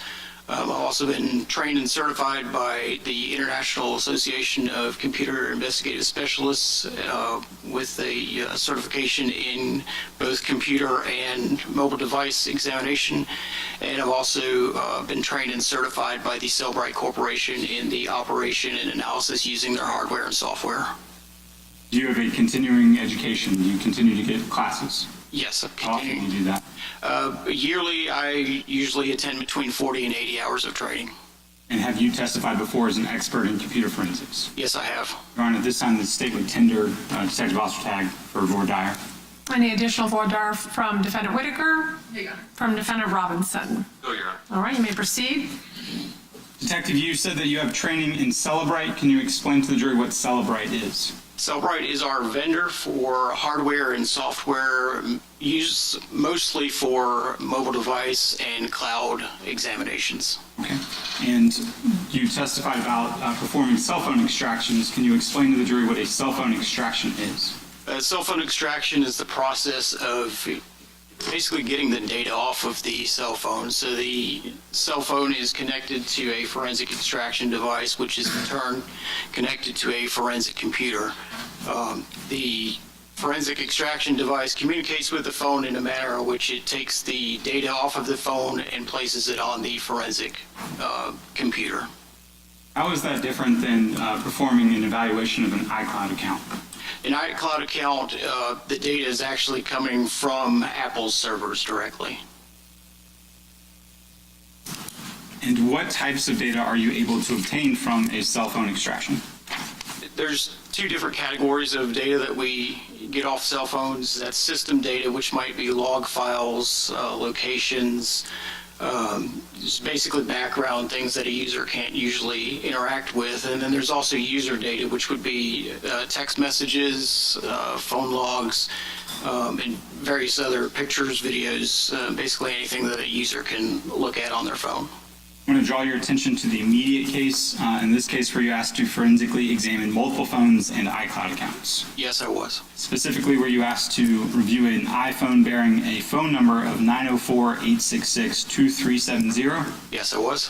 A phone bearing 904-624-3684? Yes, I was.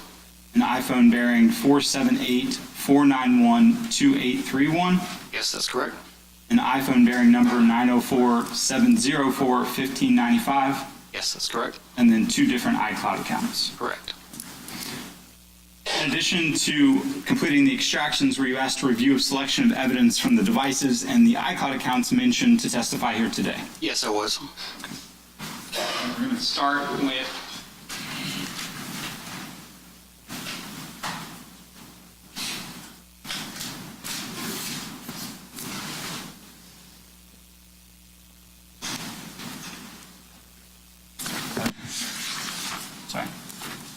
start with what's been marked as statistic of 10G. Can you take a look at 10G? Yes, sir.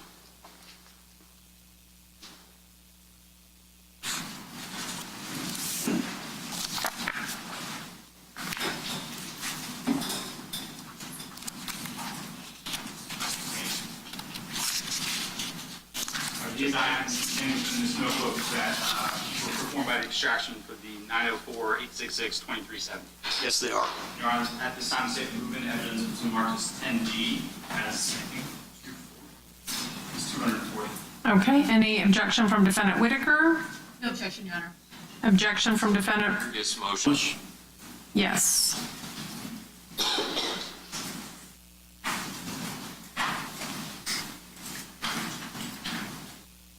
Detective, when you receive an item, is this what it looks like when you first get it? Yes, it is. Okay, so it's like in an evidence bag? Correct. And then what do you do when you receive the evidence bag? So when I receive the evidence, it's photographed like you see here. It's documented to make sure that the evidence matches what's on either the search warrant or the written consent, depending on how what legal authority we have to search the device. It's inspected for any damage which may or may not hinder the investigation or the extraction from the device. Okay. And what is it, the process that you do to perform the extraction, the initial extraction? So the initial extraction, like I said, the phone is, if it's not in a working state, it's placed in a working state, which it may require some sort of repair. In this case, it wasn't the case, but the phone is connected to the forensic extraction device, which is in turn connected to the forensic computer. The 3 items communicate with each other, and the data is copied from the phone over to the computer. States 10G, 240, but on slide number 4, what do we see here? That is the front and back of the cell phone, including the case that's attached to it. And on slide 5? That is the SIM tray, which has the IMEI number, which is like a serial number for a phone, as well as the SIM card that was attached to the phone. Yeah. And you said this is like the IMEI, the serial number for the phone? Correct. That's a mobile device identifier, which acts as a serial number for the phone. When you're performing a forensic evaluation, are you able to obtain device information like the IMEI, the phone number, etc.? Yes, I am. Okay, so we can see here in the area that I'm circling the IMEI consistent with the tray that you just showed us? That's correct. Okay, and then what is the MSISDN? I'm sorry, hold on 1 second. The MSISDN, what is that? That is the phone number that's assigned to the device. Does the phone name itself, or can anybody name it whatever? The user can name the phone whatever they want to.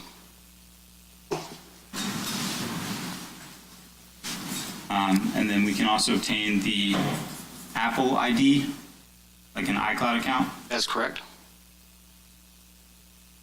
And the device name. In addition to the device sheet we see here, can you also obtain potentially a list of user accounts that are logged in for various, logins, like you log into your bank account or Facebook or something like that? Yes, that's correct. So moving to slide 8, is this what we see here? Yes, it is. All right, so for the 866 number, user accounts for Gmail, Ksoo Management 2X. Correct. And then Abdul Robinson 71, and we see that a couple of times. That's correct. Slide, I think 8 now, slide 9. More user accounts. More user accounts. Slide 10. More user accounts there. Okay. And slide 11. More user accounts on that page. Okay. And for the Instagram account, we have Hop CEO. Correct. Whatever it is.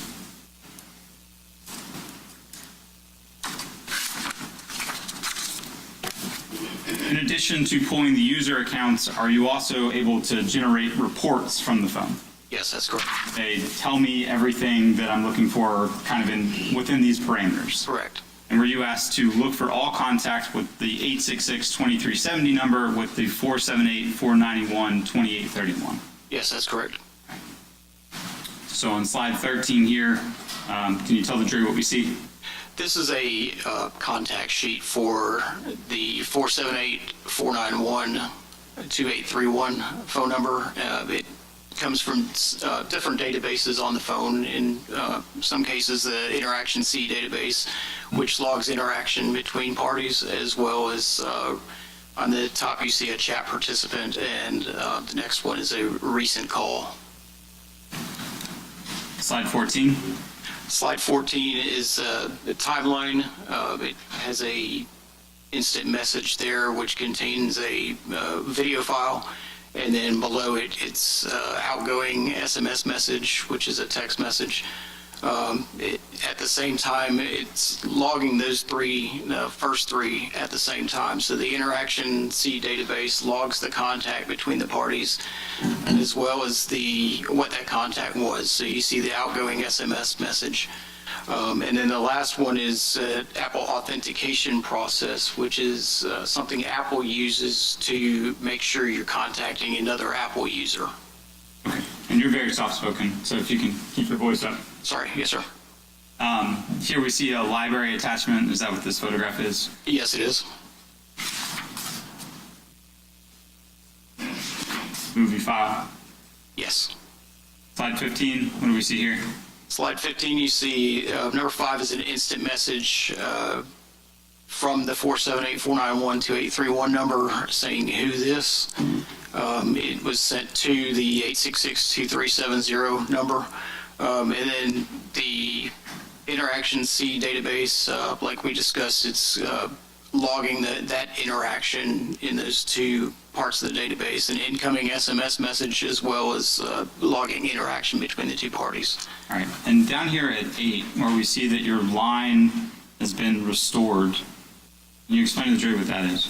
So this is a text message from the T-Mobile Corporation using the 456 handle. It's a system message from T-Mobile saying the phone number has been restored.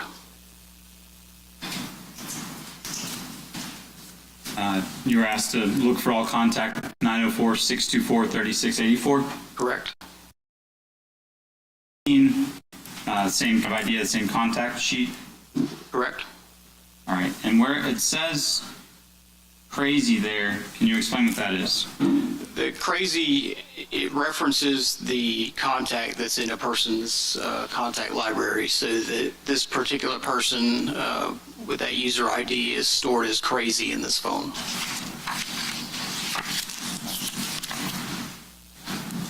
And slide 18, same idea there? Correct.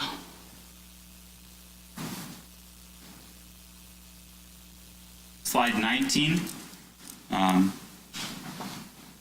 contact with 624-3684 on December the 26th, 2019. Correct. And can you tell the jury what we see here on slide 20? So here you see a text message sent between Crazy 904-624-3684 and the Abdul Robinson 71 iCloud account. It was sent from the Abdul Robinson iCloud account. It states, "I wish I never bond Willie out."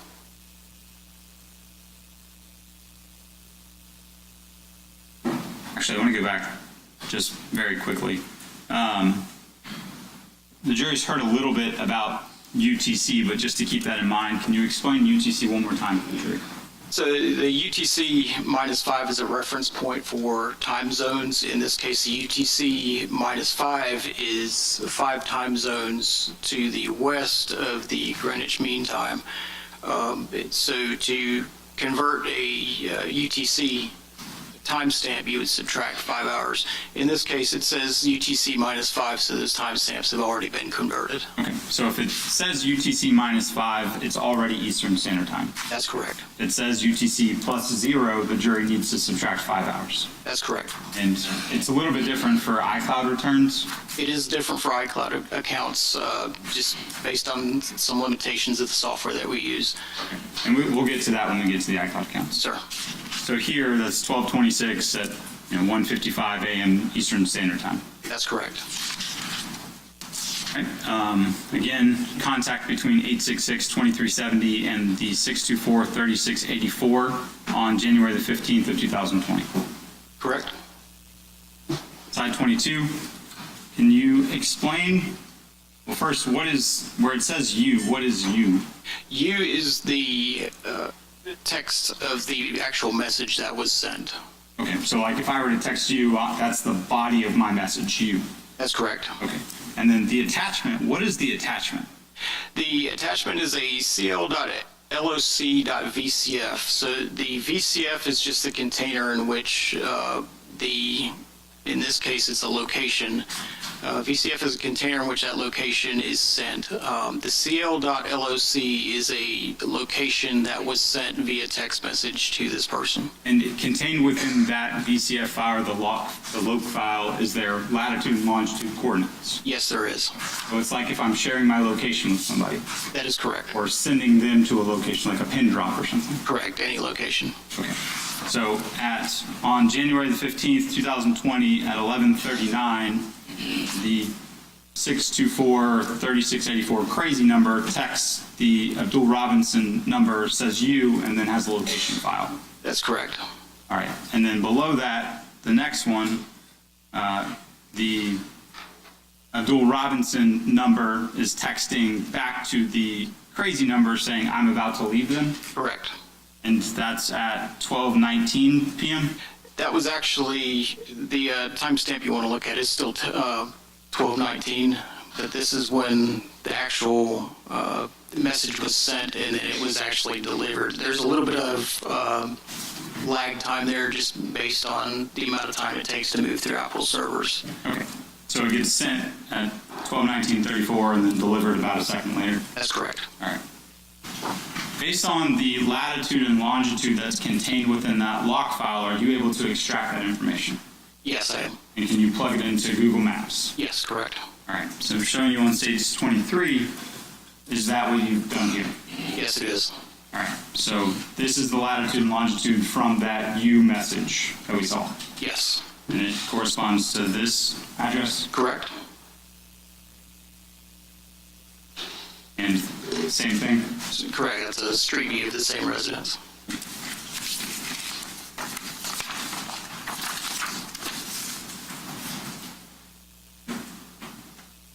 Again, asked to look for contact between the 866-2370 and the 478, now 305-9583 number. Yes, correct. And so is that what we see here? Yes. And this is the same contact sheet that we've seen before? And the same thing? Same thing.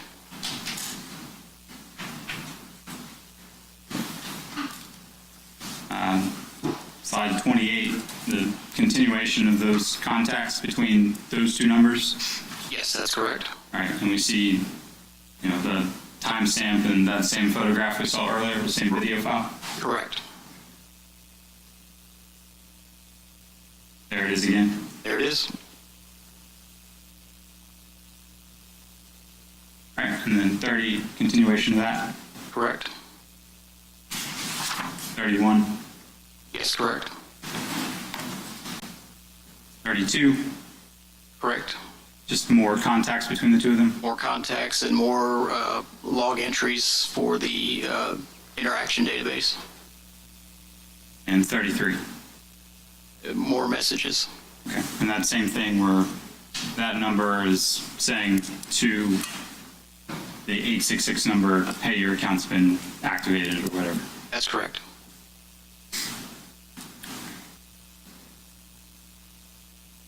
All right, we also have to look for the 904-866-2370 to 904-704-1595. Yes, that's correct. And what do we see here? Here you see the contact sheet for that phone number. The name it's saved under is Ksoo. Okay, so that's what the user of the phone has saved that number for? Yes, that's correct. All right, and then here we have a login for the username Ksoo23x. Yes, that's correct. With that email account, so8198442@yahoo.com. Yes. And then here, associated with the Instagram account, it says for booking features, contact @Hop CEO Manager. Yes, correct. And that's that Instagram account we saw earlier that's signed into this phone. Yes, it is.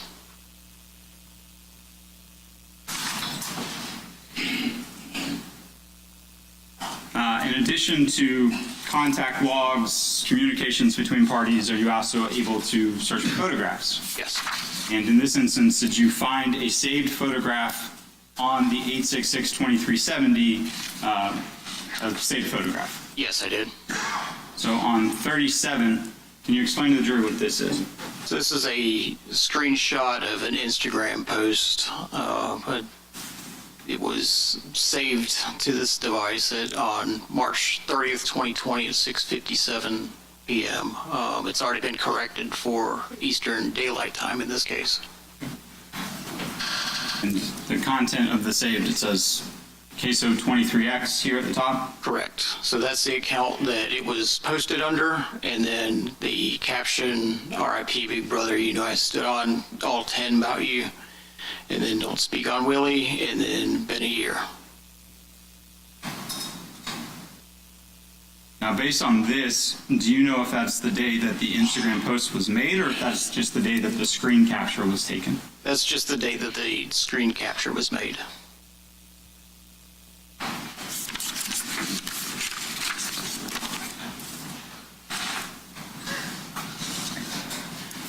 I'm next going to show you what has been marked as it's exhibit an I. Take a look at this item and tell me if you recognize this.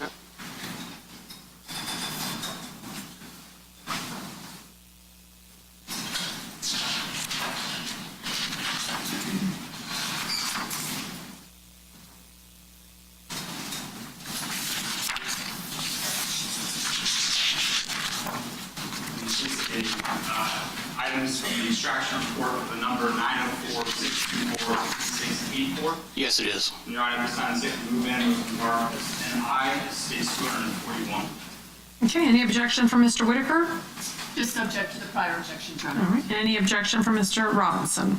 Previous motions and objections, Your Honor. Okay, and those being overruled, we'll move 10I composite exhibit into evidence at states 242. 242. And publish. Yes. All right, detective, jury's going to get used to this pretty quickly, but slide 41, do you see that?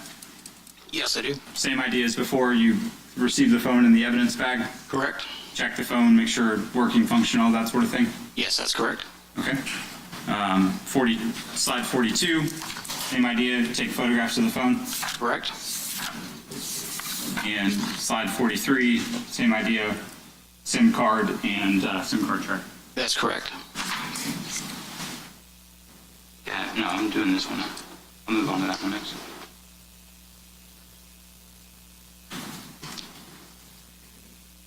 And just for reference, I have numbered these wrong. We're on 242, but I'm showing 241 on the screen, but it's 10I or the 624-3684 number. Yes, sir.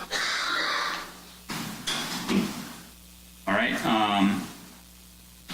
Moving on, device information sheet, same idea. So we've got the MS-ISDN number, it shows the phone number. Correct. The IMEI number for the SIM card tray that you talked about. That's correct.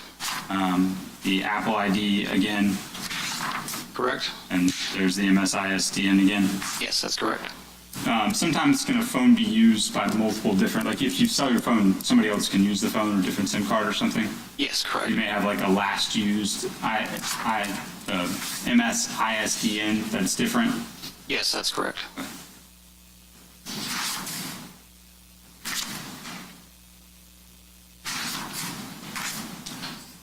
All right, same idea. You were asked to look at user accounts. Correct. So we see multiple logins as the original gangstajithop@gmail.com. Yes, that's correct. Same idea. Yes, that's Facebook and additional other accounts. Same idea. Same idea. You were asked to look for messages with 702-918-4911. Yes, correct. Specifically on December the 28th of 2019. Correct. Can you explain this page? So these are text messages on that date between the 904-624-3684 phone number and the 702-918-4911 phone number. These were sent between 1:56 p.m. Eastern Standard Time and 3:16 p.m. Eastern Standard Time. Okay. And the content? The inwards at the house? Inwards at the house. The user of this phone, the 3684 number, asks who, and then the 4911 number says McCormick, and then the 3684 number replies okay.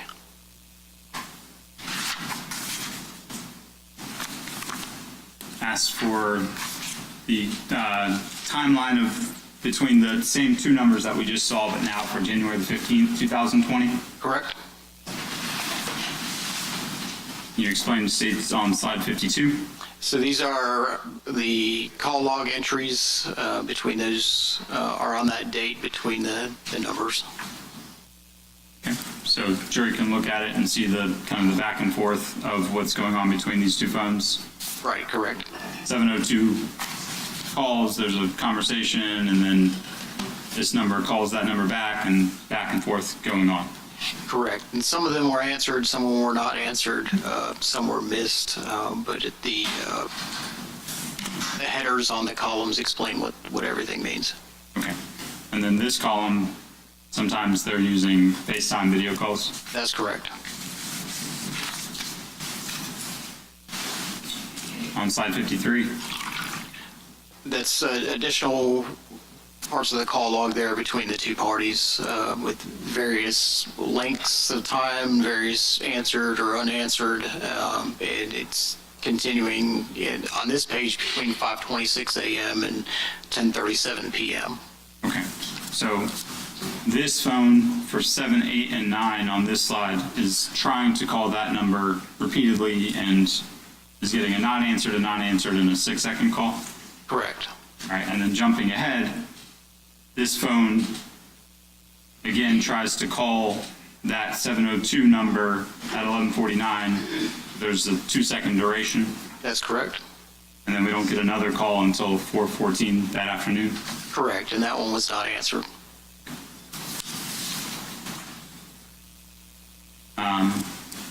Slide 54 asked for calls between this number, the 624-3684, and 904-803-3671. That's correct.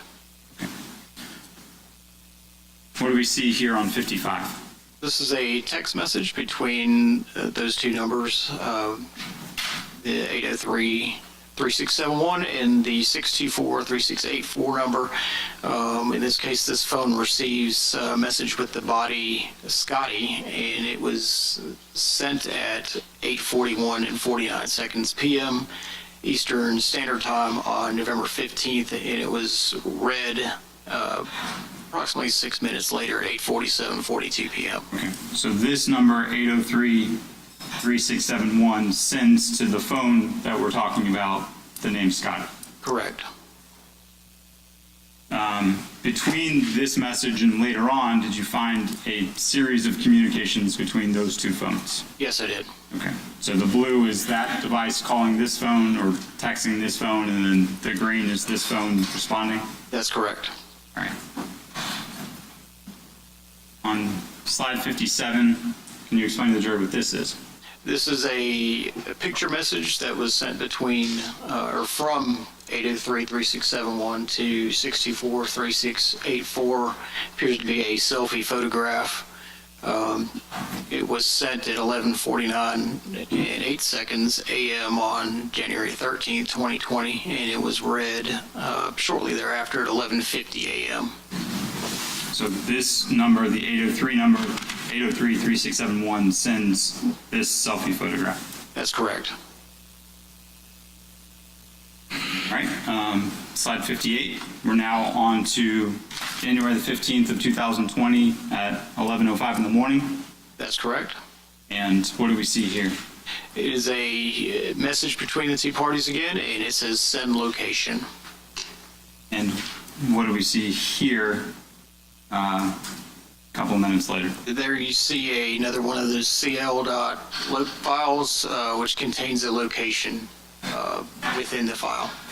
So the 803 number is now sending the location to that green number. That's correct. All right. And again, are you able to extract the latitude and longitude coordinates from that location file? Yes, I am. And able to map them in Google Maps? Yes, that's correct. What do we see here on slide 59? These are 3 additional cl.loc files, which contains location information, latitude and longitude. Okay. So at 11:20 a.m., 11:20 a.m. again, 11, those are the times they're actually sent, right? Right, the sent is at the bottom there. So the first one was sent at 11:08, the second one was sent at 11:09, and the third one was sent at 11:18. Okay. And then all 3 of them are just read at the same time? That's correct. And again, you're able to extract the latitude and longitude coordinates from those loc files? Yes, that's correct. It's slide 60, same idea? Correct. 2 additional location files. One was sent at 11:21, the other was sent at 11:41. Okay. And then at 12:03 p.m., this phone that we're looking at sends back to that 803 number this phone number. Correct. And that's the first phone number that we looked at earlier today. Yes, that's correct.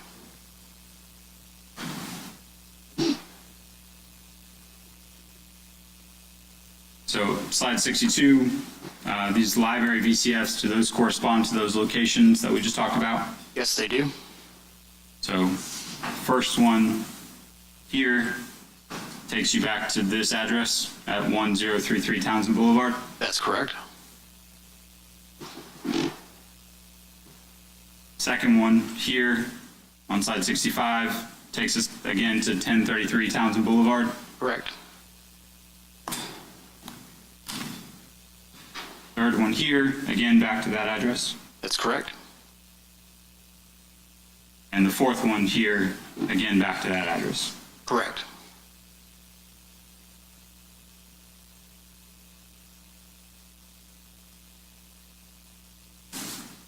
You were asked to pull the calls between those 2 numbers, the ones that we just looked at with the shared locations. Yes, I was.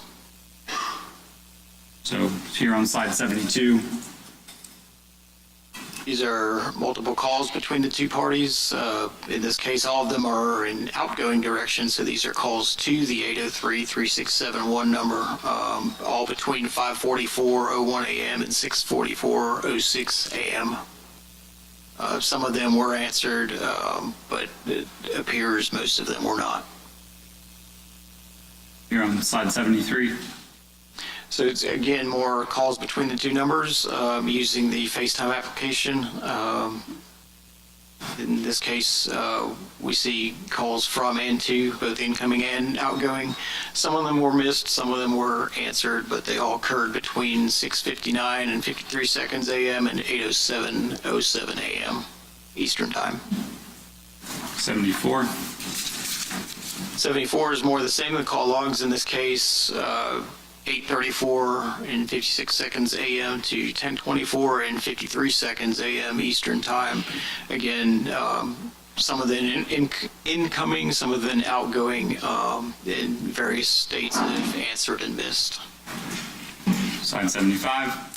75 is more the same, more portions of the call log, in this case between 10:25, 16 seconds a.m. and 11:03 and 44 seconds a.m. Again, more outgoing and incoming in various states of being missed and answered. 76. 76, more the same. These, in this case, these were between 11:04 and 51 seconds a.m. and 11:24, 40 seconds a.m. All between the two numbers as previously stated, all incoming and outgoing, and in this case, all of these were answered. 77. It's more the same contacts between the two parties. In this case, one incoming and the rest are outgoing. They all occur between 11:27 and 19 seconds a.m. and 11:50 and 59 seconds a.m. Some of them were answered and some were not. 78. It's more the same contact between the two parties, both incoming and outgoing. One incoming, the rest were outgoing, and these all occurred between 11:52, 16 seconds a.m. and 12:20, 47 seconds p.m. Eastern Time. It looks like all those were answered. And finally 79. The next one is more the same, outgoing calls and incoming calls. All of these were answered, one was not answered, the rest were answered. They all occurred between 12:21, 24 p.m. and 11:19 and 42 seconds p.m. All right. You were asked to look at contact between this phone and the first phone that we looked at. That's correct. Let's see here on 81. Correct. It's portions of the call log between these two parties. These were all calls on January 15th, 2020, between 11:35 and 13 seconds a.m. and 12:48 and 41 seconds p.m. What is low key? Low key is the name that this person saved that number in their address book under, in the contacts. 82, more calls. More calls between 12:49 and 5 seconds p.m. and 4:14:33 p.m. And this was Eastern Time. 83 more calls. More calls between 4:16:04 p.m. and 5:26 and 55 p.m. And 84 more calls. More calls between 5:28:01 p.m. and 9:36:57 p.m. Okay. Same idea. You were asked to look for messages on January the 15th from between this phone and that first phone that we looked at. That's correct. And here we see the same thing we saw earlier. Yes, correct. Just in the inverse. In the inverse.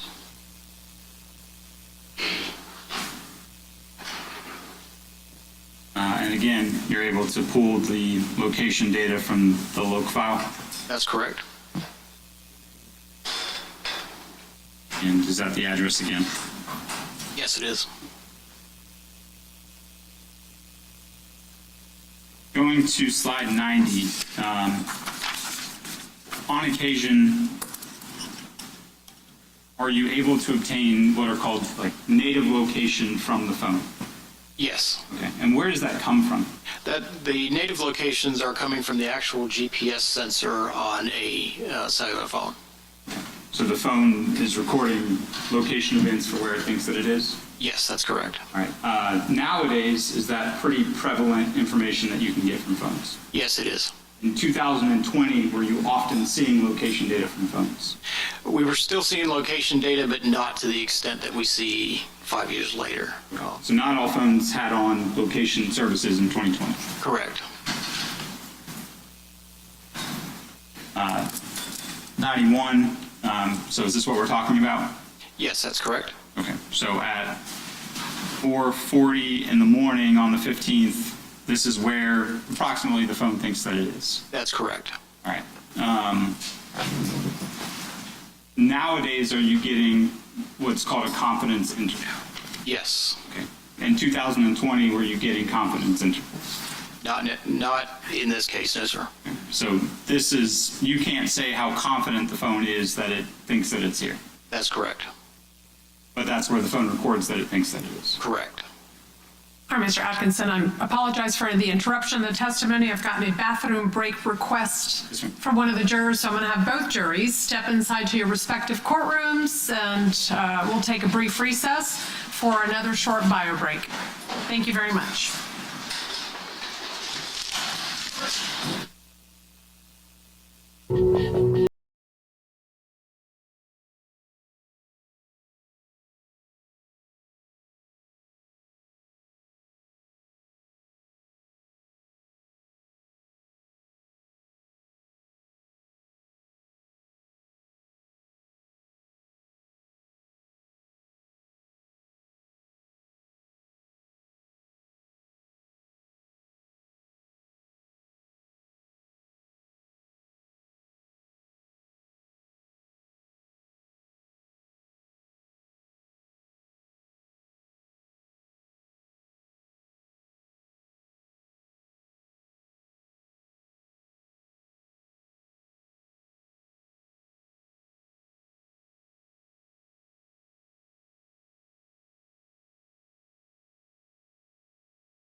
What kind of Glock is in your hand? It's a 23. 5 niggas got hit up, sepsis too. What's no 2, 2, 3? Who that in your blunt? She we been smoking on Willie. Parker screaming out for help. Headshot instantly.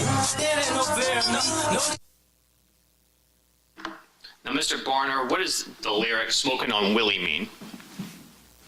He's Okay, if he knows, but otherwise, If you know, what does the lyric "smoking on Willie" mean?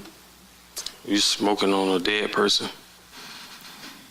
Is that a good thing? No, it's a bad thing. Was, excuse me, Abdul Robinson Jr., Kareem, aware of this song? Yes, sir. What about Hakeem Robinson? Yes, sir. Leroy Whitaker? Yes, sir. Were they upset over that song? Yes, sir. After you heard the song, did you attempt to reach out to Charles McCormick? Yes, sir. All right. And how did you do that? Through my fake page. And why did you do that? Basically to tell him like what he was doing wasn't cool. Was, to your knowledge, Charles McCormick involved in any way in the shooting of Willie Addison? No, sir. What does it mean on the street if someone's described as soft? Like not capable of nothing. That's street. Okay. Was Charles McCormick known as soft? Yes, sir. Towards the end of 2019, were you able to find out where Charles McCormick was living? Yes, sir. And how did you get that information? Through Core. Say that again? Through Core. And what is Core? It's a website for like public information. Is it the clerk's public website? Yes, sir. And on that public website, what did you find that provided some of the information you were looking for? Well, I had seen that McCormick got pulled over and it showed his address on his license.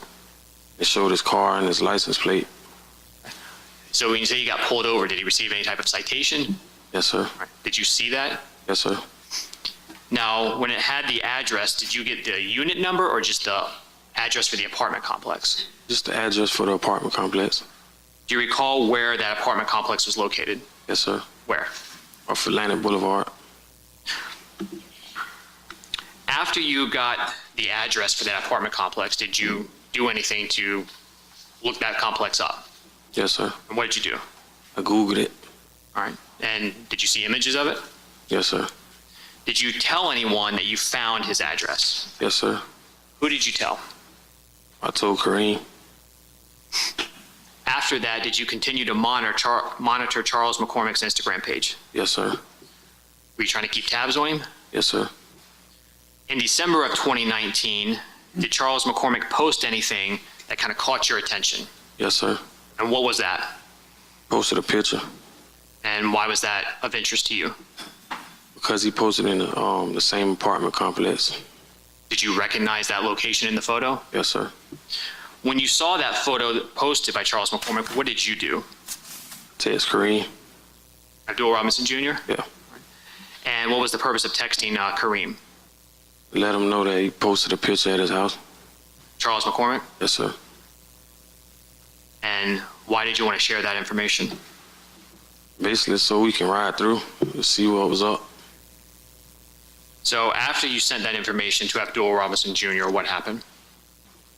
They came and picked me up, and we went out there to go see where he posted the picture at. Who's they? It was me, Kareem, Hakeem, and Scotty. So Scotty Leroy Whitaker? Yes, sir. Hakeem Robinson? Yes, sir. And Kareem Abdul Robinson Jr.? Yes, sir. And when they picked you up, do you know what kind of vehicle they were in? It was in a Camry, Toyota Camry. Do you know whose car that was? It was Hakeem's car. Was it a car he owned? No, sir. It was a rental car. A rental? Yeah. Where did the four of you go once they showed up? We went to McCormick's apartment complex. And what did you do when you got there? We went to go see where he posted the picture at. And what was the reason for trying to find that location of where he took the photo?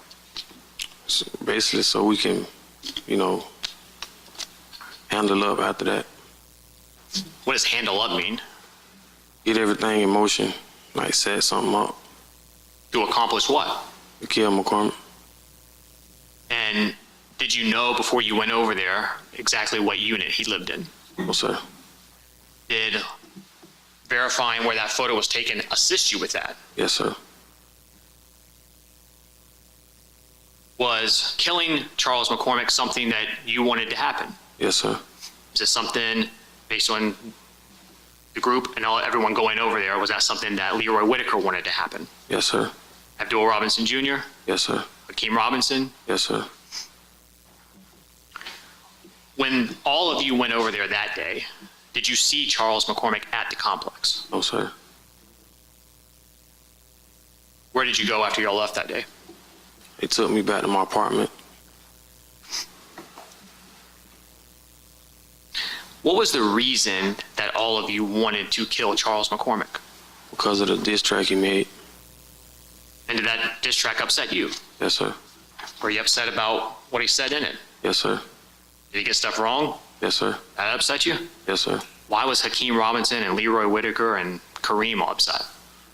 Because he was dissing their brother and friends. And by brother, you mean Willie Addison? Yes, sir. Excuse me. Once you found out where Charles McCormick lived in December of 2019, why wasn't he killed right away? Because he took a vacation. Charles took a vacation? Yeah. You know where he went? Went to Vegas. How were you able to find that out? Through Insta. Say that again? Instagram. Were you still trying to monitor his location? Yes, sir. And at some point, did he come back from Vegas? Yes, sir. And did you find that out? Yes, sir. How? Through Instagram. Do you recall when you saw that information? Yes, sir. When was that? It was on the morning of January 15, 2020. So the morning he was killed. Yes, sir. Do you recall where you were when you found that information? It was at my apartment. Was anyone with you that morning? Yes, sir. And was this very early morning? Very early morning. Who was with you? Christopher Brown. And once you got that information, did you and Christopher Brown do anything? Yes, sir. What'd you do? We went to his apartment complex. Whose? Charles McCormick. How did you get there? With Christopher's baby mother's car. Was that a car that was in his baby mother's name or family? It was in her mother's name. So is that a car that could easily be connected back to them? Yes, sir. What kind of car was it? Hyundai Sonata. When you and Christopher Brown went to Charles McCormick's apartment on January 15, 2020, what did you observe? Well, we seen McCormick's car back then. And do you recall what kind of car Charles McCormick had? It was a Kia. After you saw that car back then, did you and Christopher Brown wait there or did you leave? We left. And why did you leave? Basically to go fly. Where did you go? We went back to my apartment. And when you got back to your apartment complex, did Chris Brown stay? No, he left. All right. And when he left, was it still the morning of January 15, 2020? Yes, sir. And where did he go, or why did he need to leave? He left because he had to take his baby mama to work. After Chris Brown left your apartment that morning, did you contact anybody? Yes, sir. Who? I contacted Kareem. Abdul Robinson Jr.? Yes, sir. And do you recall how you contacted him? Through phone. Do you remember around what time you called him? Yes, sir. What was that? 4 o'clock in the morning. What was your phone number back in January 15 of 2020? 702-918-4911. Was your account for that phone number in your name? Yes, sir. Was it in your actual name, Dominique Barner? No, sir. No, sir. Whose name was it in? It was a fake name. Do you recall what the name was? Yes, sir. What was it? Joshua Bennett. Do you recall Abdul Robinson Jr.'s cell phone number that you used to communicate with him back on January 15, 2020? Yes, sir. What was that? 904-624-3684. Do you remember what kind of cell phone Abdul Robinson Jr. had back then? He had an iPhone. After you called Abdul Robinson Jr. that morning, what did you tell him? Well, I told him that McCormick was home. And then what happened after you spoke to Abdul Robinson Jr.? Well, he told me that they was on the way to come get me. All right, did someone show up to you?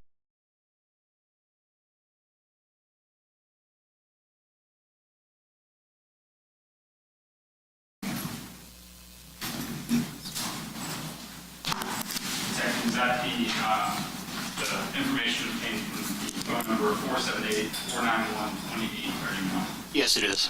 The device locations from the it's backwards started at Brown Jersey Court.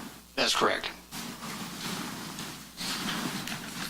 In addition to location data, are you also able to determine like what searches somebody has searched for on the file? Yes, that's correct. So here on the 16th of January 2020,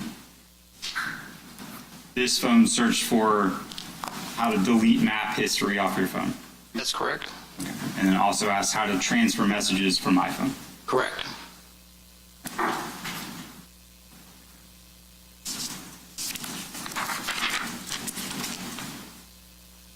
Now showing you marked as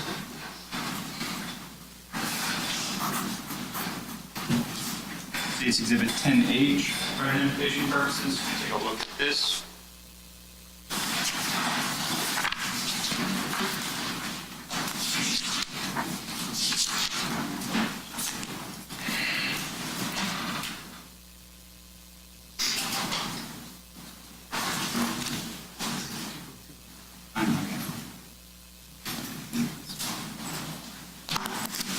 Is that the information obtained from the phone number 478-491-2831? Yes, it is.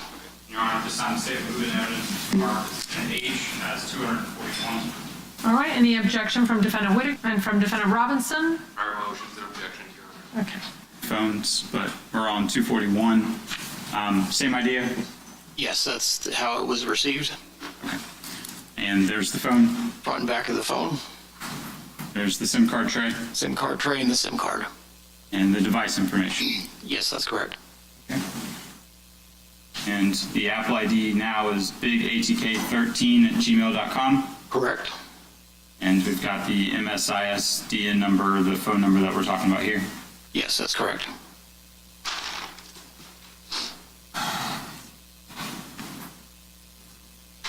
Same thing, user accounts. Correct.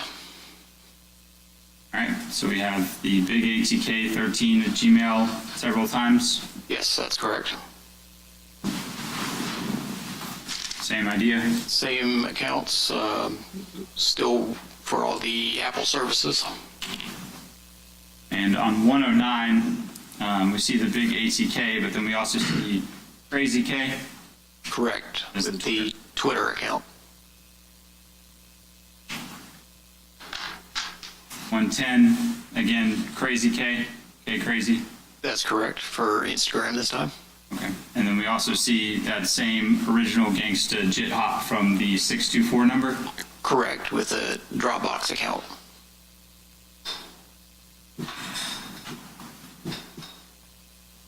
You were asked to look for a timeline between the two different 478 numbers. That's correct. So the 491, 2831, and the 305, 9583. Correct. And this is on January the 15th, 2020. That's correct. Can you explain what we see here on slide 112? So these are log entries that are logged in the identity lookup service, which is a service used by Apple to ensure that the person that you're trying to contact has a valid Apple account. In this case, you see it at basically three different times: 11:39, 36 seconds a.m., about 21 seconds later, and then later on 5 days later at 7:51:39 p.m. But it's all the same process. It's ensuring that the 478-305-9583, which is a number that this phone is trying to contact either by text message or by phone number, it's just making sure that that number is a valid Apple account. Okay, so if I am trying to call you, the first step that the phone is going to do is say, is this a valid number? Correct. And then this is Facebook or this is the phone indicating that the number has been authenticated. So my attempt to call you is allowed to go through. That's correct. All right, and so we've got at 11:39 a FaceTime audio call, and 11:39 a FaceTime video call. Right, and to further that point, FaceTime can only be used between Apple users, so that process has to run in order for a FaceTime call to be successful. All right, so we're going to go into an item located on the 478-491-2831, a location preview. Correct. So I'm showing you on slide 114. So first, explain to the jury what this page is. What do we see here? This is a file details view. It's a screenshot from the Cellbrite program itself. So is this what you see on your computer when you're performing a Cellbrite extraction and validation? Yes, that's correct. Okay. All right, go ahead. Sorry, I cut you off. No problem.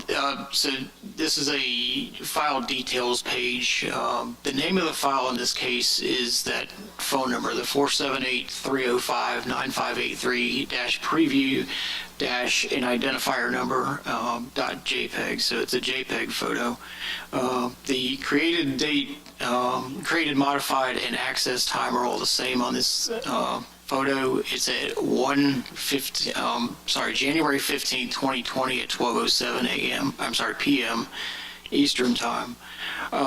So on the left-hand side, we have some clues as to how that particular photo gets here. It's in the mobile SMS folder here. These are pictures that are associated with a text message. And then we go down here to previews. It's a preview photo. And then the type of preview photo is a location. So based on research with several different devices, I've determined that that particular photo is only present on the phone if someone shares the location via text message. Okay, so that I understand, if you text me your location, and it brings up like a little map in my text messages where I would click on it to go into it. That's what this is. Correct. If I was to share my location with you via text message, a small map, in this case, very small picture, as you can tell on the resolution, the 144 by 144 is a very small thumbnail image, but it's a preview photo of the location where I currently am. Okay. Did you ever find a corresponding message that goes with this photograph? No, I did not. But obviously, does the user have the ability to delete messages? They do have the ability to delete message, correct. This is located in the preview. Can you explain what a cache file is? A cache file is a background function of, cache files are created as a background function of the phone, and it's primarily used so photos and videos can load quicker on your phone. But in this case, a small version of that photo is saved on the phone. A user, I can't go into my phone and try to delete this message out of the cache. It's not possible. The original message, corresponding message may be gone, but the cache file, the user doesn't have the ability to control. That's correct. Okay. And this is at 1/15/2020 at 12:07 p.m. And this is from this number, from 478-305-9583 to the 478 number that we're looking at. Objection leading. If you'll re-ask your question. Which number sent the message? The phone number we're looking at here, the 478-305-9583. Sent the message to? Sent the message to this device. All right, and here on 115, is this what you're talking about? That is the cache file itself.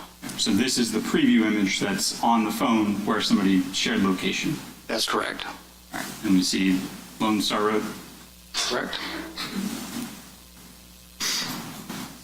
All right, Going forward, we talked earlier about searches, how somebody's able to, you're able to look at the websites. First, CORE, are you familiar with CORE? Yes, I am. What is CORE? CORE is the Clerk of the Court website, contains information about cases and both current and historical cases. Okay. You can have a login to access CORE? You can have a login. There's also public access for it. When you run a report for like a website like this, is it going to show you exactly which page is visited as opposed to like the domain? Not necessarily in most cases. For a search engine like CORE, it's not possible to see what was actually searched. It just stays on the home page itself. Okay, so you can't tell what I'm looking at. You can just see that I looked there. That's correct. All right. Oops, sorry. All right, so slide 117, web history, is that what we're talking about? That's correct. All right, so this phone is accessing CORE on all these different occasions? Objection leading. Sustained. What's happening on this slide? Those are separate visits to this core.duvalclerk.com website. Okay. And what do we see here?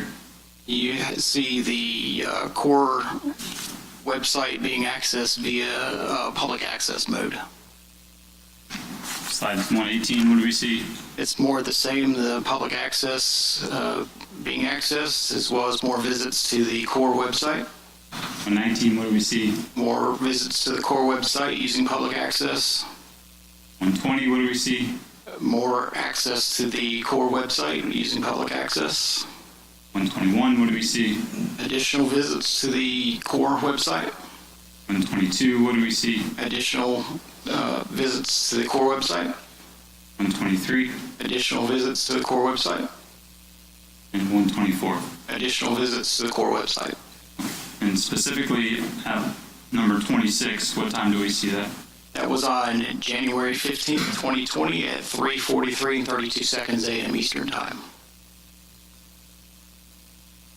Same idea with News4Jack searches? Correct. And again, are you able to see exactly what page was accessed? Not exactly, no. 126, what do we see? On page 126, we see visits to the News4Jack's website on January 15, 2020. 127. Additional visits to the News4Jack's website on January 15th, 2020. 128. And the following day, January 16th, 2020, there are additional visits to News4Jack's. Same idea, but with the JSO inmate search page. That's correct. Can you see exactly what inmate is searched for? Not exactly, no. 130, what do we see? So these are all visits on the inmate search website that the Jacksonville Sheriff's Office hosts. These are all on January 15th, 2020, going to January 16th, 2020. 131. These are additional visits on January 16th, 2020 to the Jacksonville Sheriff's Office inmate search page. 132. These are additional visits on January 16th, 2020 to the Jacksonville Sheriff's Office inmate search page. 123, or 133, I'm sorry. These are additional visits on January 16th to the inmate search page for the Sheriff's Office. Slide 134. Additional visits on January 16th to the Jacksonville Sheriff's Office inmate search page. 135. And more of the same, January 16th, visits to the inmate search page for the Sheriff's Office. You're able to locate photographs on the phone? Yes, I am. Can you explain what's in 137? So this is a screen, it's a photograph of what appears to be a computer screen. It was created on January 17th, 2020 at 9:14 a.m. and appears to be a photo of the inmate search page of the Jacksonville Sheriff's Office. What name do we see there? Janera Smith. This is the first time I think the jury has seen metadata on a phone. Can you explain what this is? So metadata is basically data that concerns other data. In this case, this is data that contains attributes about this particular photo file. In this case, it shows the make and model of the phone. In case it's a Apple iPhone 11, but it also has a capture time, which is what the actual time that the photo was taken. And then in this case, it was taken on January 17, 2020 at 9:14 in 2 seconds, which also matched the modified and access time of this photo. And in this case, it also contains a latitude and longitude coordinate.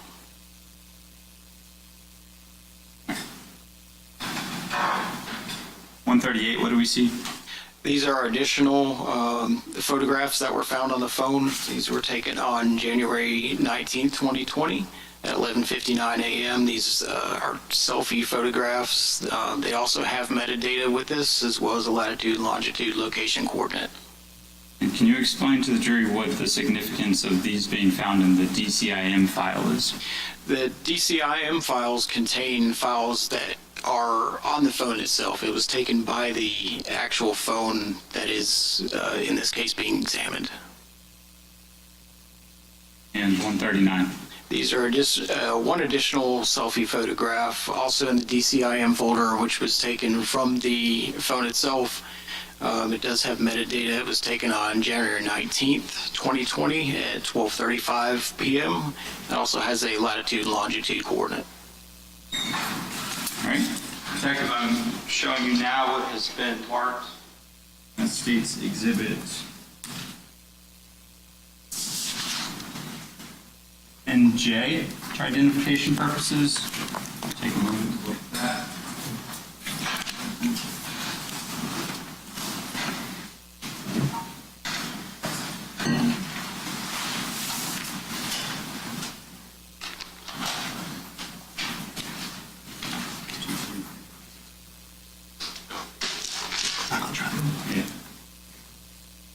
Is that the investigative folder for the phone numbers 904-704-1595? Yes, it is. All right, at this time, the state movement evidence is marked as NJ, as states 243. Okay, any objection from Mr. Whitaker?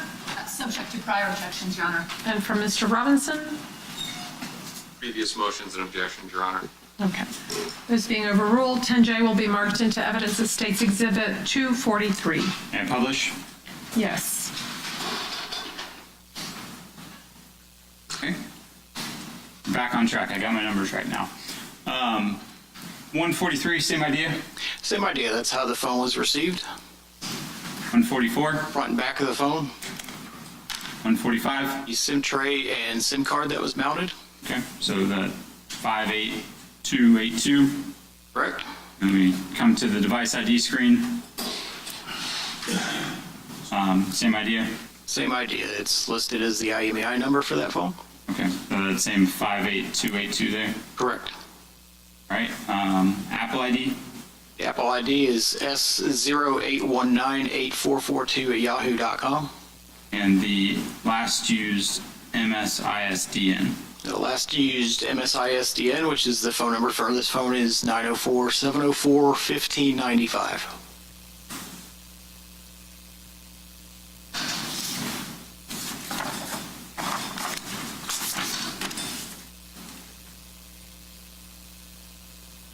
User accounts, same ID? Idea? Correct. All right, so we see... These are all user accounts that were logged into the device. These are all Apple services for the S08198442 at yahoo.com account. Okay. 149, more of the same? Those are more of the same. Appears to be all Apple services logged in under that S08 at yahoo.com account. And 150, what do we see as the Twitter account name? The Twitter account for this is ATK Ksoo. What do we see as the Snapchat account? The Snapchat account name is backstreet.ksoo. And what do we see as the Expedia account name? The Expedia account name is Hakeem Robinson. 151. Those are additional... The account name? Correct. Additional account name, account information. The account name is Kimi. The screen time name?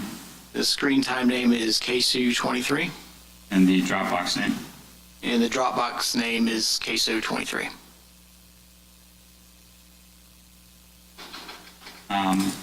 Based on your review of this phone, were you able to obtain some media files? Yes, I was.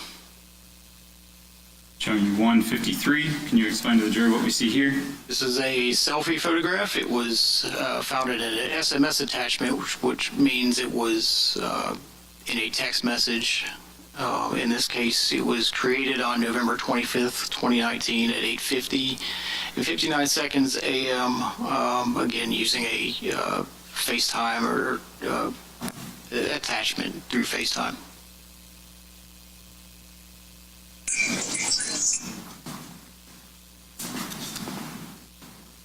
$154. Can you explain what's on slide 154? On slide 154, this is a video file that was found on the device. It contains latitude and longitude coordinates, which is mapped there on the bottom left near the Museum of Science and History. This was found, it was created on December 11th, 2019 at 3:50 and 34 seconds a.m. The file became visible on the device at 3:50 a.m. And then what we see in the metadata is the QuickTime content identifier, which identifies the Apple device as being the creator of the video file. It came from an Apple iPhone XS Max using that particular software version. And then there's also a creation date captured in the metadata of the file on December 11th, 2019 at 6:38 and 48. And this one is in UTC, so we have to go back 5 hours. So this one was actually created at 1:38 a.m. So this file that we see was messaged to this device? That's correct. But this metadata here is the actual date and time creation of, so this is, sorry, I'm confusing here, but the top part where we see this created, modified, accessed, that's the creation date on the device itself. Right, that's... Sustain, just rephrase. This portion up here, what is this? This is the time and date that the video was received on this device. Okay. And below it, the metadata, what is that? The metadata is the data that was attached to the file by the Apple iPhone XS Max, which contains information about the photo itself, including the creation date of December 11th, 2019, and in this case, it's 1:38 a.m. Eastern Time. So is that the actual date that this video file was created? That's correct.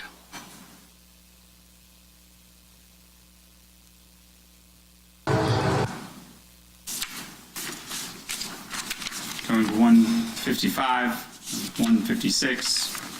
You found the message there. Can you explain this?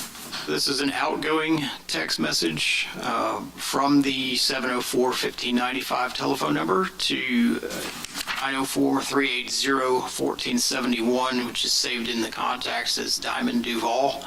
The body of the message says, I just got to Jacksonville, this shit here so boring. It came from the native text message app from the phone.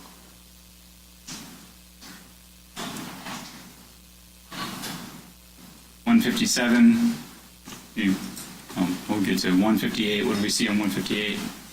So this phone, the 704-1595 phone number, texted 305-321-0896, which is saved in the contact as red DDDT, asking what's B-Thing number. It was sent on October 16th, 2019 at 9:54, 17 seconds.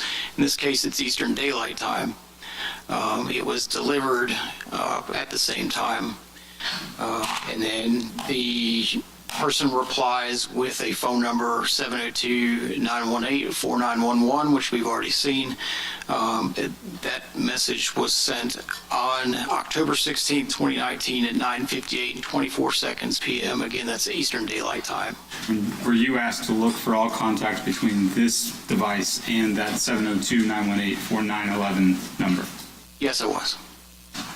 So here, 160 is this the timeline of that content? Correct. That's the timeline view of all the contact between those two numbers. Can you tell the jury when it begins and when the last message that you saw was? The contact began on October 19th, 2019, 11:32:17 Eastern Daylight Time, and it ended on November 27th, 2019, 11:09:27 p.m. Eastern Standard Time. Can you explain to the jury what power events are on the phone? Power events are logged by the phone. In this case, whether a phone is powered on, and there's different states of, or different methods of powering on the device. Back in 2020, the logging system on Apple iPhones was not as robust as it is now, so all we see is power on events. You don't see any power off events? That's correct, we do not. And were you asked to generate a report of power events from the 13th of January 2020 to the 17th of January 2020? That's correct. Looking at 162, can you tell the jury what we see here on January the 15th of 2020? So these are all the power on events between January 13th, 2020 and January 17th, 2020. As we see on the 15th, there's a power event at 5:55 and 49 seconds a.m., and then there's another power on event at 1:10 and 36 seconds p.m. Is it fair to say that because of the existence of the power event at 1:10:36, at some point the phone had to have been powered off? Objection, speculation. Overruled. So on this case, phone has to be powered off in order for it to be powered on again. So in this case, at 1:10 and 36 seconds, the phone was powered off, or else it wouldn't have. You can't power on a device if it's already powered on. Do you have any way of knowing when, based solely on the power events, do you have any way of knowing when the device was powered off? No, I do not. Do you know how the phone was powered off? No, I do not. Based on the application usage, are you able to determine when the phone was in use? Yes, that's possible. So going to the phone event timeline on 164, can you explain to the jury what we see here and what your opinion is as to when the phone was no longer powered on? So this is a timeline view of all the activity. In this case, it's between 5:56 and 31 seconds a.m. and 6:11 and 44 seconds a.m. That's all Eastern Standard Time. These are all everything that's going on the phone at the time. In this case, there's several incoming and outgoing messages, and there's also a log entry there. So between these, say about 15 minutes or so, there is pretty constant activity on the phone itself. Okay. So would you say from 5:56 until 6:11 the phone is powered on? That's correct. Going to the next slide. So that's more of the same, more incoming and outgoing text messages indicating that the phone is powered on, and these are all between 6:11:57 a.m. and 6:26:52 a.m. Next slide on 166. This is more of the same. This is log entries, instant messages, and emails between 6:27 and 02 a.m. and 1:10:45 p.m. But you'll see that there is a little bit of a gap in time there. The timestamps on the emails are the time that the email reached the person's email server. So in this case, the yahoo.com account received an email at 6:43. That doesn't necessarily mean that the phone received it at that time. That just means the account received it at that time. And then again, the same at 9:23 and 48. The person's email account received an email message from Apple News at that 9:23 and 48 a.m. time. So you see the reliable indicators here being the instant messages at 6:27, and then the other reliable indicator at the log entry at 1:10:45, and there's basically no activity in between, aside from the person's account receiving that, but not the phone itself.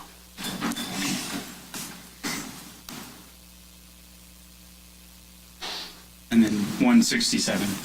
So 167 is more the same. Here we see the activity pick back up again. There's a log entry at 110, and then more incoming and outgoing text messages starting around 3:32 p.m. Up to 3:48 p.m.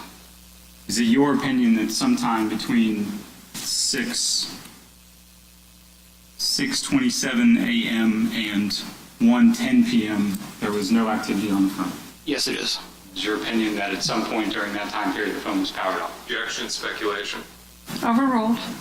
Yes, it is my opinion that the phone was powered off between sometime between those two times.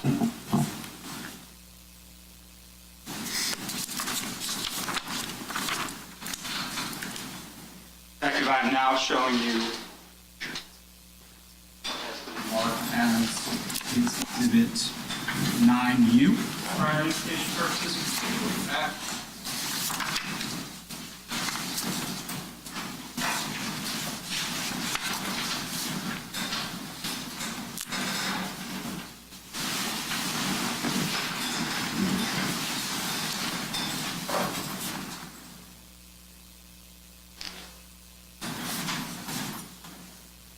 Detective, is that the binder that contains the investigative efforts as it relates to iCloud account SOP1984442@yahoo.com? Yes, it is. Your Honor, this time to say that moving evidence was marked as 9U as the next as states 229. All right, any objections from Defendant Whitaker? Just subject to the prior objection, Your Honor. Previous motions and objections, Your Honor. Okay. This being overruled, 9U will be marked into evidence as State's Exhibit number 29. May I publish? Yes?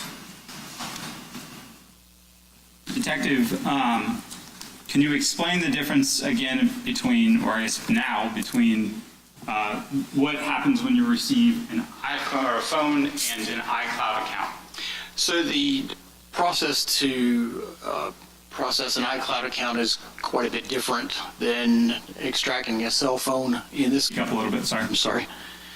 So the Apple, basically their law enforcement team, they email us a link and a decryption passcode, as well as instructions on how to download data from their website that's responsive to their search warrant that they were served. In this case, we reach out to the Apple servers, download the information directly from Apple, and then decrypt and decompress the data directly from their server. From there, we take the data, we load it back into the Cellbrite program like we've seen here, and then a report is generated. As a result of the way that you have to get the data from Apple and place it back in the Cellbrite, as it relates to the created, modified, and access time that we had seen earlier with some of the entries, does that change for the iCloud? Yes, it does. So the created, modified, and access times on these phones are not, on the iCloud accounts are not completely accurate. And the reason for that is the created date becomes the date that the data was actually written to the forensic computer. The remaining two dates are the accessed and the modified date. The access date is not necessarily as accurate, but it can be accurate. But the most accurate date on the iCloud accounts in this case would be either metadata that's contained within the content itself, or the actual modified date that's on the file. There's a slight limitation when we were doing the iCloud downloads years ago, to where there was a little bit of an issue with the timestamps, in that we are reaching out to Apple servers, which are located in California. That's 3 time zones away from where we are. I'm using a forensic computer in Jacksonville, Florida, which is on Eastern time, 3 time zones away again. So when I reach out to Apple servers, my computer's thinking it still needs to correct the timestamp. Well, in the case of Apple data, the timestamps on the files are stored in the local time of the user. So that data is stored in Eastern time. My forensic computer corrects for what it thinks is a time difference, and in turn changes the timestamps into what it thinks is local time, but it's actually 3 or 2 hours off. So in this case, I'll explain it when we get to one that I can show you, but the timestamps will be a little bit different here. Okay, so the UTC that we've been using for the rest of the trial when it relates to iCloud accounts may be not applicable.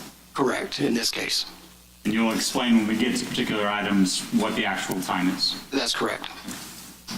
Can you explain to the jury what an iCloud backup is? So an iCloud backup is something that's set up by the user. It's data from a phone that can be backed up into the cloud for either preservation purposes by the user or if they're transferring devices, that sort of thing. Is it an exact one-to-one copy of what is on the phone? It is not, because for one thing, system files are not usually backed up by the user, it's not possible to back up a lot of the system files there, like power logs and stuff like that.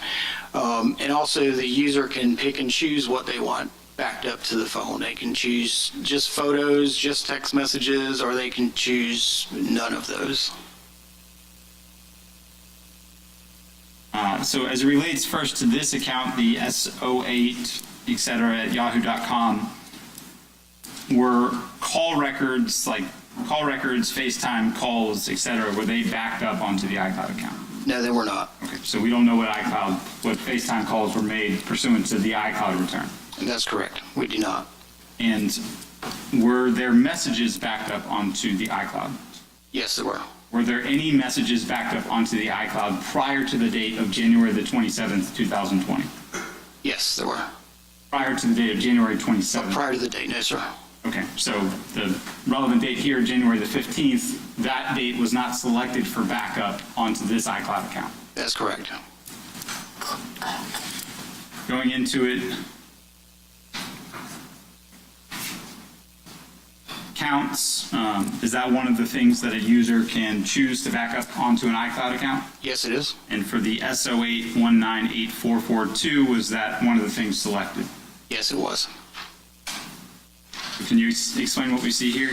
So these are the user counts that are backed up. In this case, these are all Apple services here pertaining to the S08198442 at yahoo.com Apple ID. And 173, can you explain what we see here and specifically what we see at 11? So this is the user information. In this case, they backed up a SMS phone number. In this case, multiple phone numbers. First one being 704-8910, the other one being 704-1595, and also 563-1260. And this is that number or the phone that we just looked at? Yes, it is.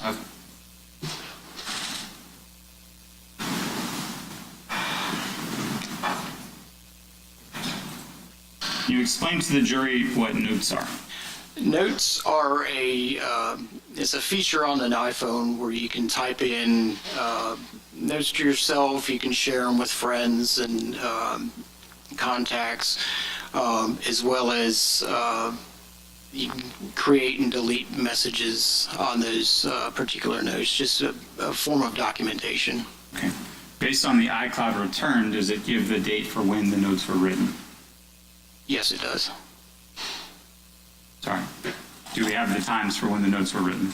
Not in this case, no, sir.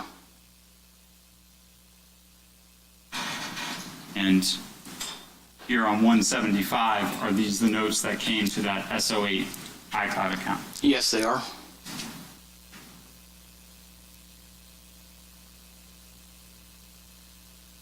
Here on 176, what do we see here? Those are additional notes that were found on the iCloud account.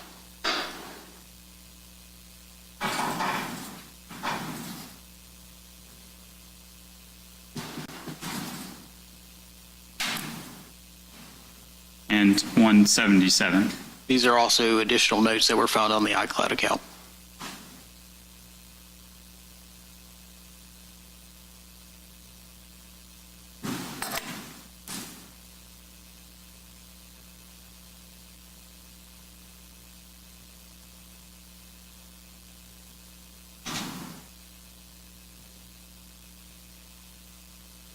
going forward to 178. If a user chooses to back up media files, they can be recovered from an iCloud account. Yes, that's correct. 179, what do we see here? These are video files that contain audio. They were found in the iCloud warrant returns for the SO8198442 at yahoo.com Apple ID. In this case, we do have modified dates. So it is January 15, 2020, 11:52 p.m. and January 15, 2020, 11:52 p.m. for the other one. Bigger dark and you ain't even take it so. Shooting Glock and AR too. 4-5 big out record. Hood hotter than a stove. Circle small like a Cheerio. Homeboy died on his birthday, 23. Ain't hit no more. Call that nigga at the light. Y'all call when folks took. This is the audio from the sound files that we just talked about. Yes, it is. What kind of Glock is in your hand? It's a 23. 5 niggas got hit up, sepsis too. What's no 223? Who that in your blunt? Shit, we been smoking on Willie. Park out screaming out for help. Head shot instantly. It ain't no fair, no. 181, what do we see here? 181 is a picture that was recovered from the SO8198442 at yahoo.com Apple iCloud account. It was taken by an Apple iPhone XR. It is a social security number for Hakeem Robinson. You'll see the capture time there, January 16, 2020 at 10:54:01 a.m. And we see that in the metadata of the file, so we know it's accurate. 182, what do we see here? This is an additional media file photograph that was found on the Apple iCloud for the same account. It is a photograph of a young man standing on concrete. It says, y'all add at Gangsta Jit Big ATK. 183. 183 is another photograph that was recovered from the the .red3 at yahoo.com iCloud account, and this was 3 gentlemen standing around a headstone. And just to clarify, these are the extractions from the SO8 iCloud account? That's correct.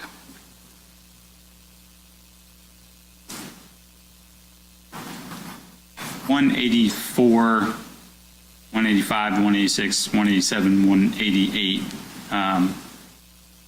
All of them, and we'll get to the end, but can you explain what we see on 184?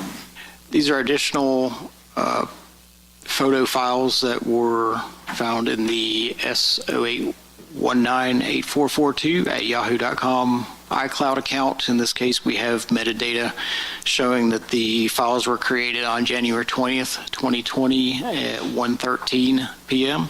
and it appears to be a gentleman getting a pedicure. And were all of those different video files created into one single video file? Yes, they are. So going forward to 189.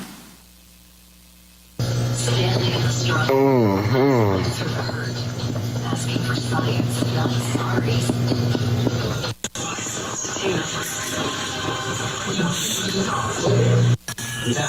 Don't say anything, little bitch. And you said the metadata from that was on January the 20th? Yes, that's correct. Finally, Detective, I'm showing you what has been marked as its exhibit 9D for identification purposes. Take a look at that.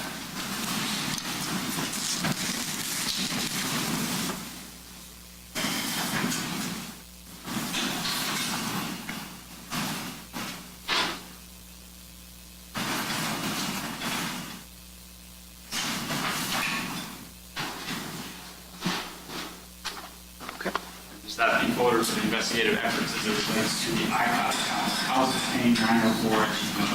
Yes, it is. Your Honor, this time the state moved in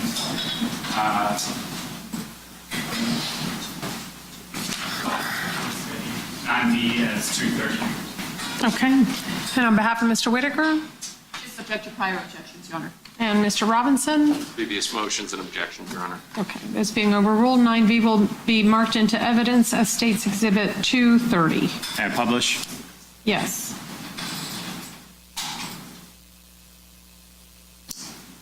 Okay. The House of Pain 904 Gmail account, what was backed up onto this account?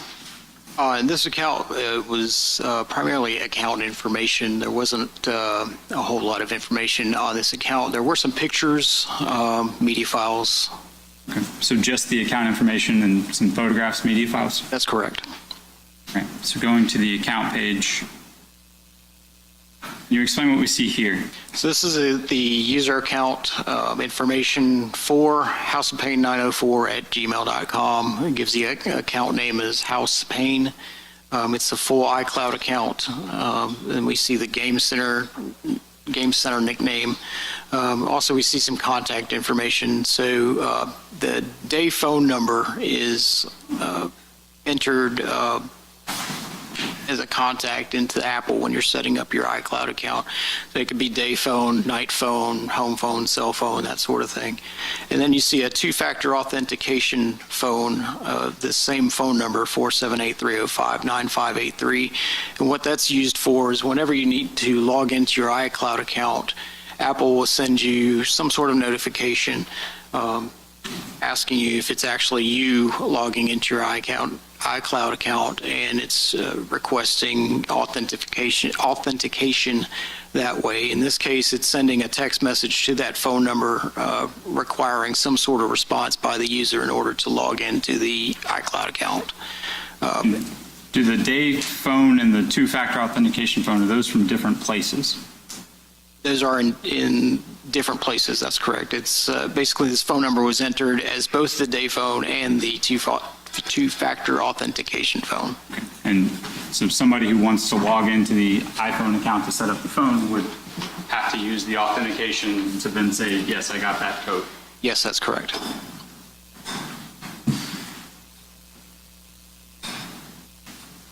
You said that there were media files backed up? That's correct. Okay.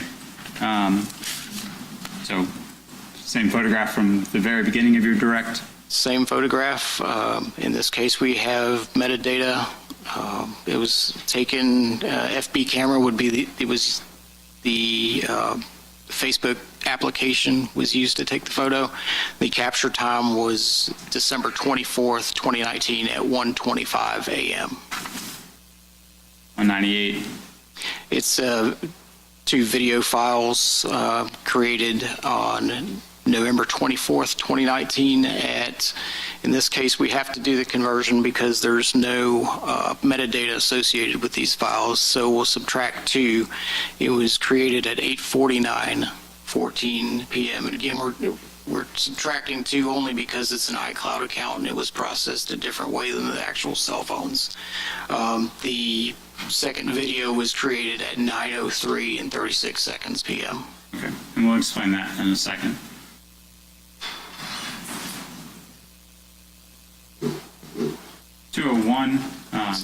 You explained kind of this whole series, what we're looking at here, and then this photograph, what you see inside the photograph. Okay, so we see in this 4 different images, and it has details about those particular images. In this first image here, it is a screenshot of an Instagram application. And what we see here is on the top left of the Instagram where it says your story, that is the person that's logged into Instagram, and that is their profile picture. And then that particular photograph was it was modified on January 14th, 2020 at, again, we're subtracting 2, is 2:09:16 p.m. Okay, and I think the next slide will make more sense about the UTC distinction, but again, for iClouds, the modified date is the most reliable date. That's correct. Okay, so using this time reference here and this time reference here, explain UTC when it relates to iClouds.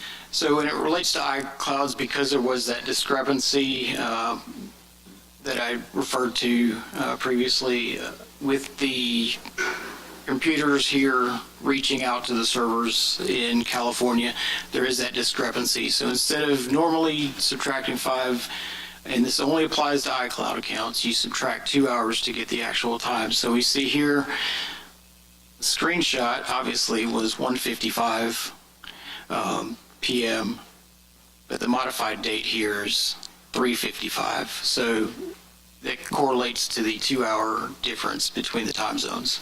Okay. Well, on either case, we're still on January the 14th? Correct, January 14th. And then what is this photograph? That is a screenshot of the home screen showing active T-Mobile service on this cell phone. Okay. 203? 203 is another screenshot of the Instagram app, but from the Ksoo 23X account, and that was modified on January 13th, 2020 at 7:11, and we'll do the conversion back 2 hours. It's 5:11 p.m. And then 204. On this, it's another screenshot from Instagram. It was modified on January 11th, 2020 at 4:14 a.m. Okay. And what's it say on the shirt there? It says House of Pain on the shirt.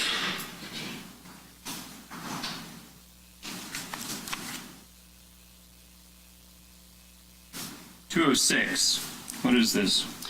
So 206, this is a photograph of what appears to be 2 gentlemen in a convenience store. It was, the photograph was created on January 4th, 2020 at 11:48, 33 seconds p.m. by an Apple iPhone XR, and it was found in the House of Pain 904 at gmail.com iCloud account. The metadata here is the time and date that this photograph was actually taken. That's correct. That's the most accurate representation of that data. 207. It is same setting of the 2 gentlemen. These were created on January 4th, 2020 at 11:48 p.m. by what appears to be another Apple iPhone XR, and it was found in the House of Pain 904 at gmail.com iCloud account. Okay. And 208. 208 is the same setting of the same 2 gentlemen. It's created January 4th, 2020, 11:48 p.m. with an iPhone XR from the House of Pain 904 at gmail.com iCloud account. Okay. So based on that information, is it your opinion that the photograph of these 2 gentlemen was taken on January the 4th, 2020? Yes, it is.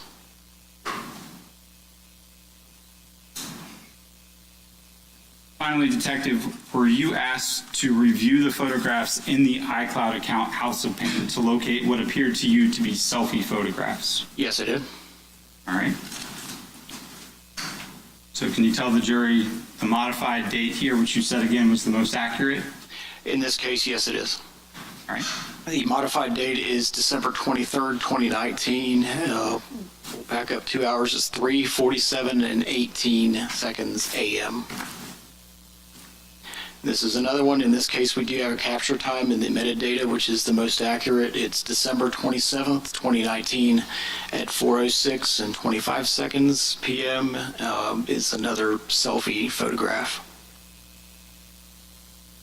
And in this case, we don't have a metadata field, but it's December 28th, 2019, back up 2 hours, 1:37, 10 seconds a.m. It's 2 gentlemen in what appears to be a self-shot video file, and it was found in the House of Pain 904 at gmail.com iCloud account.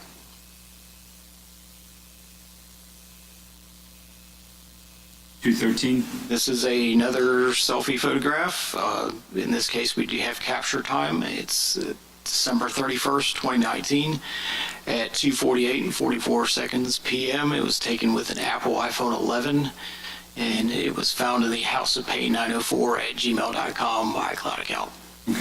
And based on that modified date that we've talked about and this capture time, does that tell you anything?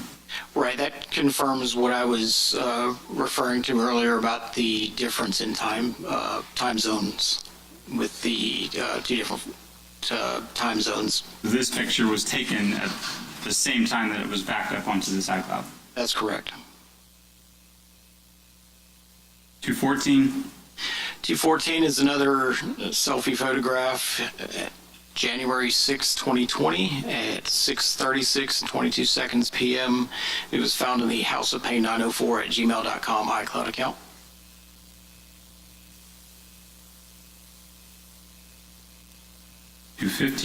This is another photograph that was found in the same account. It was taken on January 8th, 2020 at 11:02 and 13 p.m. with an Apple iPhone 11, and that's found in the metadata of the file. Okay. And same thing with the metadata and the modified date matching. So same time the photograph was taken, it was uploaded to the iCloud. That's correct. 216. 216 is a video file that was found in the same account. It was created January 14th, 2020 at 1:23 and 10 seconds a.m. It is a screen recording of an Instagram Live. Had an opportunity to watch it?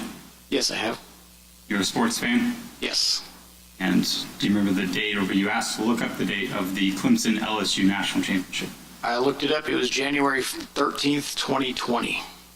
And this is celebration in a locker room on the 14th at 1:23 in the morning? That's correct.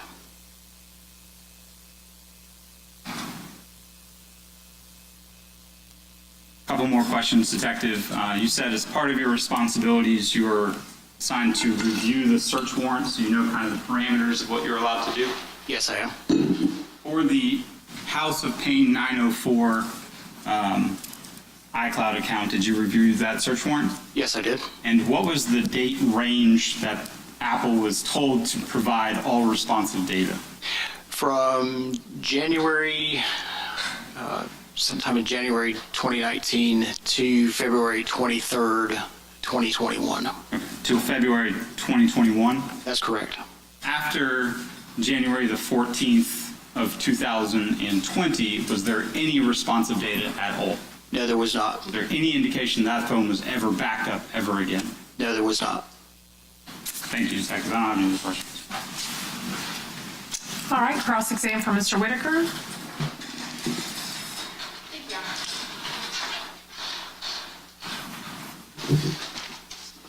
Good afternoon, Detective. Good afternoon, ma'am. So if I understand correctly, you were given a number of devices, correct? That's correct. And then for the iCloud documentation, for the iCloud documentation, you would have been provided records? Yes, that's correct. Okay. It does not appear that you ever received a device associated with the phone number 904-803-3671. Is that correct, sir? That's correct. Okay. And so there seemed to be a lot of discussion in regards to user IDs. Correct. And help me understand this. A user ID, if I have a phone that I normally use, you borrow it to check your Instagram. So you log into your Instagram on my device. Correct. If someone was doing a forensic download of my phone, they would see your user ID in my phone. Yes, that's correct.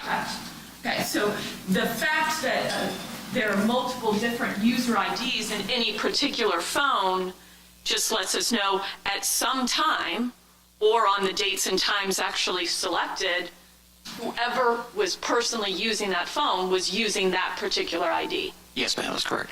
But that certainly doesn't mean if you have a record of someone logging into my Facebook account on January 1, that doesn't mean that on January 2nd, I'm still using that phone. That's correct, yes, ma'am. So all of these are kind of somewhat date dependent, correct? Yes, that's correct. Okay. And correct me also, you did not receive a phone associated with 305-321-0896? I don't believe so, ma'am. Okay. And so you were asked, I guess, a number of things, and so if I understand your testimony, basically you just explained that there were certain phone numbers that called other phone numbers, correct? Correct.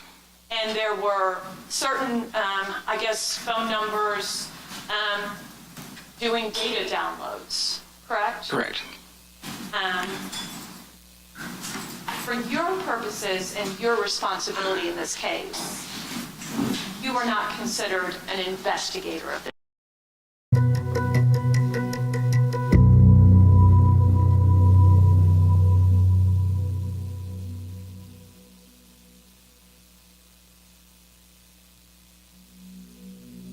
To your apartment? Yes, sir. Who showed up?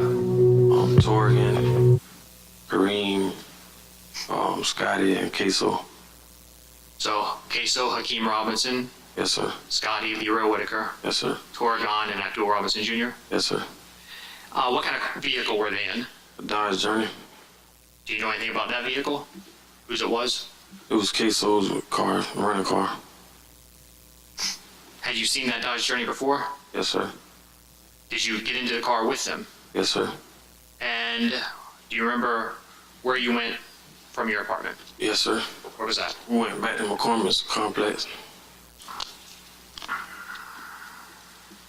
What happened when you got to Charles McCormick's complex that morning? Well, we rode back through where he stayed at. And what were you looking for? His car. Was his car still there? Yes, sir.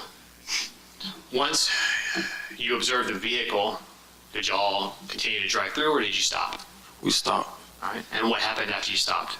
Well, we back there next to his car, and Kareem wanted to see like the tag for himself, so he got out and looked at the tag, and got back in.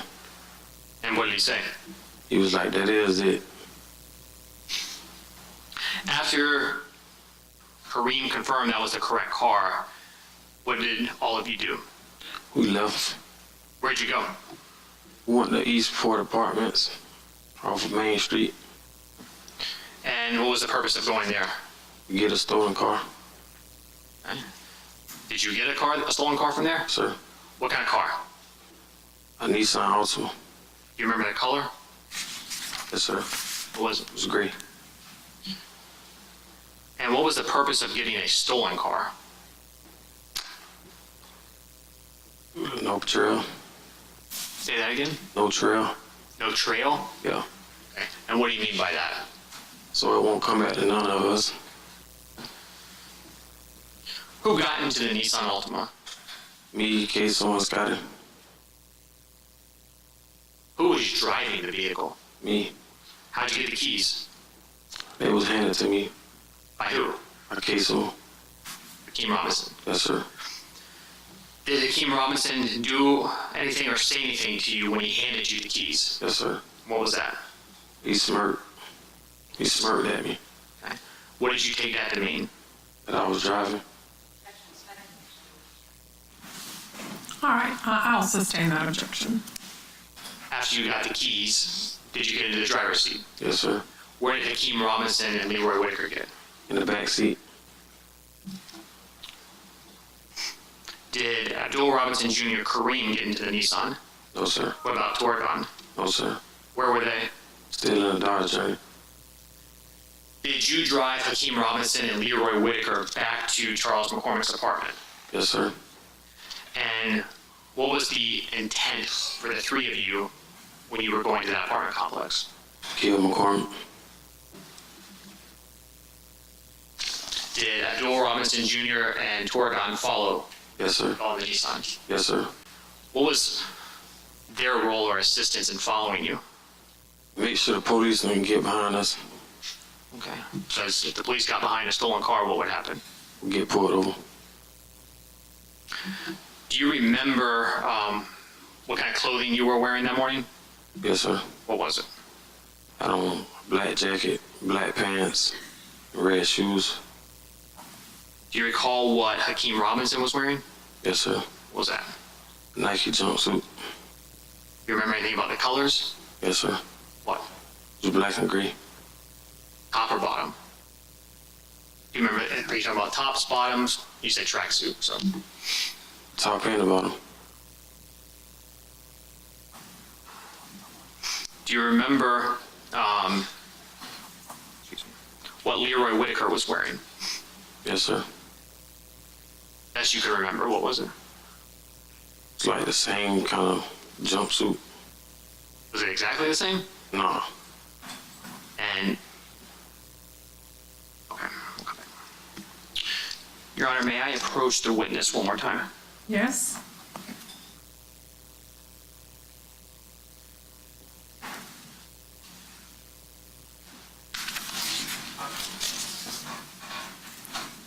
Showing you Mr. Mark identification as State Exhibit 8G. Do you recognize this? Yes, sir. All right, what do you recognize this to be? Video of me jumping the gate. Is anybody else with you? Yes, sir. What day was that? Same day, January 15th, 2020. Does this video fairly and accurately represent what you were doing on that day when you said jumping the gate? Yes, sir. Your Honor, at this time, the state will move into evidence. 8G is the appropriate evidence. Okay, any objection from Defendant Whitaker? Any objection from Defendant Robinson? All right, State's Exhibit 8G will be marked into evidence as State's Exhibit number 189. And we'll come back to that video in a moment. When you were in the Nissan, driving to Charles McCormick's apartment, were you armed? Yes, sir. What kind of firearm did you have? A Glock 23. A handgun? Yes, sir. And what about Leroy Whitaker? He had a rifle. Okay. What kind of rifle? M&P 15. And had you seen him with that rifle before? Yes, sir. What about Hakeem Robinson? He had an assault rifle pistol. Sorry. Did Hakeem Robinson have a firearm? Yes, sir. And what type? Assault rifle pistol. Do you remember anything about the make or model of that assault rifle pistol? Yes, sir. What was it? The AR X-Star. Say that last part again? The AR X-Star. AR X-Star? Yeah. Had you seen Hakeem Robinson with that firearm before? Yes, sir. Where? Really always had it. Okay. Are you familiar with a music video? Yes, sir. All right. Titled Bang It Out? Yes, sir. Have you seen that video? Yes, sir. Did Hakeem Robinson have anything in that video? Yes, sir. What did he have? That same rifle. Do you know if on January 15, 2020, Abdul Robinson Jr. had a firearm? No, sir. He didn't have one, or you don't know? I don't know. What about Torgon Williams? I don't know. Do you recall around what time you, Hakeem Robinson, and Leroy Whitaker all got back to Charles McCormick's apartment on January 15th? I know it was like the sun was just not coming up. Okay, so still morning. It was still morning time. When you got back to the apartment complex, was Charles McCormick's car still parked there? Yes, sir. Where did you park the Nissan? Across from his building. And why were you doing that? Well, so when he came out, he couldn't see the car. The car you were in with Hakeem Robinson and Leroy Whitaker? Yeah. Did Abdul Robinson Jr. and Torgon park near you? No, sir. Do you know where they went? No, sir.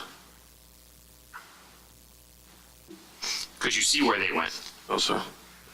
Now, after you parked, where in the Nissan were Hakeem Robinson and Leroy Whitaker sitting? Still in the back seat. Both with their rifles? Yes, sir. And was there a plan at that point in time for what was going to happen next? Yes, sir. And what was that plan? Well, they were going to ambush him as soon as he got in the vehicle. All right. So, ambush who? Charles McCormick. And when you say ambush, what does that mean?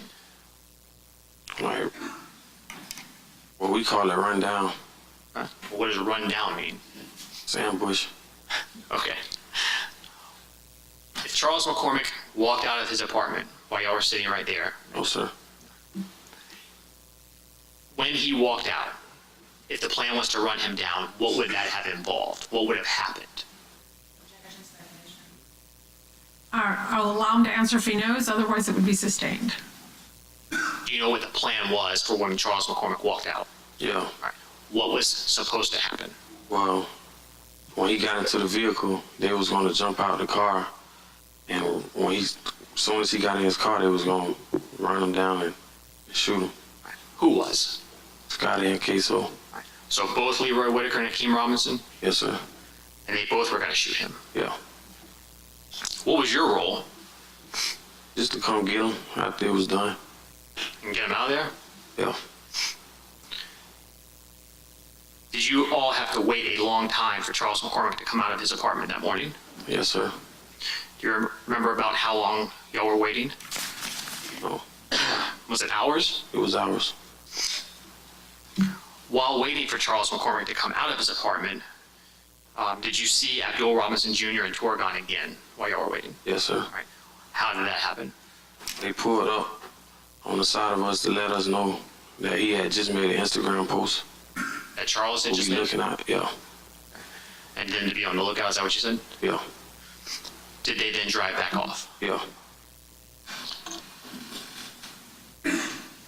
While you were waiting for Charles McCormick to come out, did anything happen that messed up this initial plan of the rundown? Yes, sir. And what was that? Christopher Brown pulled up. And what did Christopher Brown pull up in? His baby mother's car. Did that upset everybody?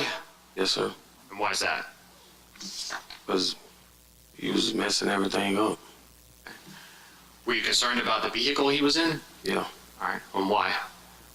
It's a trail. You get back to us.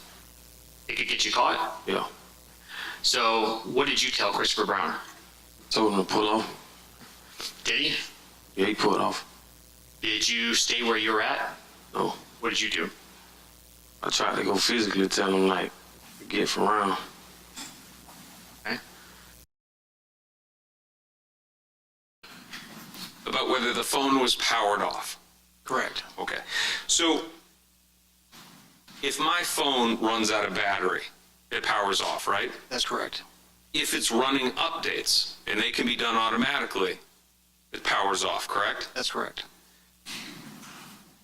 You, as the expert witness on this topic, you can't say why the phone may or may not have been powered off, right?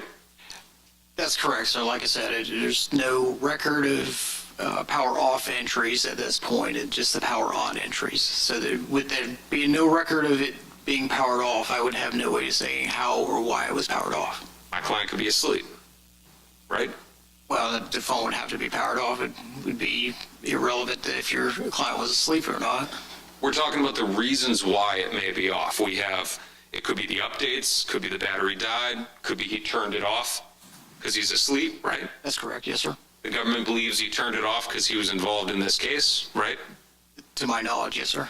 Could also be out of range. No, because there would still be user activity, or there would still be log entries in that case. Not necessarily user activity because it would be off the network, but there would still be background functions happening during that time period. If I get onto a boat and go fishing, it's going to look the same, right? No, sir. It would look, like I said, there'd still be background activity evident in the log entries in that case. All right. If I'm offshore and I'm not communicating with the tower, there's no activity that's communicating with the phone, correct? No, sir.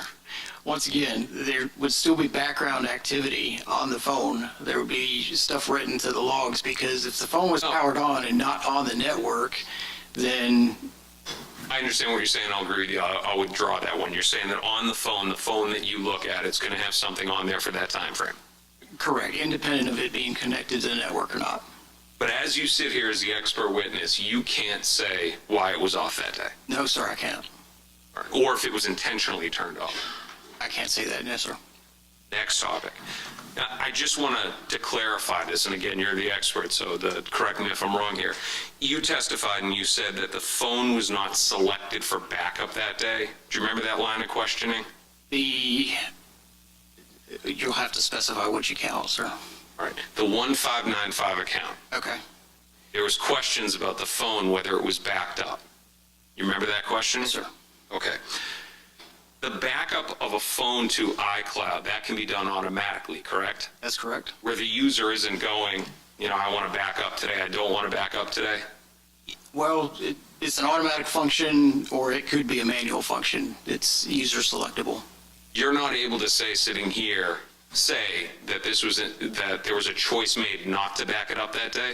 No, sir, I can't. You're just saying that it wasn't backed up. It wasn't backed up any time after that time. It could be an Apple situation of why it wasn't backed up, correct? That would be something for them to say. It would be speculative to say that it was a decision by my client not to back up the phone. Correct. Next, and I believe this is slide 179. There was a song that was on the phone.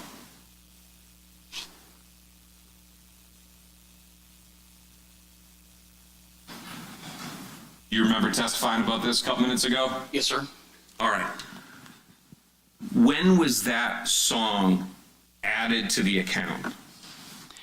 On January 15th, 2020 What time? at 11:52:06 p.m. All right, so that's 12 hours, or that's roughly 12 hours after the murder happened. Yes, sir, correct. So that would mean that my client is aware of the song after the murder happens? Well, it was placed on this phone 12 hours after the murder. I'm not sure if he was aware of it before then or not. It would be speculative to say that he was aware of it beforehand, right? Considering this evidence, yes, sir. All we have is that it was added to his iCloud account 12 hours later. Yes, sir, that's correct.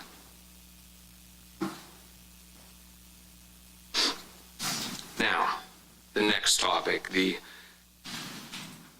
got the House of Pain email, and we also have some of the photographs. So let's start with the photographs first. That LSU call. Somewhere in here, give me 1 second. Okay. Now, are you able to differentiate in between whether this is a selfie taken by my client on his phone, or I'm sorry, on the House of Pain phone, or a screenshot taken by that phone? All I can say from this, based on the naming convention of the file, is that it's a screen recording, sir. Okay. So for example, now we're not talking about the 1595 phone number, but we are talking about the House of Pain email, right? The iCloud account, yes, sir. All right. Now let's say I have the House of Pain phone right here, right? And my client's on his 1595 and he's posting stuff on his Instagram. And I screen record that. It's going to look the same, right? Yes, sir, it will. Okay, so you're not saying that my client took a selfie of himself. You can't say that, right? I can't say that, no, sir. Because it could have been something that my client was doing that whoever had this other phone, the House of Pain phone, that they were taking a screenshot. That's correct. Now, with respect to the House of Pain email, are you able to say who that belonged to? No, sir, it's not part of my investigation. Did you review the Celebrite for the phone number ending in 9583? I believe so, yes, sir. Abdul Robinson Sr.'s phone. Yes, sir. Do you remember a text message on December 31st where his phone, the 953, received a text message that read, "Your line, 478-305-9583, has been restored. For details, view the account events section on my T-Mobile." Do you remember that? Yes, sir. So basically, a message was sent by T-Mobile to Abdul Robinson Sr.'s known phone saying, you've got a balance on the 305-9583 number. Don't recall anything about a balance, but I do recall the message of it being restored, yes, sir. That would indicate to you that he has control over that phone, right? Yes, sir. Not my client. Correct. And that account was also registered over to the House of Pain email account, right? That's correct. Give me 1 second, Your Honor.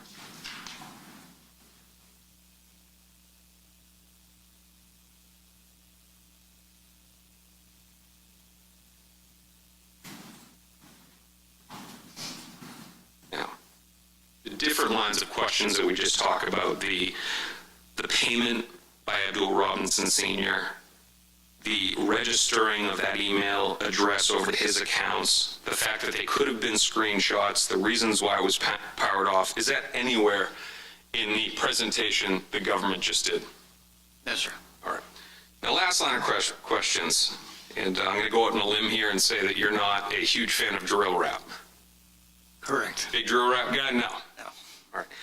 The notes that you saw in the slideshow, you can't say when those notes were left, right? Right, there's no timestamps on those.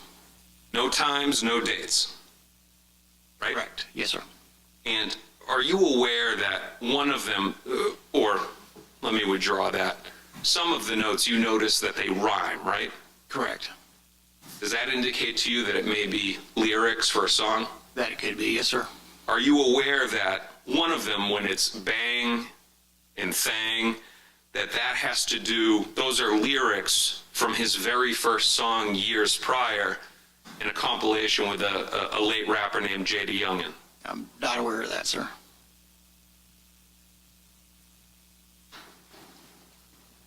Again, it's not a crime for him to rap about a life that others are living, right? That's correct.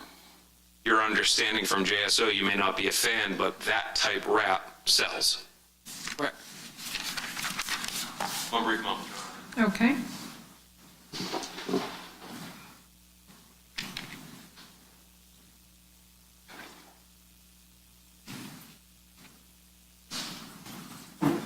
Nothing further. Thank you. All right, thank you. Is there any redirect? I can have a moment.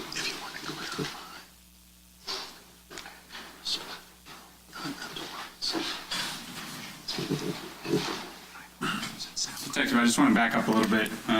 Counsel asked you about the LSU video. Yes. There's no metadata on that one, right?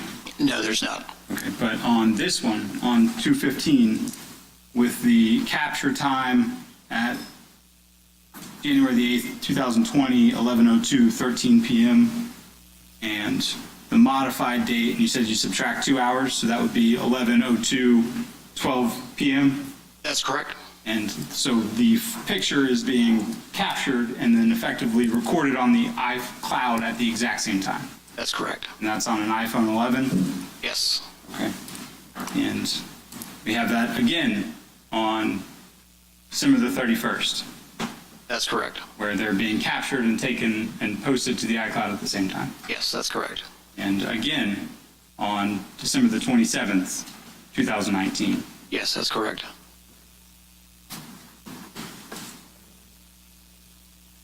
People sing songs about real things.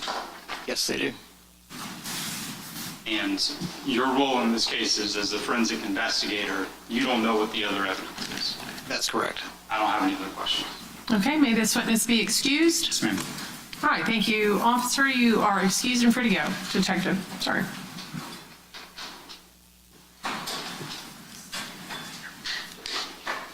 Okay, state you may call your next witness. Abdul Robinson, Sr. All right, let's bring out Mr. Robinson, Sr.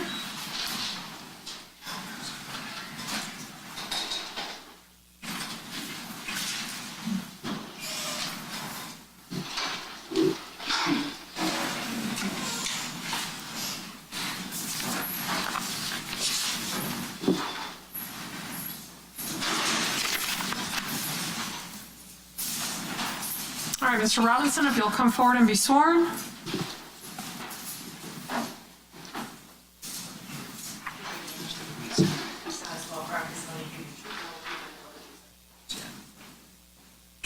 What do you want to do? All right, sir, if you'll have a seat in that chair and speak clearly, verbally, and closely to that microphone. If you'll sit up a little closer. All right, state you may proceed. Thank you. May I please court? Yes. Would you please state your name for the record, sir? Abdul Robinson, Sr. Please stay a little close to the microphone and your waist up. Do you have any nicknames? Yes, Blue. And how old are you today? 54. Do you have any children? Yes. How many? I have 11 children. What's the age of your oldest child? 34. And your youngest? 6. Prior to getting arrested, did you have a good relationship with all of your children? Yes. And are you currently incarcerated on a number of felony charges? Yes. On 2 separate cases? Yes. When were you arrested and taken into custody? September 10th, 2020. And have you remained incarcerated since your arrest? Yes. Have you been charged by the state with accessory after the fact to first-degree murder and solicitation to commit first-degree murder related to the murder of Damon Rothermel? Yes. And when did that murder take place? I think on January 31st, 2019. And there was the potential for you to be charged as a principal in that murder, is that correct? Yes. But you weren't. No. And you have co-defendants who have been charged with the murder of Damon Rothermel. Yes. And who are they? Christopher Brown, Derek Hudson, Dominique Bonner. And so you know who all three of those individuals are? Yes. Have you also been charged by the state with accessory after the fact to commit first-degree murder related to the murder of Charles McCormick? Yes. And did that murder take place on January 15th of 2020? Yes. Are Hakeem Robinson, Abdul Robinson Jr., Leroy Whitaker, and Dominique Barner also charged with the murder of Charles McCormick? Yes. How are you related to Abdul Robinson Jr. and Hakeem Robinson? Their father. They have the same mother? No. Who's Abdul Robinson Jr.'s mother? Angela Lundy. And what about Hakeem Robinson? Ebony Walters. Who's older between Abdul Jr. and Hakeem? Abdul Jr. How much older? About 4 years. Do you recall what Abdul Robinson Jr.'s birthday is? Yes. What is it? November 9th, 94. And what about Hakeem Robinson? November 9th, 98. So, same day, just 4 years apart. Yes. Does Abdul Jr. have any nicknames? Yes. And what are they? Little Blue, Crazy K. Does he also go by his middle name sometimes? Kareem. Does Hakeem Robinson have any nicknames? Yes. What are they? Keeman and Ksoo. What's the Ksoo nickname for? It's an entertainment name. The rap name? Yes, rap name. Now, prior to getting arrested, who was Abdul Robinson Jr. living with? With me? And for about how long had he been living with you?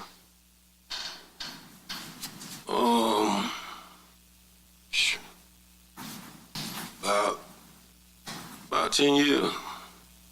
And what about Hakeem Robinson? Where was he living? He was living with me. In January of 2020, were you, Abdul Robinson Jr., and Hakeem Robinson all living on Brown Jersey Court? Yes. Is that in the Ocean Way area?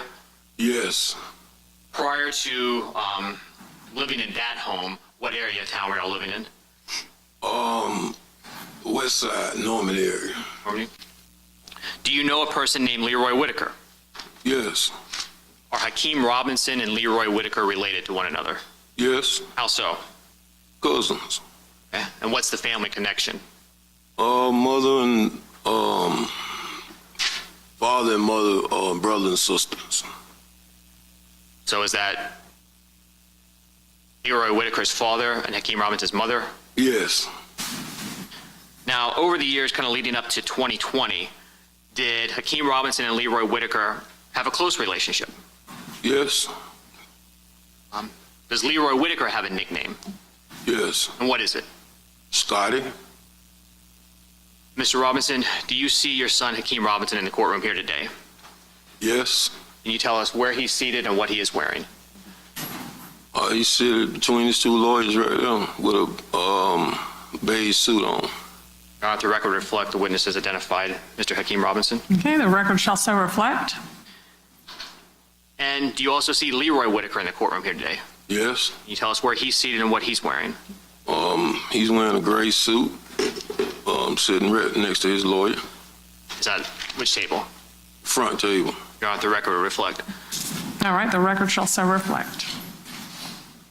You also know someone by the name of Dominique Barner. Yes. Is Dominique Barner related to your family? Nope. Were you friends with Dominique Barner's father? Yes. So how long would you say you've known Dominique Barner? Most all his life. Does Dominique Barner have a nickname? Yes. What is it? Butter? And do you know why he has that nickname? No, I don't know why I have it.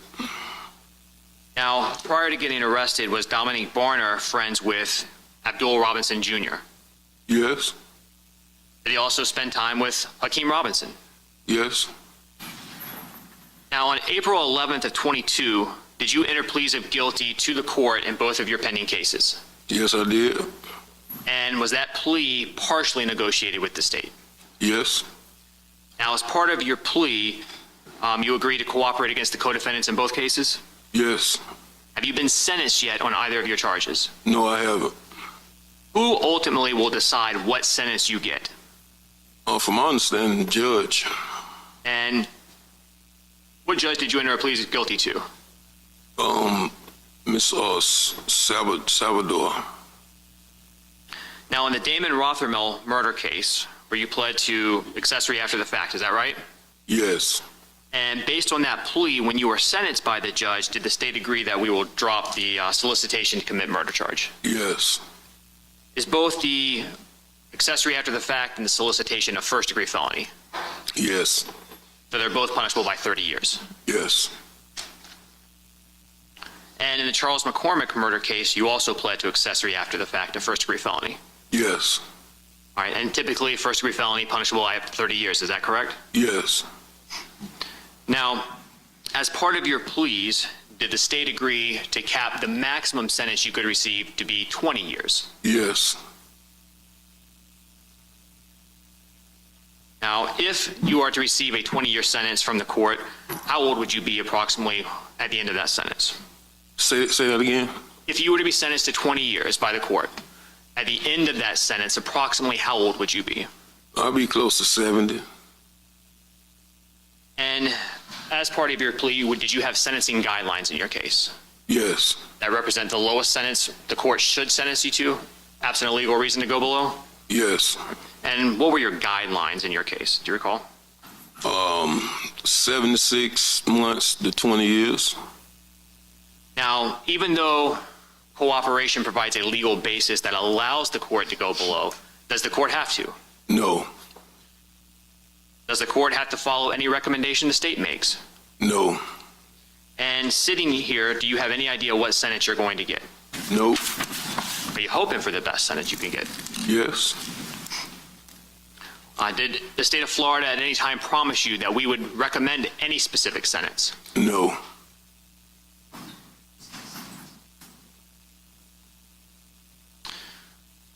On January 15, 2020, prior to the murder of Charles McCormick, were you aware of what was going to happen to him that day?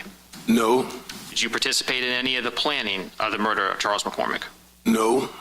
Were you present when Charles McCormick was murdered? No. Did you know that was going to happen before it happened? No. When did you find out Charles McCormick was going to be murdered? Or, excuse me, when did you find out Charles McCormick had been murdered? After I picked up Scott and Butter. So that would be Leroy Whitaker and Dominique Barner? Yes. You indicated you picked them up. How did you know that they needed a ride on January 15, 2020? My son called me and asked me to go give Scott a ride. Which son? Kareem. Is that Abdul Jr.? Yes. Do you recall what Abdul Jr.'s phone number was that he communicated with you on that day? I think it's 904-624 3694-84. 3684? Yeah. Do you recall what your phone number was back on January 15, 2020? 904 866 2370. Now, sitting here today, you realize that you are testifying against not only co-defendants, but family members. Yes. Why are you doing that? Well, I have a number of reasons. What are they? I got some health issues. I got 2 6-year-olds and an 8-year-old daughter. And, When my 8-year-old daughter asked me when I'm going to come take her to the daddy-daughter dance. Objection, hearsay, relevance. Overruled. You can answer. When she asked me over each year when I'm going to come take her there, and I keep letting her down. Then my 6-year-old son, when he asked me if I'm going to come to his football games, come take him fishing. My other 6-year-old, he asked me when I'm going to come see him, when he begging me, please come see me, Daddy. He want to teach me how to play the game, but he don't know where I'm at. You know, things like that. My health issues. What health issues do you have? I have diabetic. I'm diabetic. I'm on high blood pressure. I suffer from congestive heart failure. I just found out June 25th that my kidneys is failing rapidly. Has becoming a witness in this case negatively impacted your relationship with your entire family? Well, I really don't have no more relationship with my family, besides one person. So a part of your family completely cut you out? Yeah. When people know that you're cooperating, does that make it easier or harder for you when you're incarcerated? Well, it make it harder for me. What about when you get out? Extremely harder. Is cooperating in this case something that is easy for you to do? No, this is the most hardest decision I've ever had to make in my life.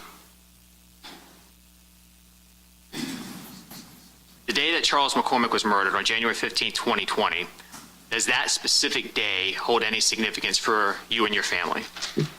Yes. And why is that date significant in your mind? It's the date that my son got killed. Who was your son that got killed? Willie Addison. Is he your biological child?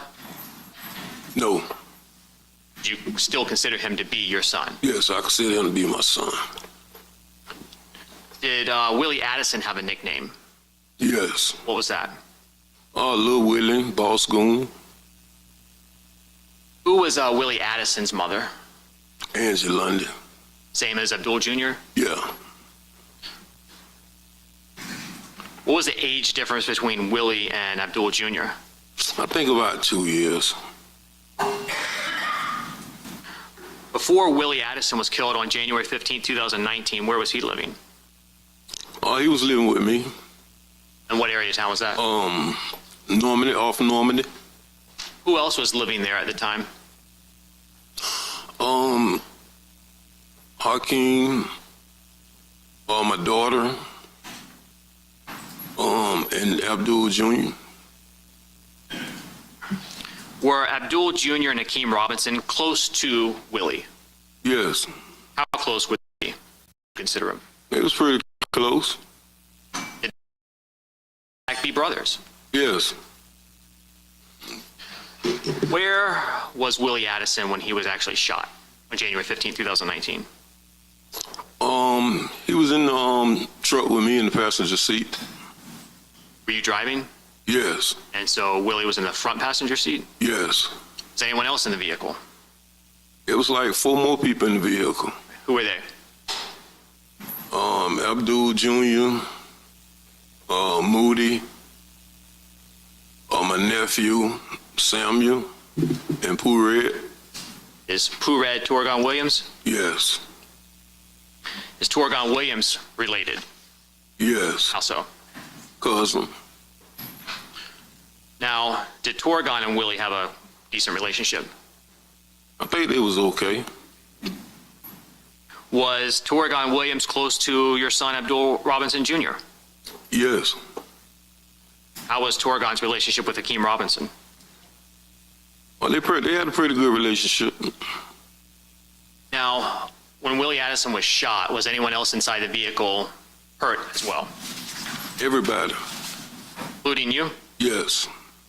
After everyone was shot, what did you do? Well, I drove to the hospital, and as I was driving, I could, hear I could hear Willie making this guggling noise, and I hold his hand while I was driving, you know, because I didn't want him to die, feel like he died alone. And I drove to Memorial Hospital, and when we got to the hospital, I got everybody out the car while I was shot and helped everybody get, you know, inside the hospital, because it was like people at the hospital really didn't want to help us. Where were you shot? In the back. Where in the vehicle was Abdullah Jr. seated? In the middle row. Was he shot? Yes. Where was Abdullah Jr. shot? In the head. Did he almost die? Yes, I think he did die, but he, you know, came back. What about your nephew? You said Sammy? Was he hurt? Yeah. How was he hurt? Well, he got shot about 7 times. You know, he's paralyzed right now. And Torgon was shot? Yes. Multiple times? Yes. How long did Abdullah Jr., since he was shot in the head, how long did he remain in the hospital? He stayed in the hospital about 3 or 4 months. After Abdullah Jr. got out of the hospital, was he still physically affected by his injuries? Yes, he had to learn how to, he had to basically learn how to do everything all over again. Walk again? Walk again, talk again, everything. We had to go to Brooks therapy. Did you help Abdullah Jr. as he recovered? Yes, I did. Was Abdullah Jr. Affected mentally by the shooting? Yes. How so?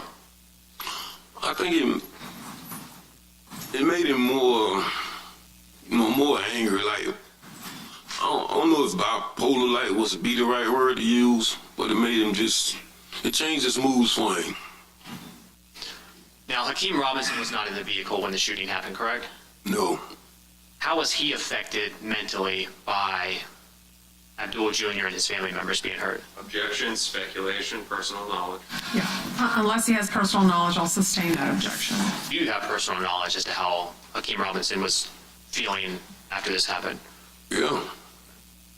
Is that because he was living with you? Yes. How was Hakeem Robinson after this? I mean, he was angry about it. I mean, we was all angry about it. To the best of your knowledge, was Charles McCormick involved in the shooting of Willie Addison or anyone else in that vehicle, personally? No. After Willie Addison was killed, did Charles McCormick put out a song that personally upset you and your family? Yes. And what's a diss song or a diss track? Oh, it's when you talk about somebody, you know, somebody's dead. Is that what Charles McCormick's song did? Yes. And who did it reference that upset you and your family? He talked about Willie. How did you find out about that song? Social media. Did you personally find it or did someone point it out to you? No, my son showed it to me. Which one? Both of them. And that would be? Kareem and Hakeem. Abdullah Jr. and Hakeem Robinson? Yes. Did Abdullah Jr. or Hakeem Robinson, either one, talk about the song? I mean, yeah, they didn't like it. Are you familiar with a local rap group known as ATK? Yes. Do you consider yourself to be a member of ATK? No. Is Abdullah Robinson Jr. part of ATK? Yeah. What about Hakeem Robinson? Yes. Leroy Whitaker? Yes. Torgon Williams? Yeah. And is Dominic Barner affiliated with members of ATK? Yeah. Was Charles McCormick part of ATK? No. Who was Charles McCormick affiliated with? 6 Block. All right. Another local rap group here? Yes. Did Charles McCormick have a rap name or a nickname that you're aware of? Yeah. All right, and what was that? The Little Buck. How would you describe the relationship between the group 6 block and the group ATK? They didn't like each other. Do they get along? No. Do they consider one another to be ops? Yes.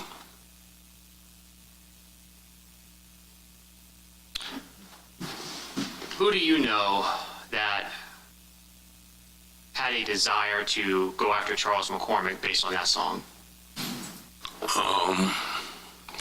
I would say a few people. All right.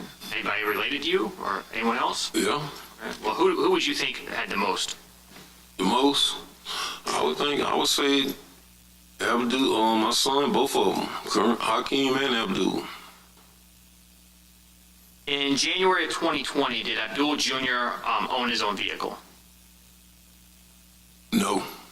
How did he get around? No, rent a car. Do you recall if on January 15th of 2020, Abdul Jr. had a rental car? Yes. What kind did he have? A Dodge Journey. Did both Abdul Jr. and Hakeem Robinson travel in rental cars? Yes. Did you own a car on January 15, 2020? Yes. What kind? Dodge Challenger. What color was it? Like reddish orange. And the phone that you had on January 15, 2020, what type of phone was it? An iPhone. I think you said earlier, but 904-866-2370, was that your number? Yes. Who was your cell carrier? T-Mobile. Was that account under your name, Abdul Robinson Sr.? No. What name was it under? Daryl Watts. Who is Daryl Watts? A friend of mine. Is he deceased? Yes. So why was your phone under an account with that name? Well, we went to get them together. His credit was a little better than mine. So did you maintain your phone under that account after he passed? Yes, I was an authorized user. Did Abdul Robinson Jr. have a cell phone in January 2020? Yes. Did he have just one? No, he had a couple of phones. Why do you have a couple phones? I mean, you got, your work phone, your phone for your ladies, or something like that, different phones. What was Abdul Jr.'s primary number back in January 2020? Was that the 624-3684 you mentioned? Yes. Is that the number you typically would communicate with him on? Yes. Did he have a second phone number that you helped get it? Yes. Do you recall what that number was? I think the area code was 478-491-2831. And how do you know that was a number that Abdul Jr. was using? I got the phone for him. Was that put up under the Daryl Watts account name? Yes. Do you recall when that was done approximately? I know it was, I think it was like November. In November, I think it's like the November 12th or the 15th. So sometime in November? Yes. Would that be 2019? Yes. Did Hakeem Robinson own a cell phone in January 2020? Yes. Did he have just one phone? No, he had a couple phones. What type of phones did he have? iPhone. And what was Hakeem Robinson's primary number back in January 2020 that you would communicate with him on? The phone number? Yes, sir. 904-704, I think, 1595. And was that phone number under the Daryl Watts account? No. What account was that phone number under? I don't know, I think his mother got that phone for him. Miss Walters? Yes. Do you recognize phone number 478-305-9583? Yes. Whose phone number was that in January 2020? Hakeem. Hakeem Robinson's? Yes. And how do you know that? I got it for him. Was that up under the Darrell Watts account as well? Yes. Objection leading on this whole line of questioning? Well, I'll address the last question, and that's overruled. Was the 478-305-9583 number you just mentioned, was that activated on the same day as the one you got for Abdul Jr.? Yes. And did you at times pay that bill for them? Yeah. In January 2020, did Leroy Whitaker have a cell phone? Yes. Did you ever communicate with him on his cell phone? Yes. Do you recall what his phone number was at the time?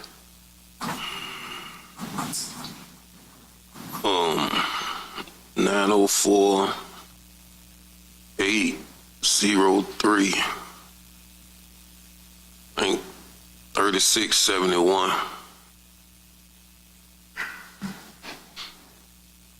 Now, turning your attention back specifically to January 15, 2020, did you get asked for help that day? Yes. And how did you get asked for help? Well, I was asked to give somebody a ride, give Scotty a ride. And who asked you specifically? Abdul Jr. And how did he get in touch with you to ask you that? He called me. Did he call you one time or more than once, if you recall? I think he called me more than once. When you spoke to Abdul Jr., did he tell you why Leroy Whitaker needed a ride? No. Do you know what area of town or Leroy Whitaker was in that you needed to go pick him up? Say that again? How did you know where to go pick Leroy Whitaker up? Abdul Jr., he sent me a pin drop, a location. What area of town did that take you to?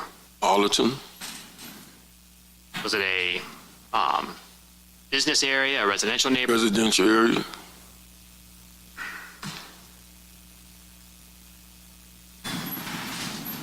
When you went to pick Leroy Whitaker up, what were you driving? Dodge Challenger.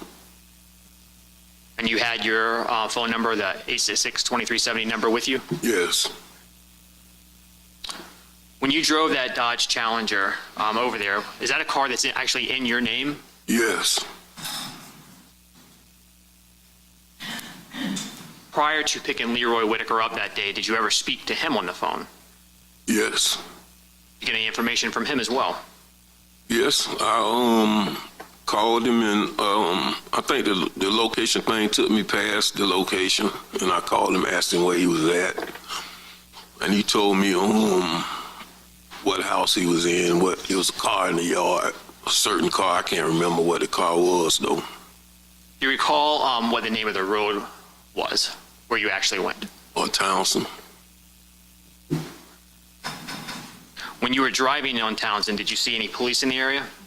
Yes, I seen one police. Where was that? Say that again? Where was that? Where did you see the police? It was about a block or two from where I picked him up from. Now, when you got to the correct location, what did you do? Well, I pulled in the yard and called Scotty, asked him, where they was at. Now, you said you pulled into the yard. What was at that location? Was that a home? Yes, it was to the house. Did you recognize that home? No. Did you have any idea who was living there? No, I didn't. Did Leroy Whitaker come out immediately? No.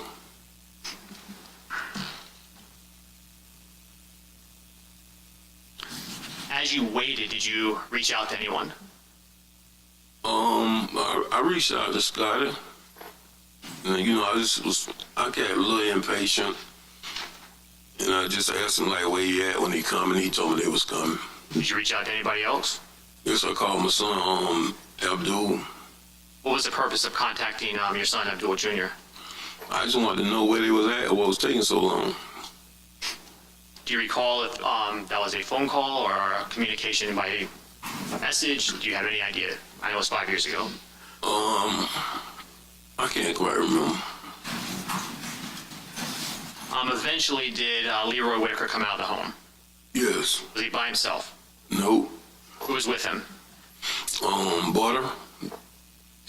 And when Leroy Whitaker and Butter, Dominique Barner, Yes. when they both came out, how were they acting? How were they walking? I mean, I would say a little urgent. Do you recall what either one of them was wearing? Yes, they had on some pajamas. Do you remember any details about the pajamas? Some Mountain Dew pajamas. Did that look like clothes that you typically would see Leroy Whitaker or Dominique Barner in? No. Once they came out, did you let them into your car? Say that again? Did you let them both into your vehicle? Yes. After they got in, what direction did you drive towards? Towards Arlington Expressway. And were there still police in the area? Well, I only seen that one. Now, as you were driving away, did you ask them or were you concerned about anybody in particular? Yes. Who? Hakeem. And why were you concerned for Hakeem? I know that's his circle of friends. Was it unusual in your mind for him not to be with them at that point? Yeah. Now, as you were driving Leroy Whitaker and Dominique Barner away, did you find out what had happened to Charles McCormick? Yes. And you found out the details about who was involved? Yes. And did you continue to drive both Leroy Whitaker and Dominique Barner away? Yes. And after getting away from that neighborhood, did you make a stop? Yes. And where did you stop? We stopped, on Grand Park. And what was the reason of stopping in that area? Switch cars. And were you able to do that? Yes. What car did you switch out of? We got a white Impala. Who did the white Impala belong to? Well, it was my daughter's car, but it was in my name. Why did you want to switch out of your Dodge Challenger? After I found out what happened, we in an orange car, very noticeable. Did you eventually make it back to your home? Yes. And again, that's on Brown Jersey Court? Yes. Do you recall around what time of day it was that you made it back to that location, approximately? I can't say the exact time. It's like maybe, I can't say the exact time, maybe like 2:30 something up, Good. In the afternoon? Yes. After you got back to your home, did you do anything else to assist either Leroy Whitaker or Dominique Barner? Yes. What did you do? Well, I took the clothes they had on and left with them. Where'd you go? I went over there off Kings Road behind Burger King, put them in this fire barrel. Did you set them on fire? Yes. And why were you doing that? That was just my way to help. Did you take either Leroy Whitaker or Dominique Barner with you when you did that? No. Do you recall if anyone else was at your home prior to you leaving to set those clothes on fire? No. No, there weren't, or no, you don't recall? I don't recall nobody though. Did you return to Brown Jersey Court that night? I can't remember.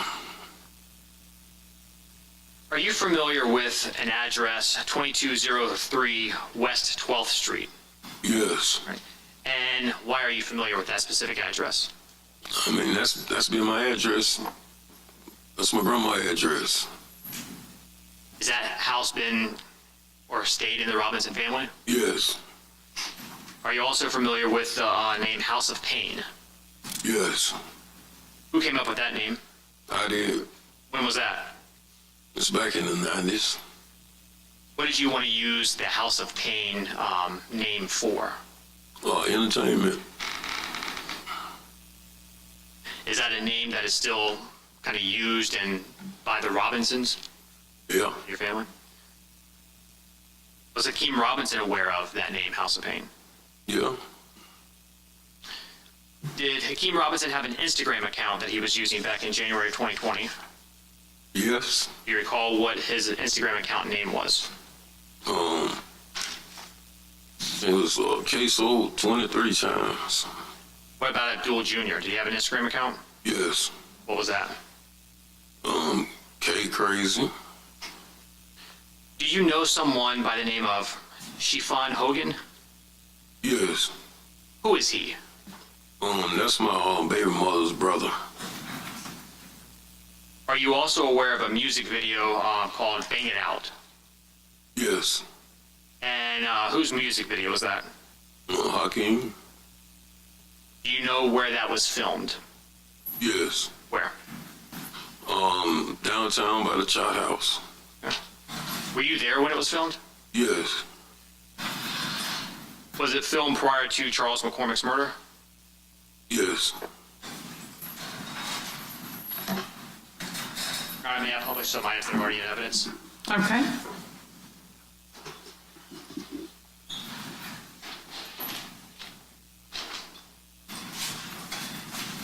Showing you what's in evidence as States Exhibit 191 on the monitor in front of you. You see that? Should be on the monitor right away. Oh, yeah. Did you see that vehicle? Yes. That your red Dodge Challenger that you were driving on January 15, 2020? Yes. This is States 193.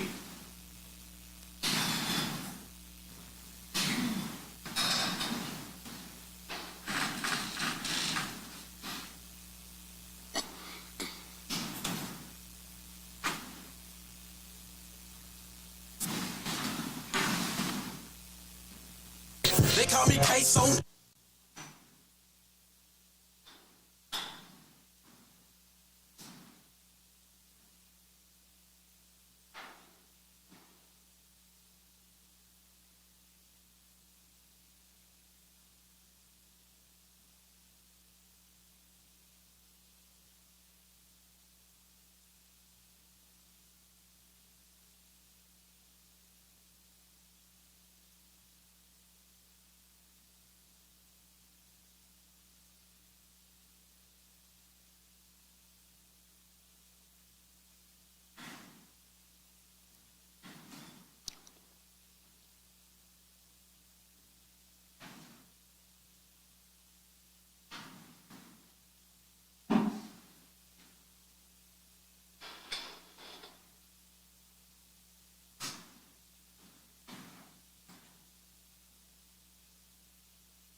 Sir, in that video, the two firearms that Hakeem Robinson was holding, do you recognize those?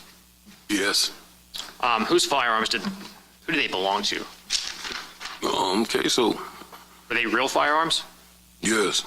Did he typically use fake guns in his music video like that? No. After the murder of Charles McCormick on January 15, 2020, did you ever see Hakeem with that black AR-style rifle pistol again? No. Are you aware of a dashcam video that recorded the murder of Charles McCormick in this case? Yes. And have you seen that video? Yes.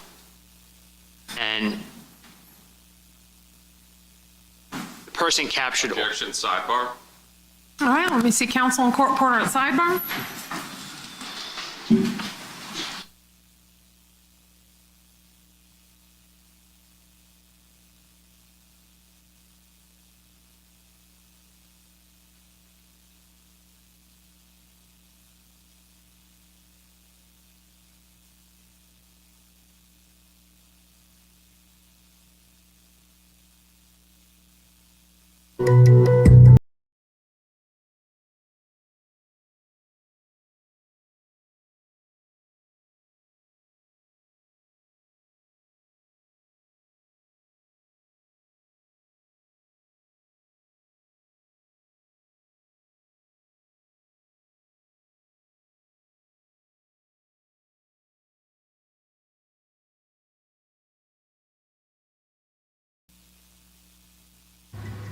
Hey, everybody, I see they went to recess. When they go into recess, I like giving y'all a little, this the nigga who told yesterday.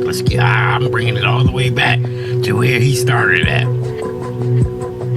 He told yesterday, that's him. When's your birthday?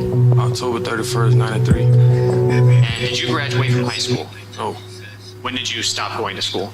in the 10th grade, Approximately how tall are you? 5'7". Do you have any tattoos?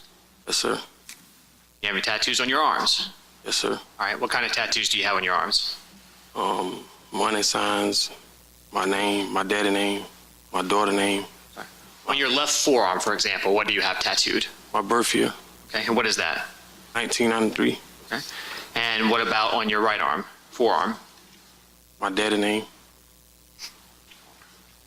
Do you have a nickname? Yes, sir. And what is your nickname? Butter. And is that B-U-T-T-A? Yes, sir. And how did you get that nickname? It's a family name. Did your dad have the same nickname? Yes, sir. Is your dad still alive? No, sir. How old were you when your dad passed? 11.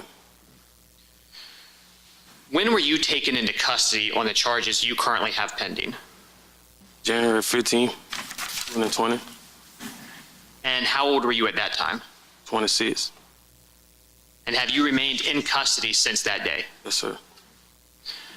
Have you been charged with burglary with an assault or battery and home invasion robbery for the offense that took place at 1033 Townsend Boulevard on January 15, 2020? Yes, sir. Right. And today, are you aware of the name of the victim in that charge? Yes, sir. And what's that person's name? Barbara Buckley. Prior to that day, did you know who she was? No. Since the burglary with an assault or battery and home invasion, therefore the same offense? Yes, sir. Is it your understanding that you can only be sentenced on one of those offenses? Yes, sir. And do you have a co-defendant in that burglary charge? Yes, sir. Right. And what's the name of your co-defendant in the burglary charge? Leroy Whitaker. Do you see Leroy Whitaker in the courtroom here today? Yes, sir. Can you please tell us where he is seated and what he is wearing? You got on blue and white. All right. Can you describe the table or who he is sitting next to as well? Sitting next to his lawyer. Which table? The front table, the first table. Okay. Your Honor, with the record reflect, he's identified Mr. Whitaker. Okay, the record shall so reflect. Have you also been charged with second-degree murder for your involvement in the murder of Charles McCormick on January 15, 2020? Yes, sir. Okay. And who are the other individuals that have been charged with the murder of Charles McCormick along with you? Leroy Whitaker, Hakeem Robinson, and Abdul Robinson. Bill Robinson Jr. Okay. And do you see Hakeem Robinson in the courtroom here today? Yes, sir. If you see him, can you tell us where he is seated and what he is wearing? He's in the back row. Got on blue and white. And you said back, I missed the first part. Got on blue and white. Okay. And where is he seated in the courtroom? At the second table. Your Honor, with the record reflect, witnesses identified Hakeem Robinson. All right, the record shall so reflect. Have you also been charged with aggravated fleeing and attempting to elude a law enforcement officer? Yes, sir. And while you were in custody for the murder of Charles McCormick, did you also get charged by the state with a second murder involving Damon Rothermel? Yes, sir. And when did Damon Rothermel's murder take place? January 31st, 2019. Do you have co-defendants in that case? Yes, sir. All right. Specifically, who are your co-defendants in the Damon Rothermel murder case? Christopher Brown and Derek Hudson. Okay. And is Abdul Robinson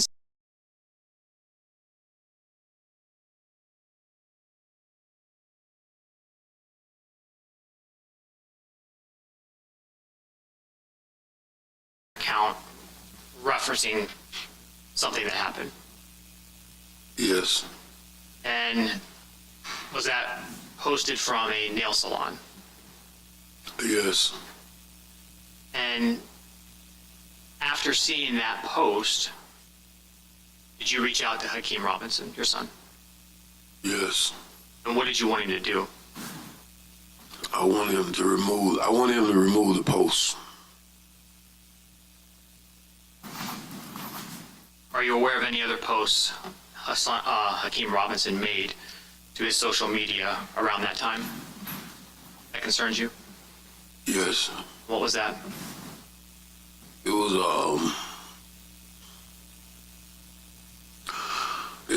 another post of dude Lil Buck. What did you see? It was just the emojis on the bottom of it that said bye bye bye. Say it again. It was the emojis, the hand emojis saying bye bye.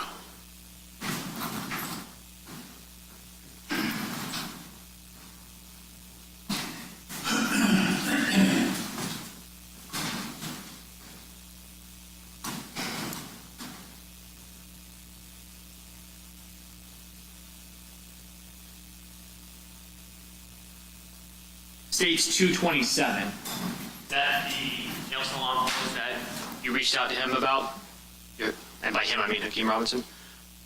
Yes.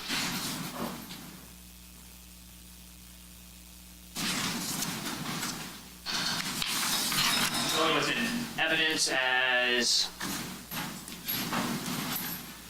One moment, I'm sorry, Judge, it's not working.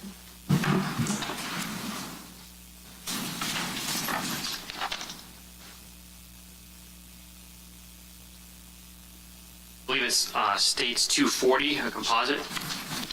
Do you recognize that? Sir? Yes. Who is that in the post? Willie. Willie Addison? Yes. And whose Instagram account is that? Hakeem.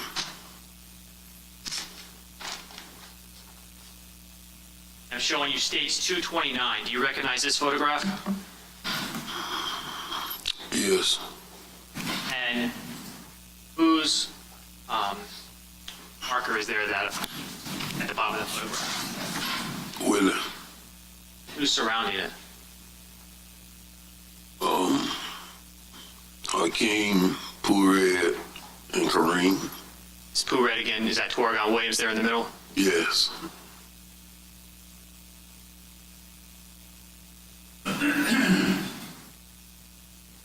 Page 241. Who is that? Kareem. Abdul Jr.? Yes. And stage 240, showing you what's in evidence as a photograph that was sent, appears to be from phone number 904-866-2370. That was your phone number? Yes. To 478-305-9583. Do you recognize the photo that was attached to that message? Yes. Who is that? That's me. And who were you sending that to? I sent it to Hakeem and Kareem. So you sent it to both Hakeem and Abdul Jr.? Yes. Was that to both 478 area code numbers that they had? Yes. And why were you sending that to them? I really don't know. I really think I was just showing off my outfit, to be honest. Now, though some people may not believe it, even though you sat here and testified here today, do you still love your family? Objection, relevance. Overruled. Yes. Hell nah, he don't still love his family. He's sitting here cooperating with the state, helping his son get life in prison. And I get it. It seemed like you was telling your son, yo, you doing dumb shit, you posting, you doing this and you doing that. But you helping them get him life. And the sad part, it sounded like you was running out here with them putting in work. And now you want to tell you had your grown ass out here with your sons and your nephews putting in work, and now you telling you's an excuse, boy. Is this easy for you to do?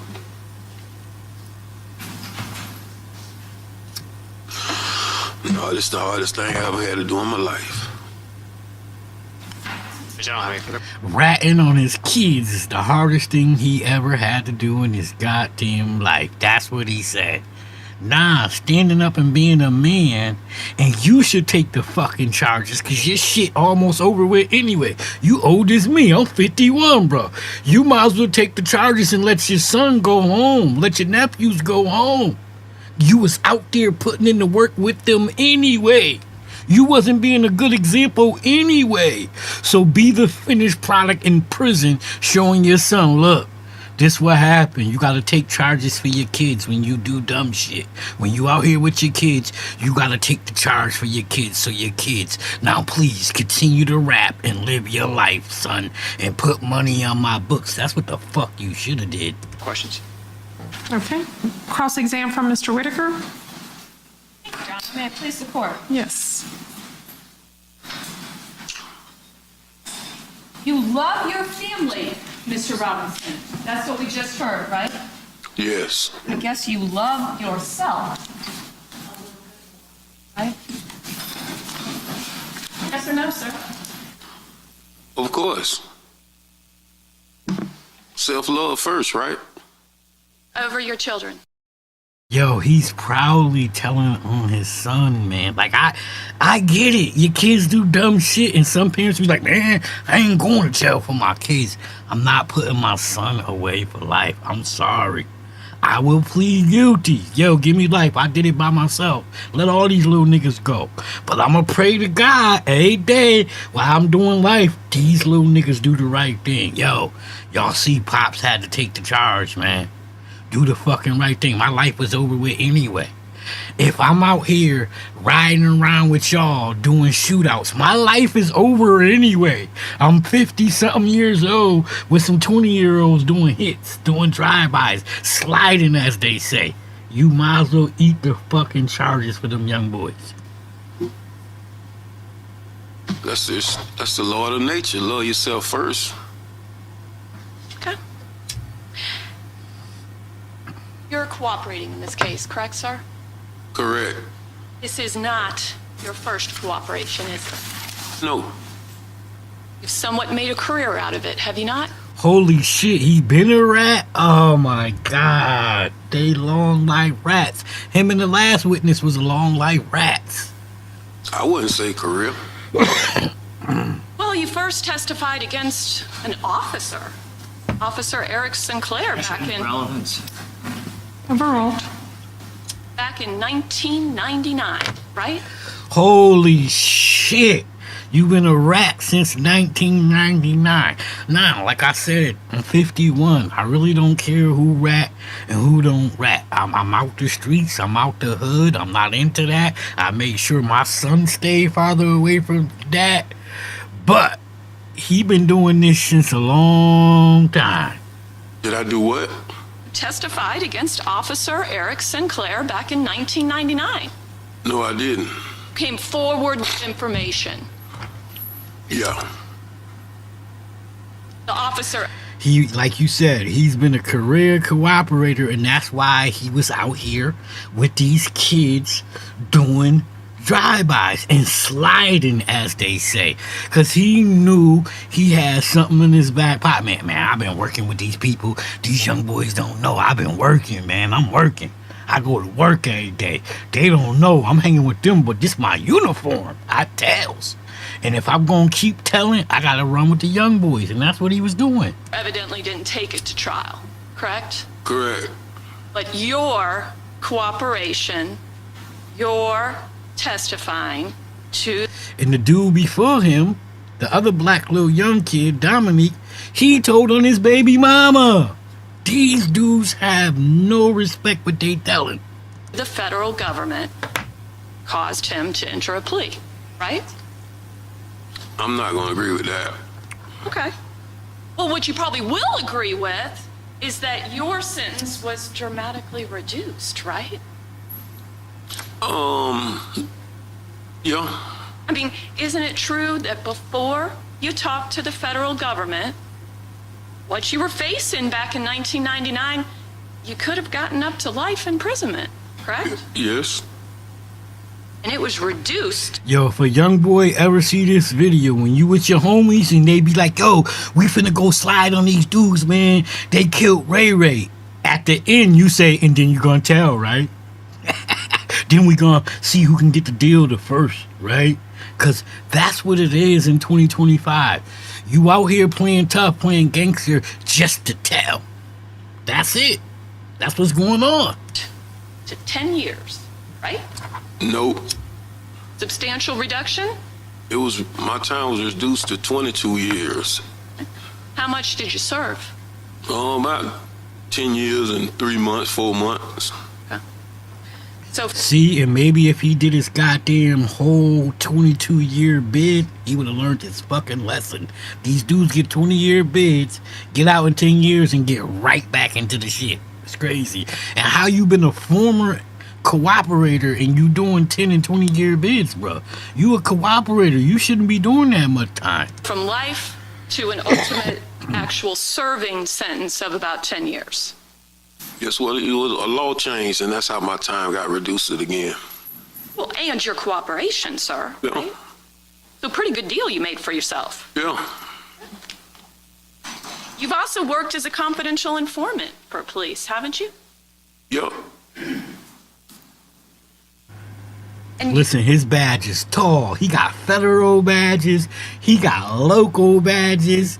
Like, listen, he put in that work, boy. So we know if rapper Ksoo and his brother been getting out of shit, we know it was because his daddy was getting them out to shit. You're cooperating in this particular case because it will help you, right? Right. And you were arrested, I think you told us roughly September of 2020. September 10th, 2020. September 10th, it sounds like you remember the exact day, right, sir? I imagine that was an important day to you, correct? I ain't gonna say important. Well, it did cause you to be incarcerated, sir, right? Right. Where you've remained, correct? Right. And that was for your involvement in the McCormick homicide, right? Yes. When did they hit you with the Rothermel homicide? You're right, from life to 10 years is crazy. The other little dude, Dominic, that told, his minimum was 41.8 years. 41.8 years. By him telling, and mind you, they're both fighting 2 murder cases. And they're telling, hoping to get 20. So you're ratting just to get 20. It ain't worth it. You, the daddy and Dominique might as well have just took all the charges and let everybody go. Y'all facing 20 regardless. 20 regardless. They might as well have took the charges and let all the young niggas go. 2021. Okay, so in 2020, you're facing an accessory after the fact charge for your involvement in the death of Charles McCormick, right? Right. And when they brought you in, you've agreed to cooperate. Yeah, he telling them his kids. I mean, some baby mamas be right. Some of these baby fathers really ain't shit. Some of these baby fathers just wanted to fuck the female and happen to have a kid. And he's a prime example of that. He ain't never loved his kids. One, because he been in and out of their life and in prison. He's a rat. So we know he ain't never loved his kids. Right? Right. But that didn't happen until 2022, correct? Right. That would have been after they put the second homicide on, right? Right. Now, in the Rothermel homicide, you're aware that Dominique Varner originally was going to testify against you, right? Right. And your involvement in what you pled guilty to as accessory after the fact in the Rothermel killing was that you admit you gave money to Dominique Varner after knowing he had just been involved in this shooting and needed to get out of town. Yes. And you're willing to admit that, correct? Yes. You do not admit, you do not agree with Mr. Varner's claim that you provided a gun and a car to accomplish that drive-by shooting. Right. Okay? You don't agree with that, No. right? No. Because based on your knowledge, sir, you understand that if you and I plan to do a crime together, whatever crime, we're both considered principals, right? Yes. And so you can stay at home, but if you and I agree to do a crime and I do everything, but you help me, you support me, you do something, say some word that actually inspires me, that encourages me to commit the crime, you can be punished as if you did everything I did, right? Right. But you weren't charged as a principal in the Rothermel killing, were you? No. And so you were left with solicitation for murder. I guess you were originally arrested for that charge, right? Yes. And essentially, you understood that that charge, they were accusing you of trying to entice the murder to happen, right? Right. But they dropped that charge pursuant to your plea agreement, right? Hey, if you just tuned in, this is the Jacksonville rapper Ksoo trial. His daddy is on the stand telling all the business. Please hit that like, share, subscribe, man. Show me some love. Well, I think it's going to be dropped. I'm sorry? I think it's going to be dropped. Okay. You just know you haven't entered a plea to it, sir, right? Right. That was not part of your plea agreement for you to enter a plea of guilty to solicitation for murder, correct? Right. Only accessory, right? Yes. And accessory after the fact, you understand, and you understood before you entered your plea agreement, that that's punishable by up to 30 years. Yes. Yes. And so when you have two of them, that means that you could be sentenced up to 60 years, correct? Correct. But in 2022, when you agreed to come forward and cooperate, they cut your exposure by 2/3, right? Yes. I mean, I've never been super great at math, but 30 plus 30 is 60, right? Right. In your plea agreement, for the death of two human beings calls for a maximum of 20 years, right? Right. And your actual guidelines are only about 7 years, right? Right.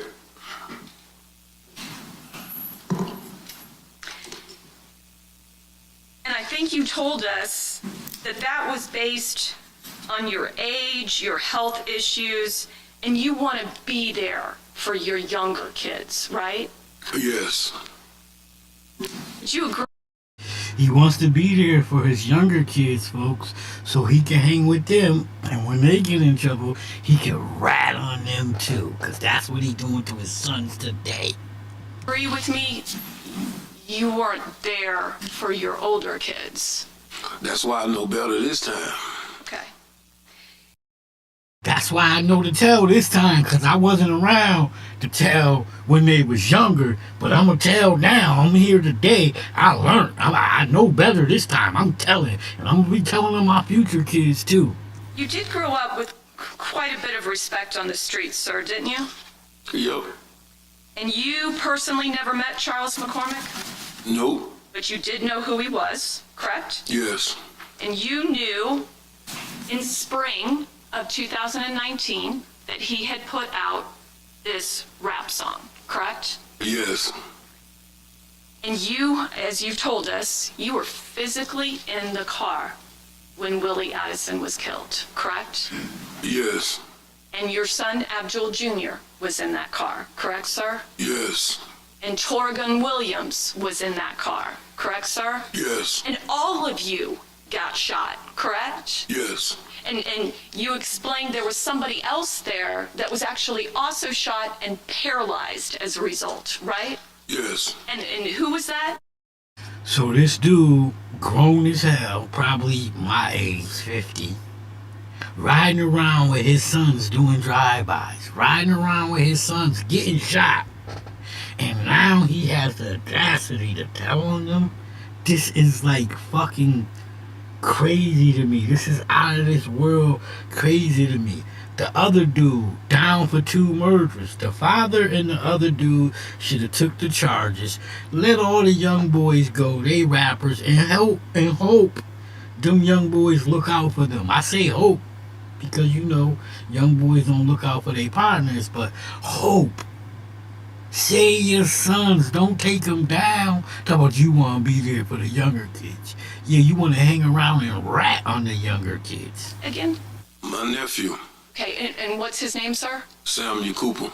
Samuel what? Cooper. Cooper. Yes. Samuel Cooper. Yes. Also shot with Willie Addison, with you all, and is now paralyzed. Yes. And then you also mentioned somebody named Moody. Yes. Do you know Moody's full name? I think it's. And not only is he a dumb grown motherfucker, right? He hanging with them doing, as they say, sliding, and got shot sliding. Antonio McLaurin or something like that. Antonio McLaurin. Yeah, I think that's it. Were you aware that Antonio McLaurin wore a whiter on Mr. Varner? Yes. Do we need to speak sidebar about that? Okay. Let me see court reporter and counsel at sidebar. I heard objection, I just didn't hear anything after that. Sidebar. They gotta kick it on the sidebar. They gotta go have that private meeting. Something going on with the rat. Something going on with the federal confidential informant all his life that's telling on his kids, but he been ratting since he was a kid.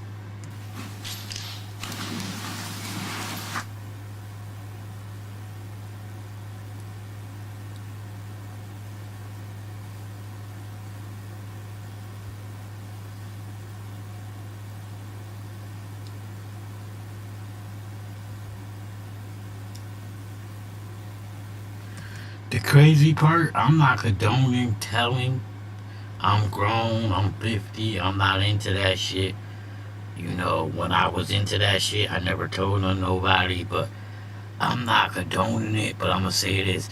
If you telling, you should be telling to get your son out of this shit. You telling to get your son life, man. Like, that's crazy. Think about that shit. If you gonna tell, you should be telling to get your son out of it. Not to get him life. I'm not saying I condone telling it. I'm just giving my opinion on what this man should be doing. He should be taking the bed. Him and the other young motherfucker, Dominic. They both looking at 40-something years. All minimum they can get is 20, but in their mind, if I get 20, I got 5 in. But at the end of the day, what judge is really gonna give you 20 years for 2 murders? You not saying me the bull, motherfucker. They gonna get more than 20, so they might as well shut their mouth, say, yo, we'll plead guilty, both of us, let the rest of these niggas go. That's what they should have did.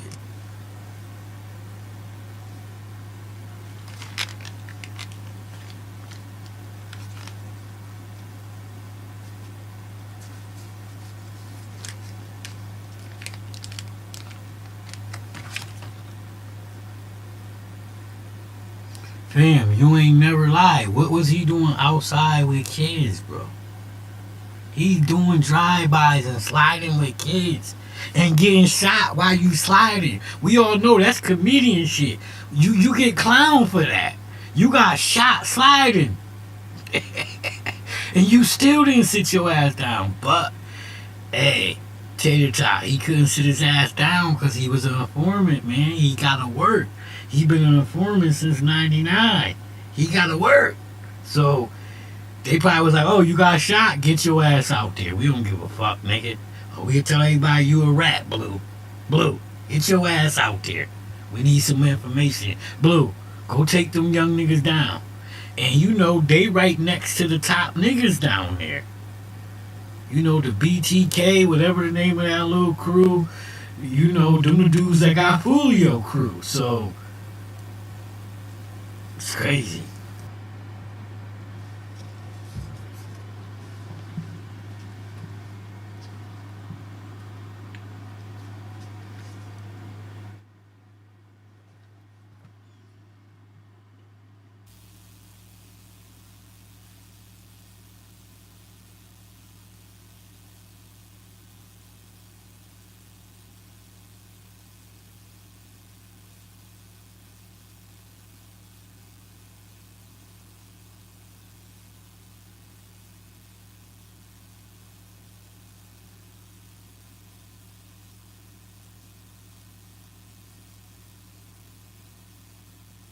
claim that you then picked up aim that you to accept or attempted murder.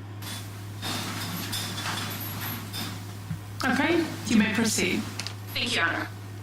And so I'm sorry, you told us another person that was in the car with you all when Willie Addison was killed and you all were shot was a person with the nickname, I'm sorry, give it to us one more time. Moody. Moody. And you believe Moody's full formal name is Antonio McLaren. Yes. Okay.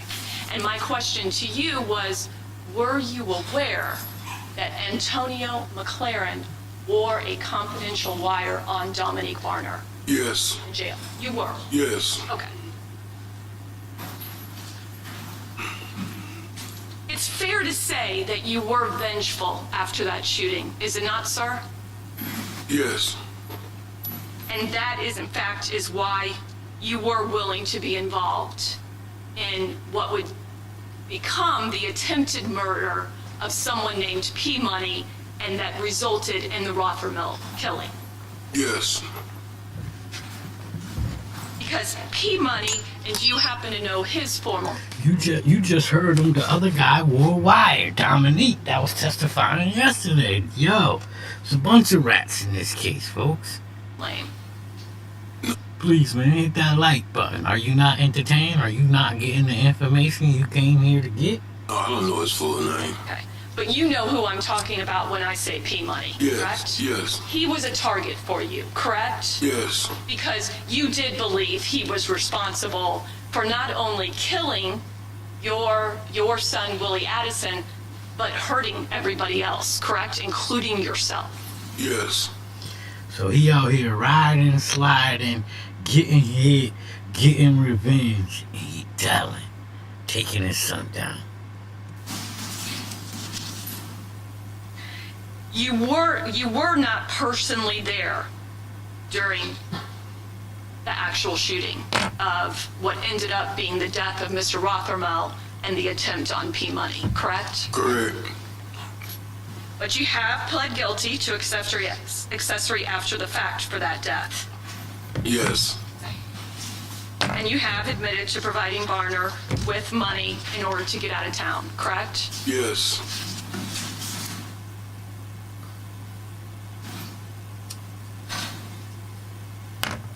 Now, we've heard you kind of explain that on January 15th, you end up driving your Dodge Challenger, correct? Yes. Over to the Townsend Road area? Yes.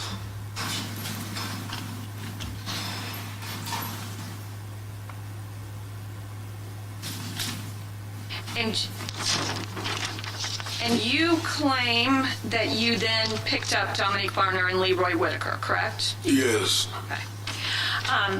And I apologize for skipping around a little bit, but I just realized something I almost forgot to ask you about.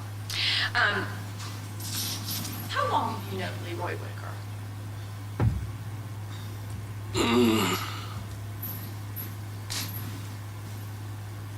I've known him for probably about a little bit more than 5 years probably now. A little bit more than 5 years, sir? You'll probably know. Okay. And He been working with the government longer than he known that nigga, so it ain't nothing to tell. you were born in 71 or 70? 70. In 1970, which makes you about 55 now, sir? Yeah, I'll be 55 this year. I'm 55 and I'm still out here riding, sliding, and doing hits. And when I get caught, I'm telling on these niggas. My sons, I don't give a fuck, I'm telling niggas. My mama, bitch gotta go. My daddy, listen, I'm telling. And if my younger kids do some shit when I get out after telling, I'm telling.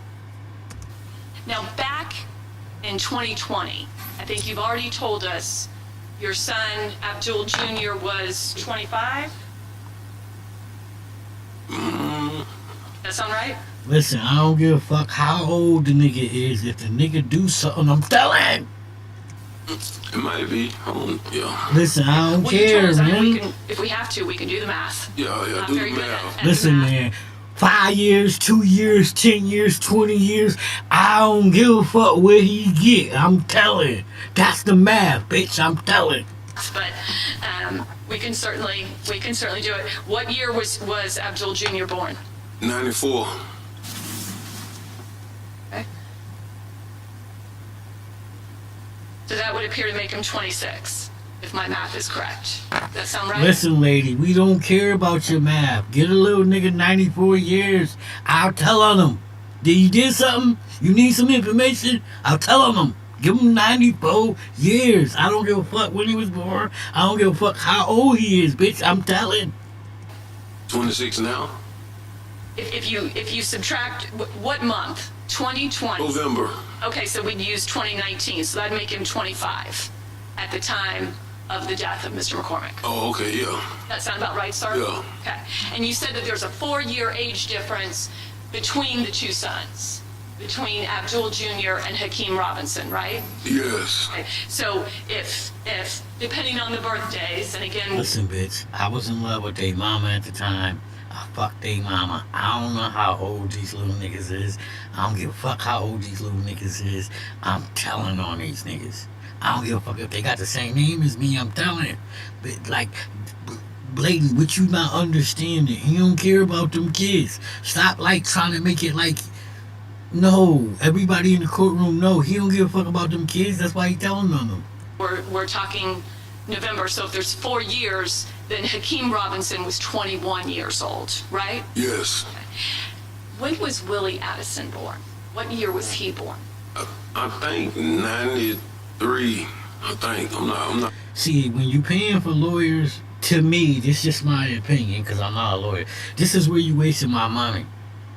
This man don't know how old his kids is. He's sitting here telling on his kids. He ain't been in them kids' life. He been in a foreman since 1999. As a lawyer, move on. He don't give a fuck about them kids. He telling on them. You're not making them look bad by just showing the jury he don't know how old his kids is. He telling on his kids. You need to discredit him. That's it. I'm 100% sure. 1993, which would make him 26. At 2020, right? Okay. Yeah. Okay, and in 2019, when he was killed, he would have been 25. Yeah. Okay. Leroy Whitaker is substantially younger than all of them, correct? Yeah. And you always knew that from the little time that you did spend with him, correct? Yes. Okay.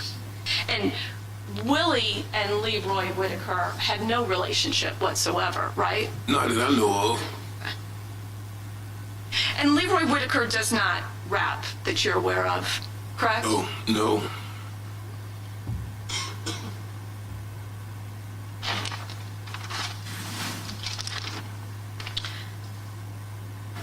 And with all of your testimony, though, you have not heard Leroy Whitaker specifically ever make any kind of statement that he wanted Charles McCormick dead, correct? Correct. And you have never heard Leroy Whitaker ever say anything to suggest he knew anyone was going to get out of a car and shoot Charles McCormick, correct? Repeat that question. You never heard Leroy Whitaker say anything that he would have any knowledge that anyone was going to get out and shoot Charles McCormick. No, I haven't. And sir, have you ever been convicted of a felony or a crime of dishonesty? No. You have not? You said a crime of dishonesty? And I'm sorry, let me make it easier. Yeah. Have you ever been convicted of a felony, sir? Yes. How many times? 2.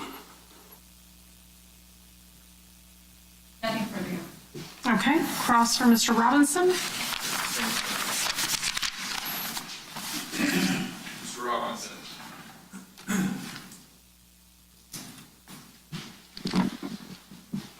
Your community, up until this point, seated right there, right?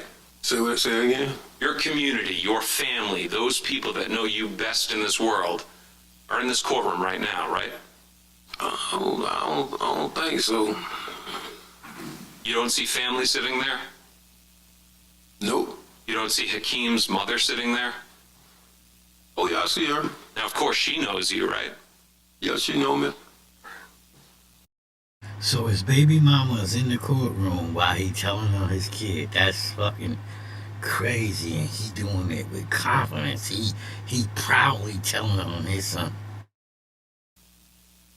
A moment ago, you said that you are a 2-time convicted felon. And let's jump into the first time. In the year 2000, you were sentenced to 262 months in federal court, correct? Yes. Hakeem was an infant at that time, right? Yes. You go away for roughly 10 years. Right. Now, you said a moment ago that, well, that you disagreed about cooperation. You got what's called, the government filed a 5K, right? Yes.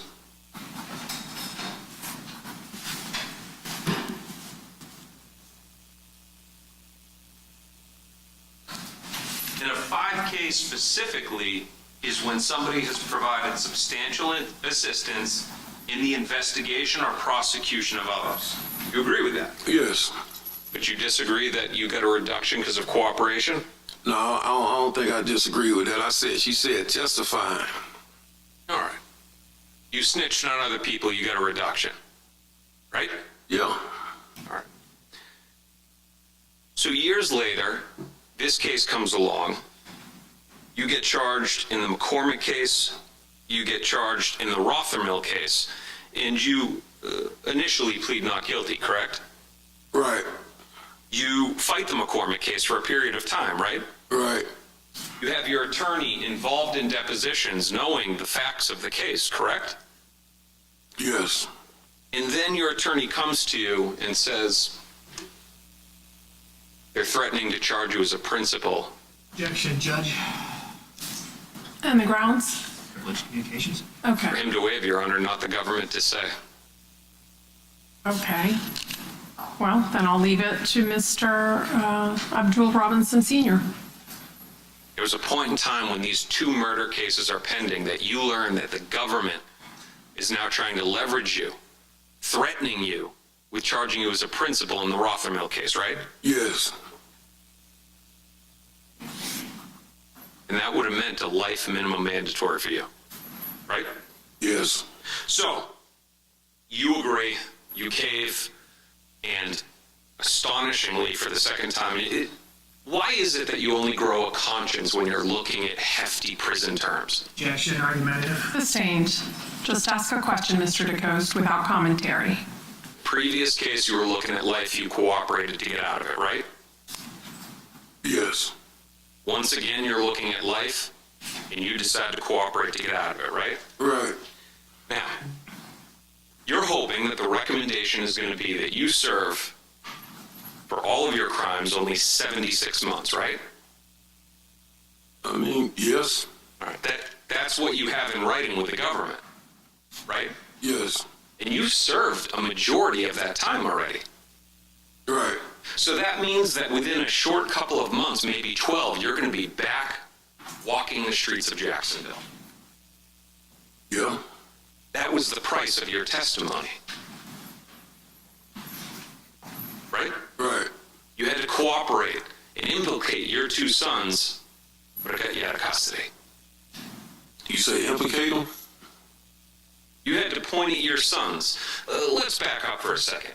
At the point in time that they leveraged you with life on the Rothermill case, they had already arrested your son and said that he was the one that committed it, right?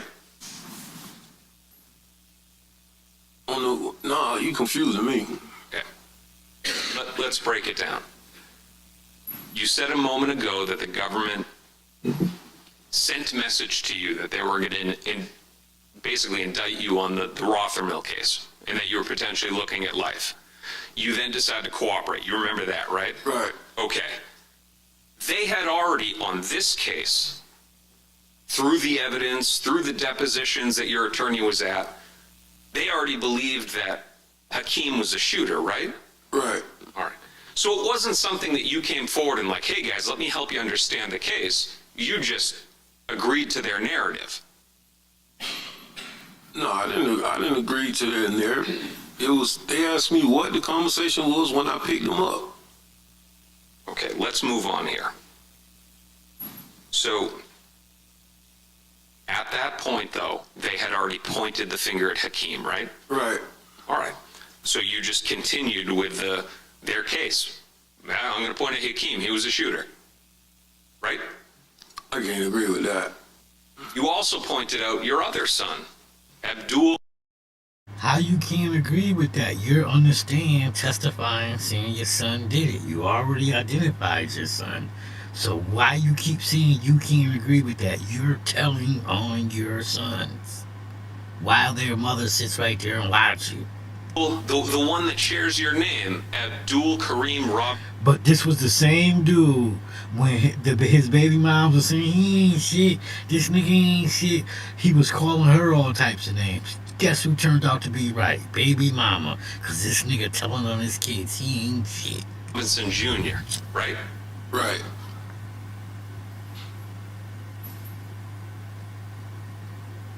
No.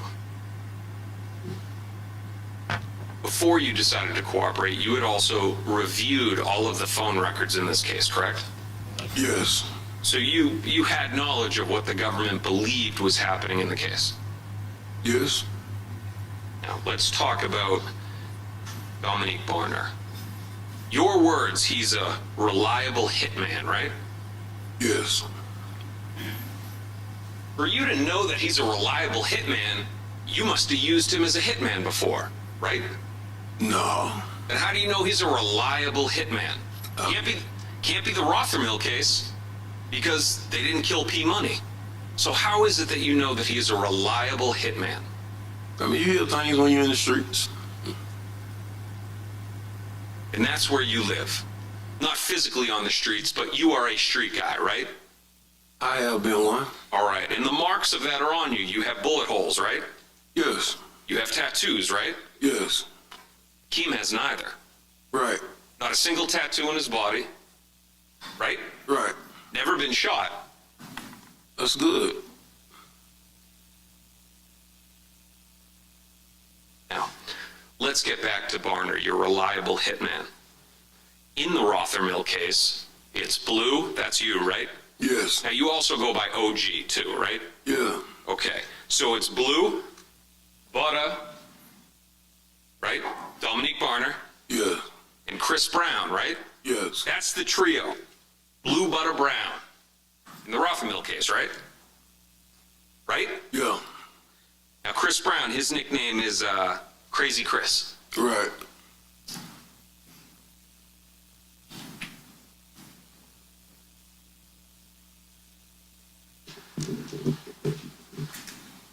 You know Chris Brown, obviously. Yes. Say it. All right. Your Honor, may I approach? Yes. All right, Mr. Robinson. I'm showing you what's been pre-marked. It's defense one. You know what that is, right? Yes. That's a picture of Chris Brown. Right. And you know that's a picture of Chris Brown because you committed crimes with him. No.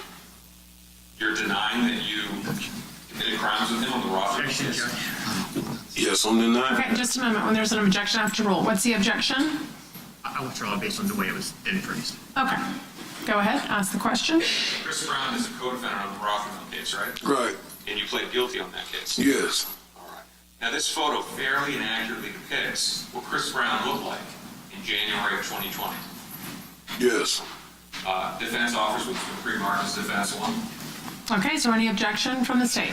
Any objection from Mr. Whitaker? No, you're not. Okay, then defense exhibit will be marked into evidence as defendant Robinson's number one.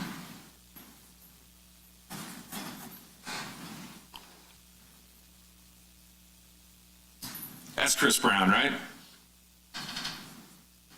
Can you see the monitor? His monitor is not on. Published all. Mike taught me better. Well, it's off everywhere now. There we go. Now, there we go. It takes a minute. Okay. That's Chris Brown, right? Yes. Butter pecan skin. Right? Yes. Not Hakeem. No.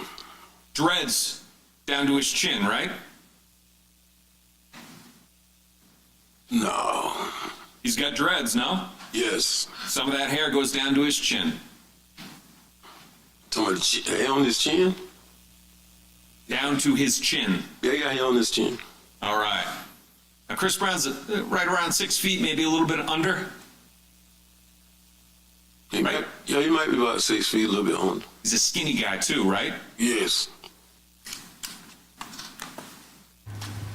If you just tuned in, this is Jacksonville rapper Ksoo's trial, and this is his father on the stand telling on him. He's also best friends with Butter. Yes. Crazy Chris, Chris Brown, and Butter Dominique Barner. Right? Right. Now, Dominique Barner, he lives that life too, right? He's got wounds, he's got tattoos. Yes. He doesn't have a future in the entertainment industry. No. None of them do. No. Now, let's talk about work. Been out of custody since, roughly 2009, July 2009, you get out of custody on that federal case? Yes. Tater Tot, the funny thing I was thinking, I was sitting here thinking, what if baby mama's here to support him and not her son? What if that was really happening? That would be crazy too, but I hope she's here to support her son and not this fucking goofball. That's what I was thinking though, Tater Tot. In your life, you have never filed taxes, right? No. Judge relevant. Yes, sustained.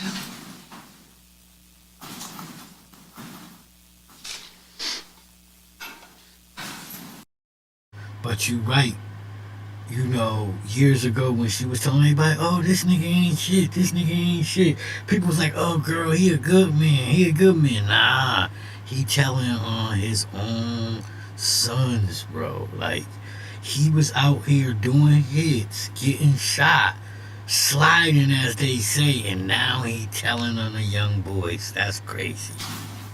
Never received a paycheck from a legitimate job. Yes. Now, the House of Pain, your Instagram handle is HOP CEO, right? Right. That stands for House of Pain CEO. Yes. That's yours from back in the 90s, right? Right. When House of Pain, that's my era, when House of Pain was big. Right? Right. That's not Hakeem's era. No. Now, you had shirts that were put together, right? Yes. You even have like drawings where you tried to draw out the crest for House of Pain. Yes. And you were hoping to build that into something legitimate, right? Yeah. Yes. Legitimate.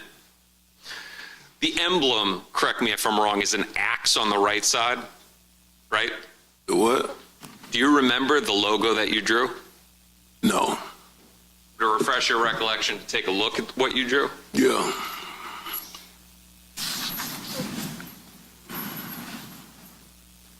Brief moment, Your Honor.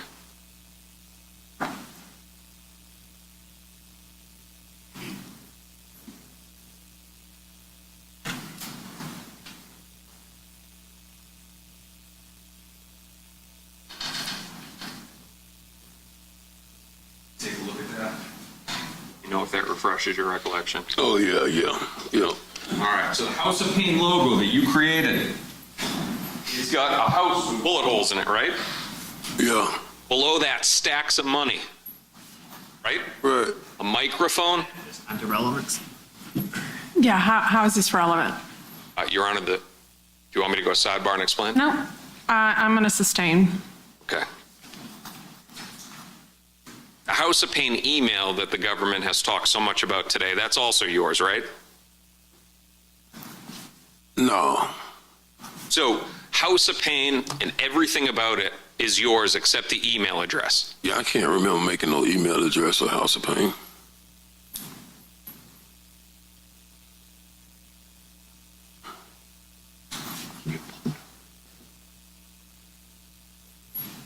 When the police searched your house in the U-Haul truck that was out there, they found T-shirts for House of Pain. They found other swag that you had made and these drawings for House of Pain, right? I don't know. I wasn't there. And again, your Instagram handle is HOPCEO. Yes. All right.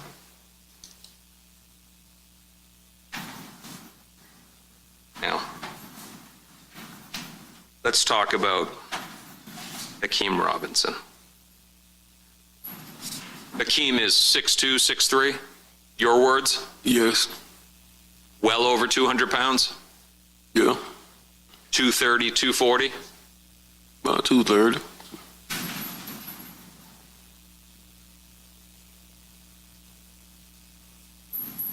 In 2019, an opportunity came his way, right? Yeah. He was close friends with another rapper by the name of Young and Ace, right?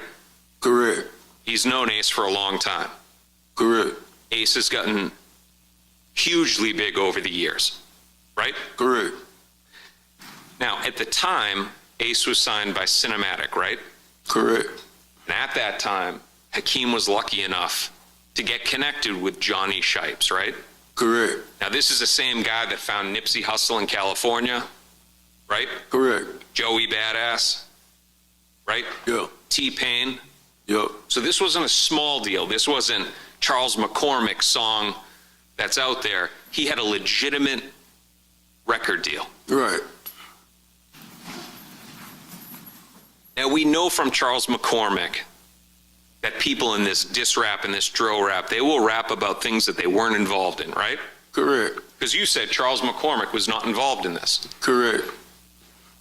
Now, you also agree that drill rap, the type rap like the video, Bang It Out, that sells, right? Yes. And I asked you, and I think I asked you, and it was a couple years back, sells a lot better than happy rap, like Will Smith rap. Right. Right? Yeah.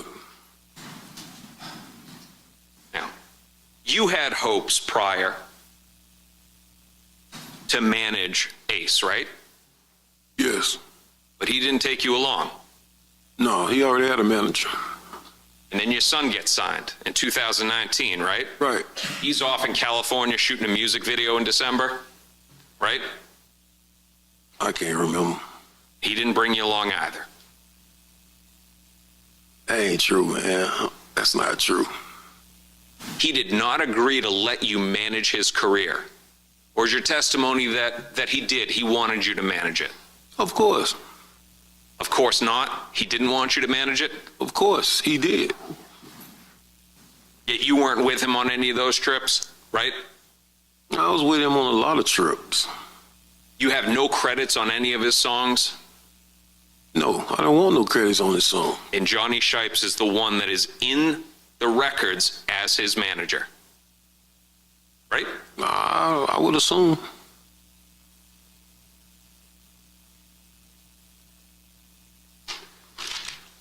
So let's now talk about the day before the murder. That white car that you already let us know, you drove that white car over to the JSO property facility, right? Yes. You remember that? Yes. Now let's talk about the motive of others. Your testimony is that Hakeem Robinson, who was not shot, who is not biologically tied to Willie Addison like you, that somehow he had more motive than the other people that were actually shot. Right? Say that again. We're talking about the people that would have had a motive to be upset at Charles McCormick. Okay? Right. All right. You, Butter and Brown, Blue, Butter, Brown. I'm going to trip over that if I say it fast. The whole thing about P Money was because you believe that he was behind Willie's murder, right? Right. Okay. So now Charles McCormick comes along and he's putting out a song. He's not signed to a record deal, right? Right. His song isn't getting any traction. Right. He's nowhere near the level of Ksoo, Hakeem Robinson, right? Correct. But your testimony is that was a motive enough for murder. That's your testimony, right? It's this song? Yes. Yeah. Okay. But there's a whole list of people that would be way above him to have the motive to kill Charles McCormick, right? Right. You? Nah. No? Nah. You'd have no motive to kill a guy who's basically laughing about the night that you were shot. I mean, not me. She ain't killing pro se myself. Look, all I know is this, and I'll put this in a question. You claim that the phone that's used by the shooter, that's registered in your name, right? Oh, excuse me, Darrell Watts, right? Right. And we'll get to that. You allegedly burned the clothes that Butter had on him, right? Correct. You break through the police perimeter to pick up Leroy Whitaker and Barner, right? Come on, man. You exaggerating, man. You know it wasn't no police perimeter, none of that. You exaggerating now. I'm exaggerating that there wasn't drones and helicopters overhead? How would I know that? Because you were driving to the location? And I would see a drone in the air? So we'll agree. All right, let's say the JSO, we'll let JSO answer the question whether they had a perimeter and they had hundreds of officers trying to find the shooter that was running through neighborhoods. You really think I would have went through there if I seen all those police and all that? Or a drone and a helicopter and all that? You think I would have went up in there with my car registered in my name? You don't want me to answer that question.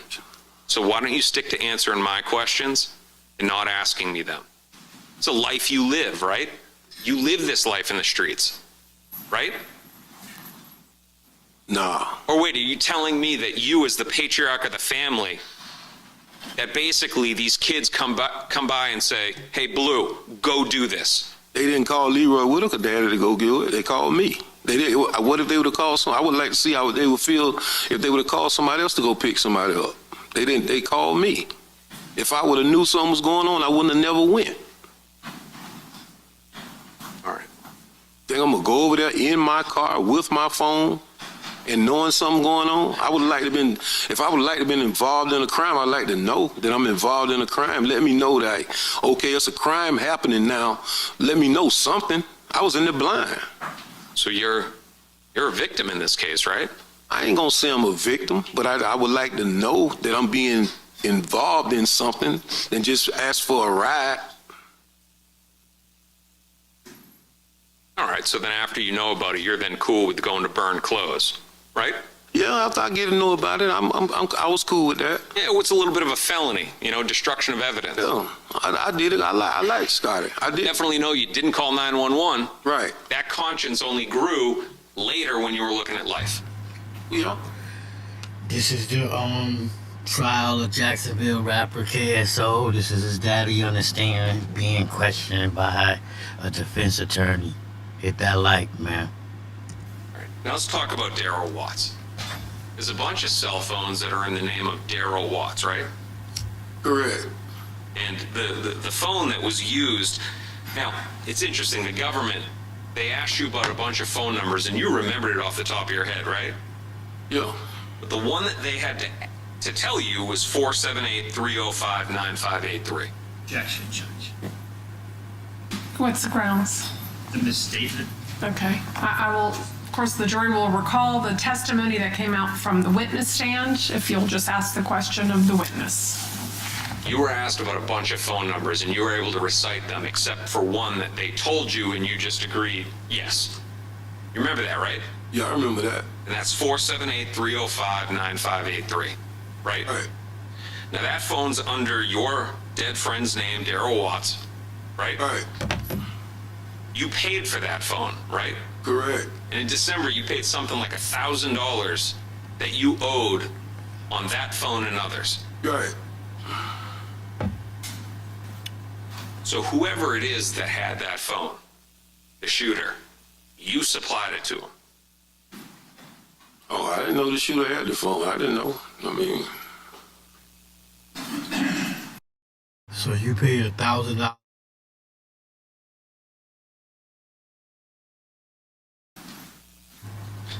So, Darrell Watts was your best friend, right? Yeah. He was murdered. Yeah. to this day, you are not cleared as a suspect in that case. Judge. Sustained. Mr. DeCoste, just ask questions, please, that are relevant. Damn, he pleaded out to 2 murders, and you might be a suspect in your best friend's murder trial. You out here riding with your sons, doing drive-bys, doing hits, but you a rat now. It's crazy. An arrest has not been made in the murder of Darrell Watts. Objection, Judge. Sustained.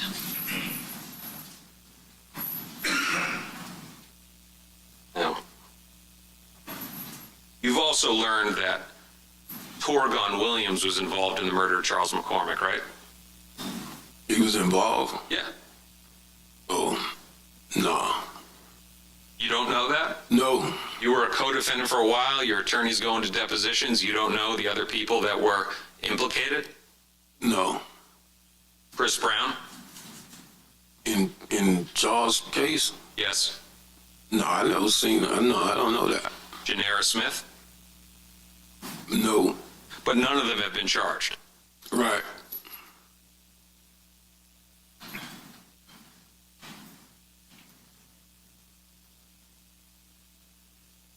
Now let's focus on the specific day of January 15th, 2020.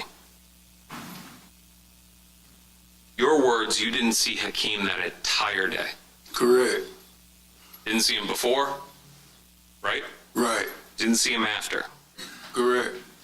Now you said that you were worried about him, right? Correct. Well, you have all these phone numbers that you have memorized. You didn't call any of them. Correct. But you were concerned? Yes. Common sense dictates that if you're concerned about your son, and that what you're saying is actually true, that you would have picked up the phone and called him. But you didn't do that. Correct, I didn't.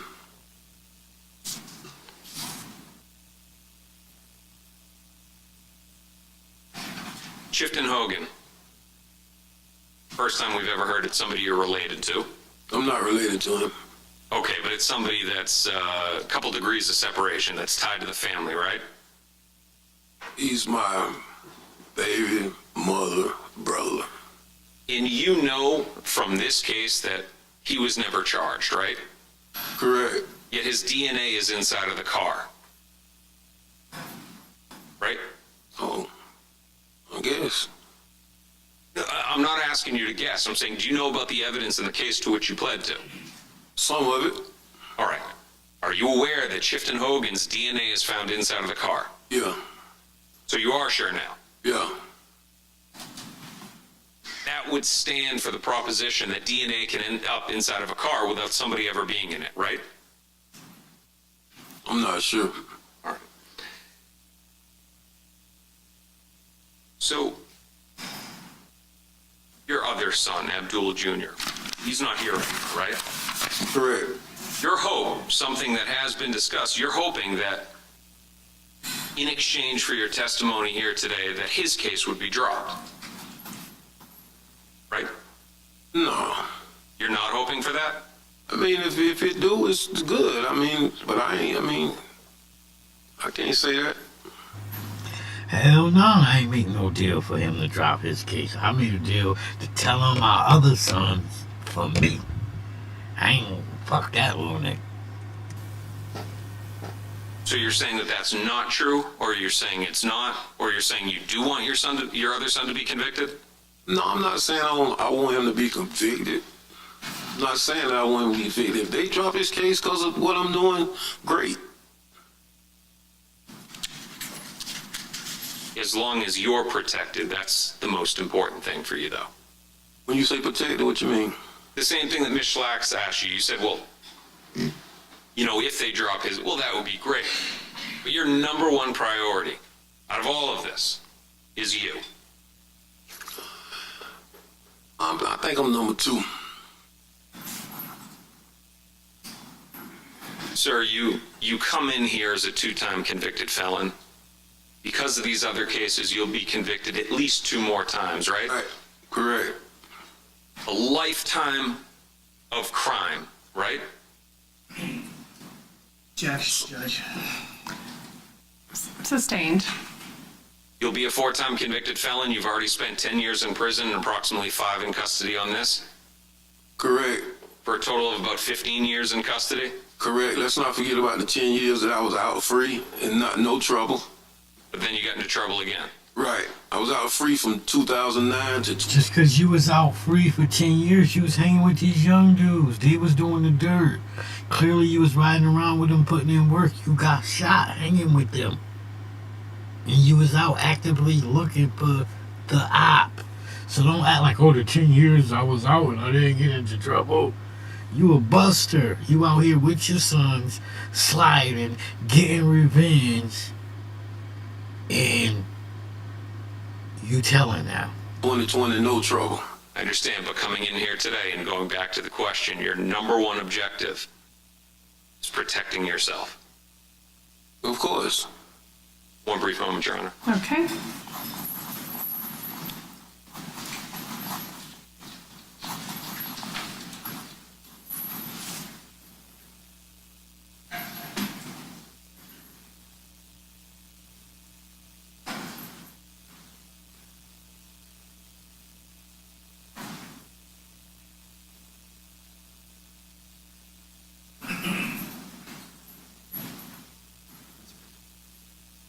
Mr. Robinson, one more thing.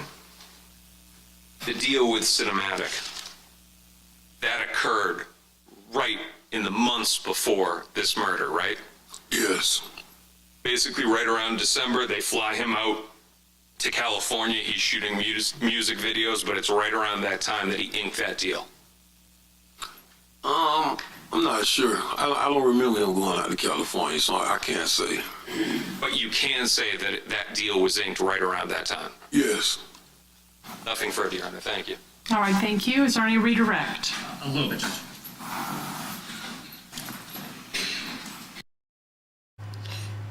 Yeah, that was one of the defense lawyers, just the state coming up redirected.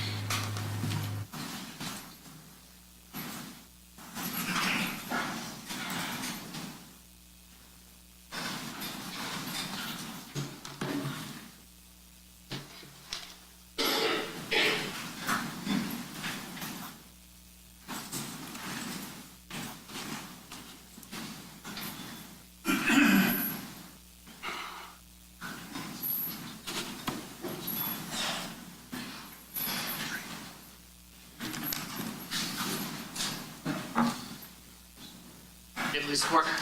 Yes. Mr. Robinson. Yeah. That 478-305-9583 number that you were asked about, that was under Darrell Watt's name? Yes. Did you give that number to Chris Brown? No. You didn't let him use it? No. Sure? Positive. Now, on...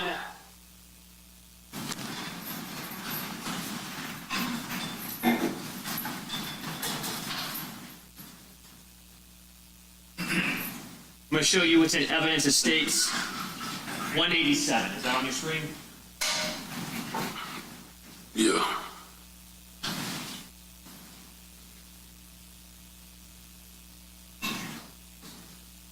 Objection outside of the scope of cross.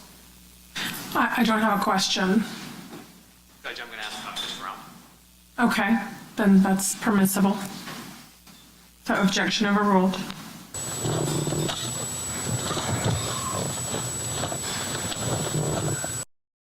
The Spanish lady might be his lawyer. It's a couple lawyers, and remember, it's more than one co-defendant, so it could have been the other co-defendant's lawyer.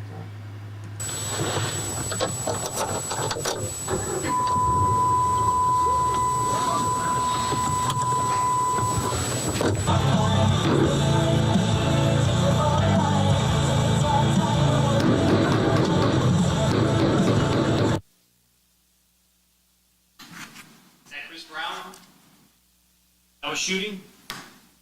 No. What?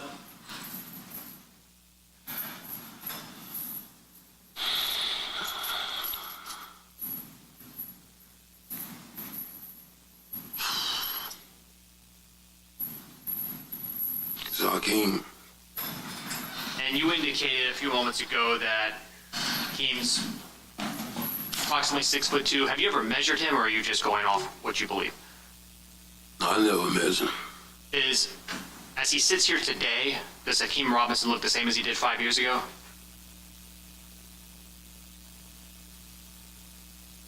No. Overruled. Was it? Does he look different today, Hakeem Robinson, than he did 5 years ago? Has his build changed in any way? Yeah, a little bit. I mean, he look a little grown, like, you know. So he was smaller 5 years ago? Objection, leaving to strike. Okay, sustained. Just rephrase your question. Sure. You said bigger today? Yes. Objection, leaving to strike. Okay. There's no evidence to strike, so I'm not striking. It's because the attorney's questions are not evidence. Anybody's attorney's questions are not evidence, but rephrase your question without leading. Judge, sorry, Mr. Robinson, I didn't hear your answer. When I asked you, how does he look different today, what was your response? He look like he grown, gained a little weight. Now, you were asked a lot of questions about the deal that Hakeem Robinson signed with Cinematic. You remember that? Yes. And some questions about him going to California to film a music video? Yes. But the Hanging Out video was filmed right here in Jacksonville, right? Yes. You were there for that? Yes. Now, are you familiar with Robinson Management, LLC? Who? Robinson Management, LLC. Does that sound familiar to you? No. Were you involved with Hakeem Robinson's cinematic endeavors to be signed? Yes. And were you trying to assist him with that and manage him with that? Yes.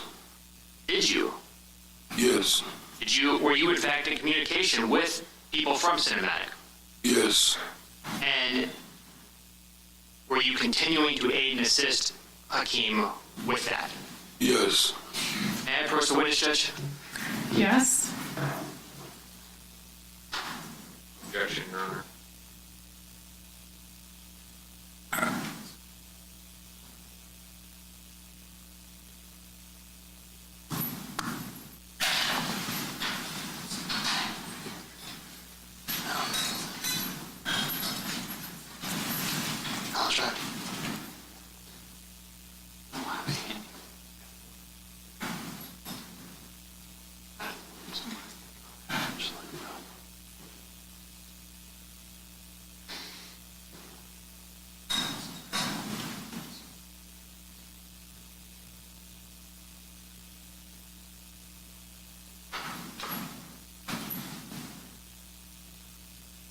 May I approach, Judge? Yes.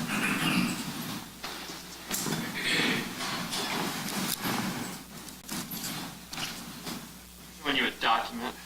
Take a look at it yourself. So you can recognize it.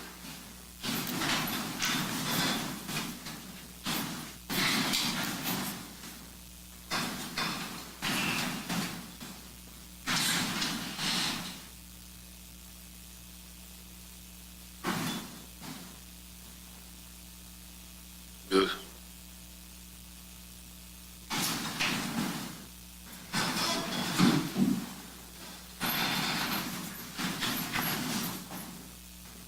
Part of that agreement with Cinematic Music, were you actually on that contract? Yes. How so? I was his management. Okay. And you signed that form? Yes. Did Hakeem? Hit that like, share, subscribe. This is the trial of rapper, Jacksonville rapper Ksoo. This is his goddamn daddy on the stand telling on him and everybody else. Hakeem Robinson sign it? Yes.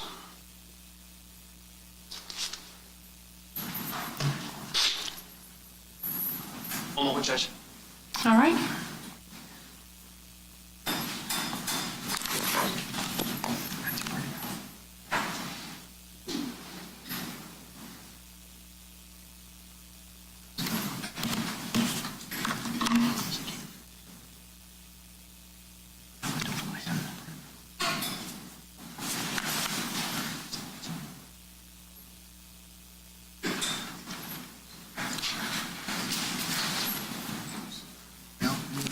That's all, Judge. Thank you. All right, may this witness be excused. Request for recross, Your Honor. Okay, it's very limited to redirect. Mr. Robinson, you were shown that video, right? Yes. Government asked you who that was, right? Yes. If you said anybody other than Hakeem, you'd still be looking at life, right? Yes. Nothing further. All right, may this witness be excused. Yes, Judge. All right, thank you.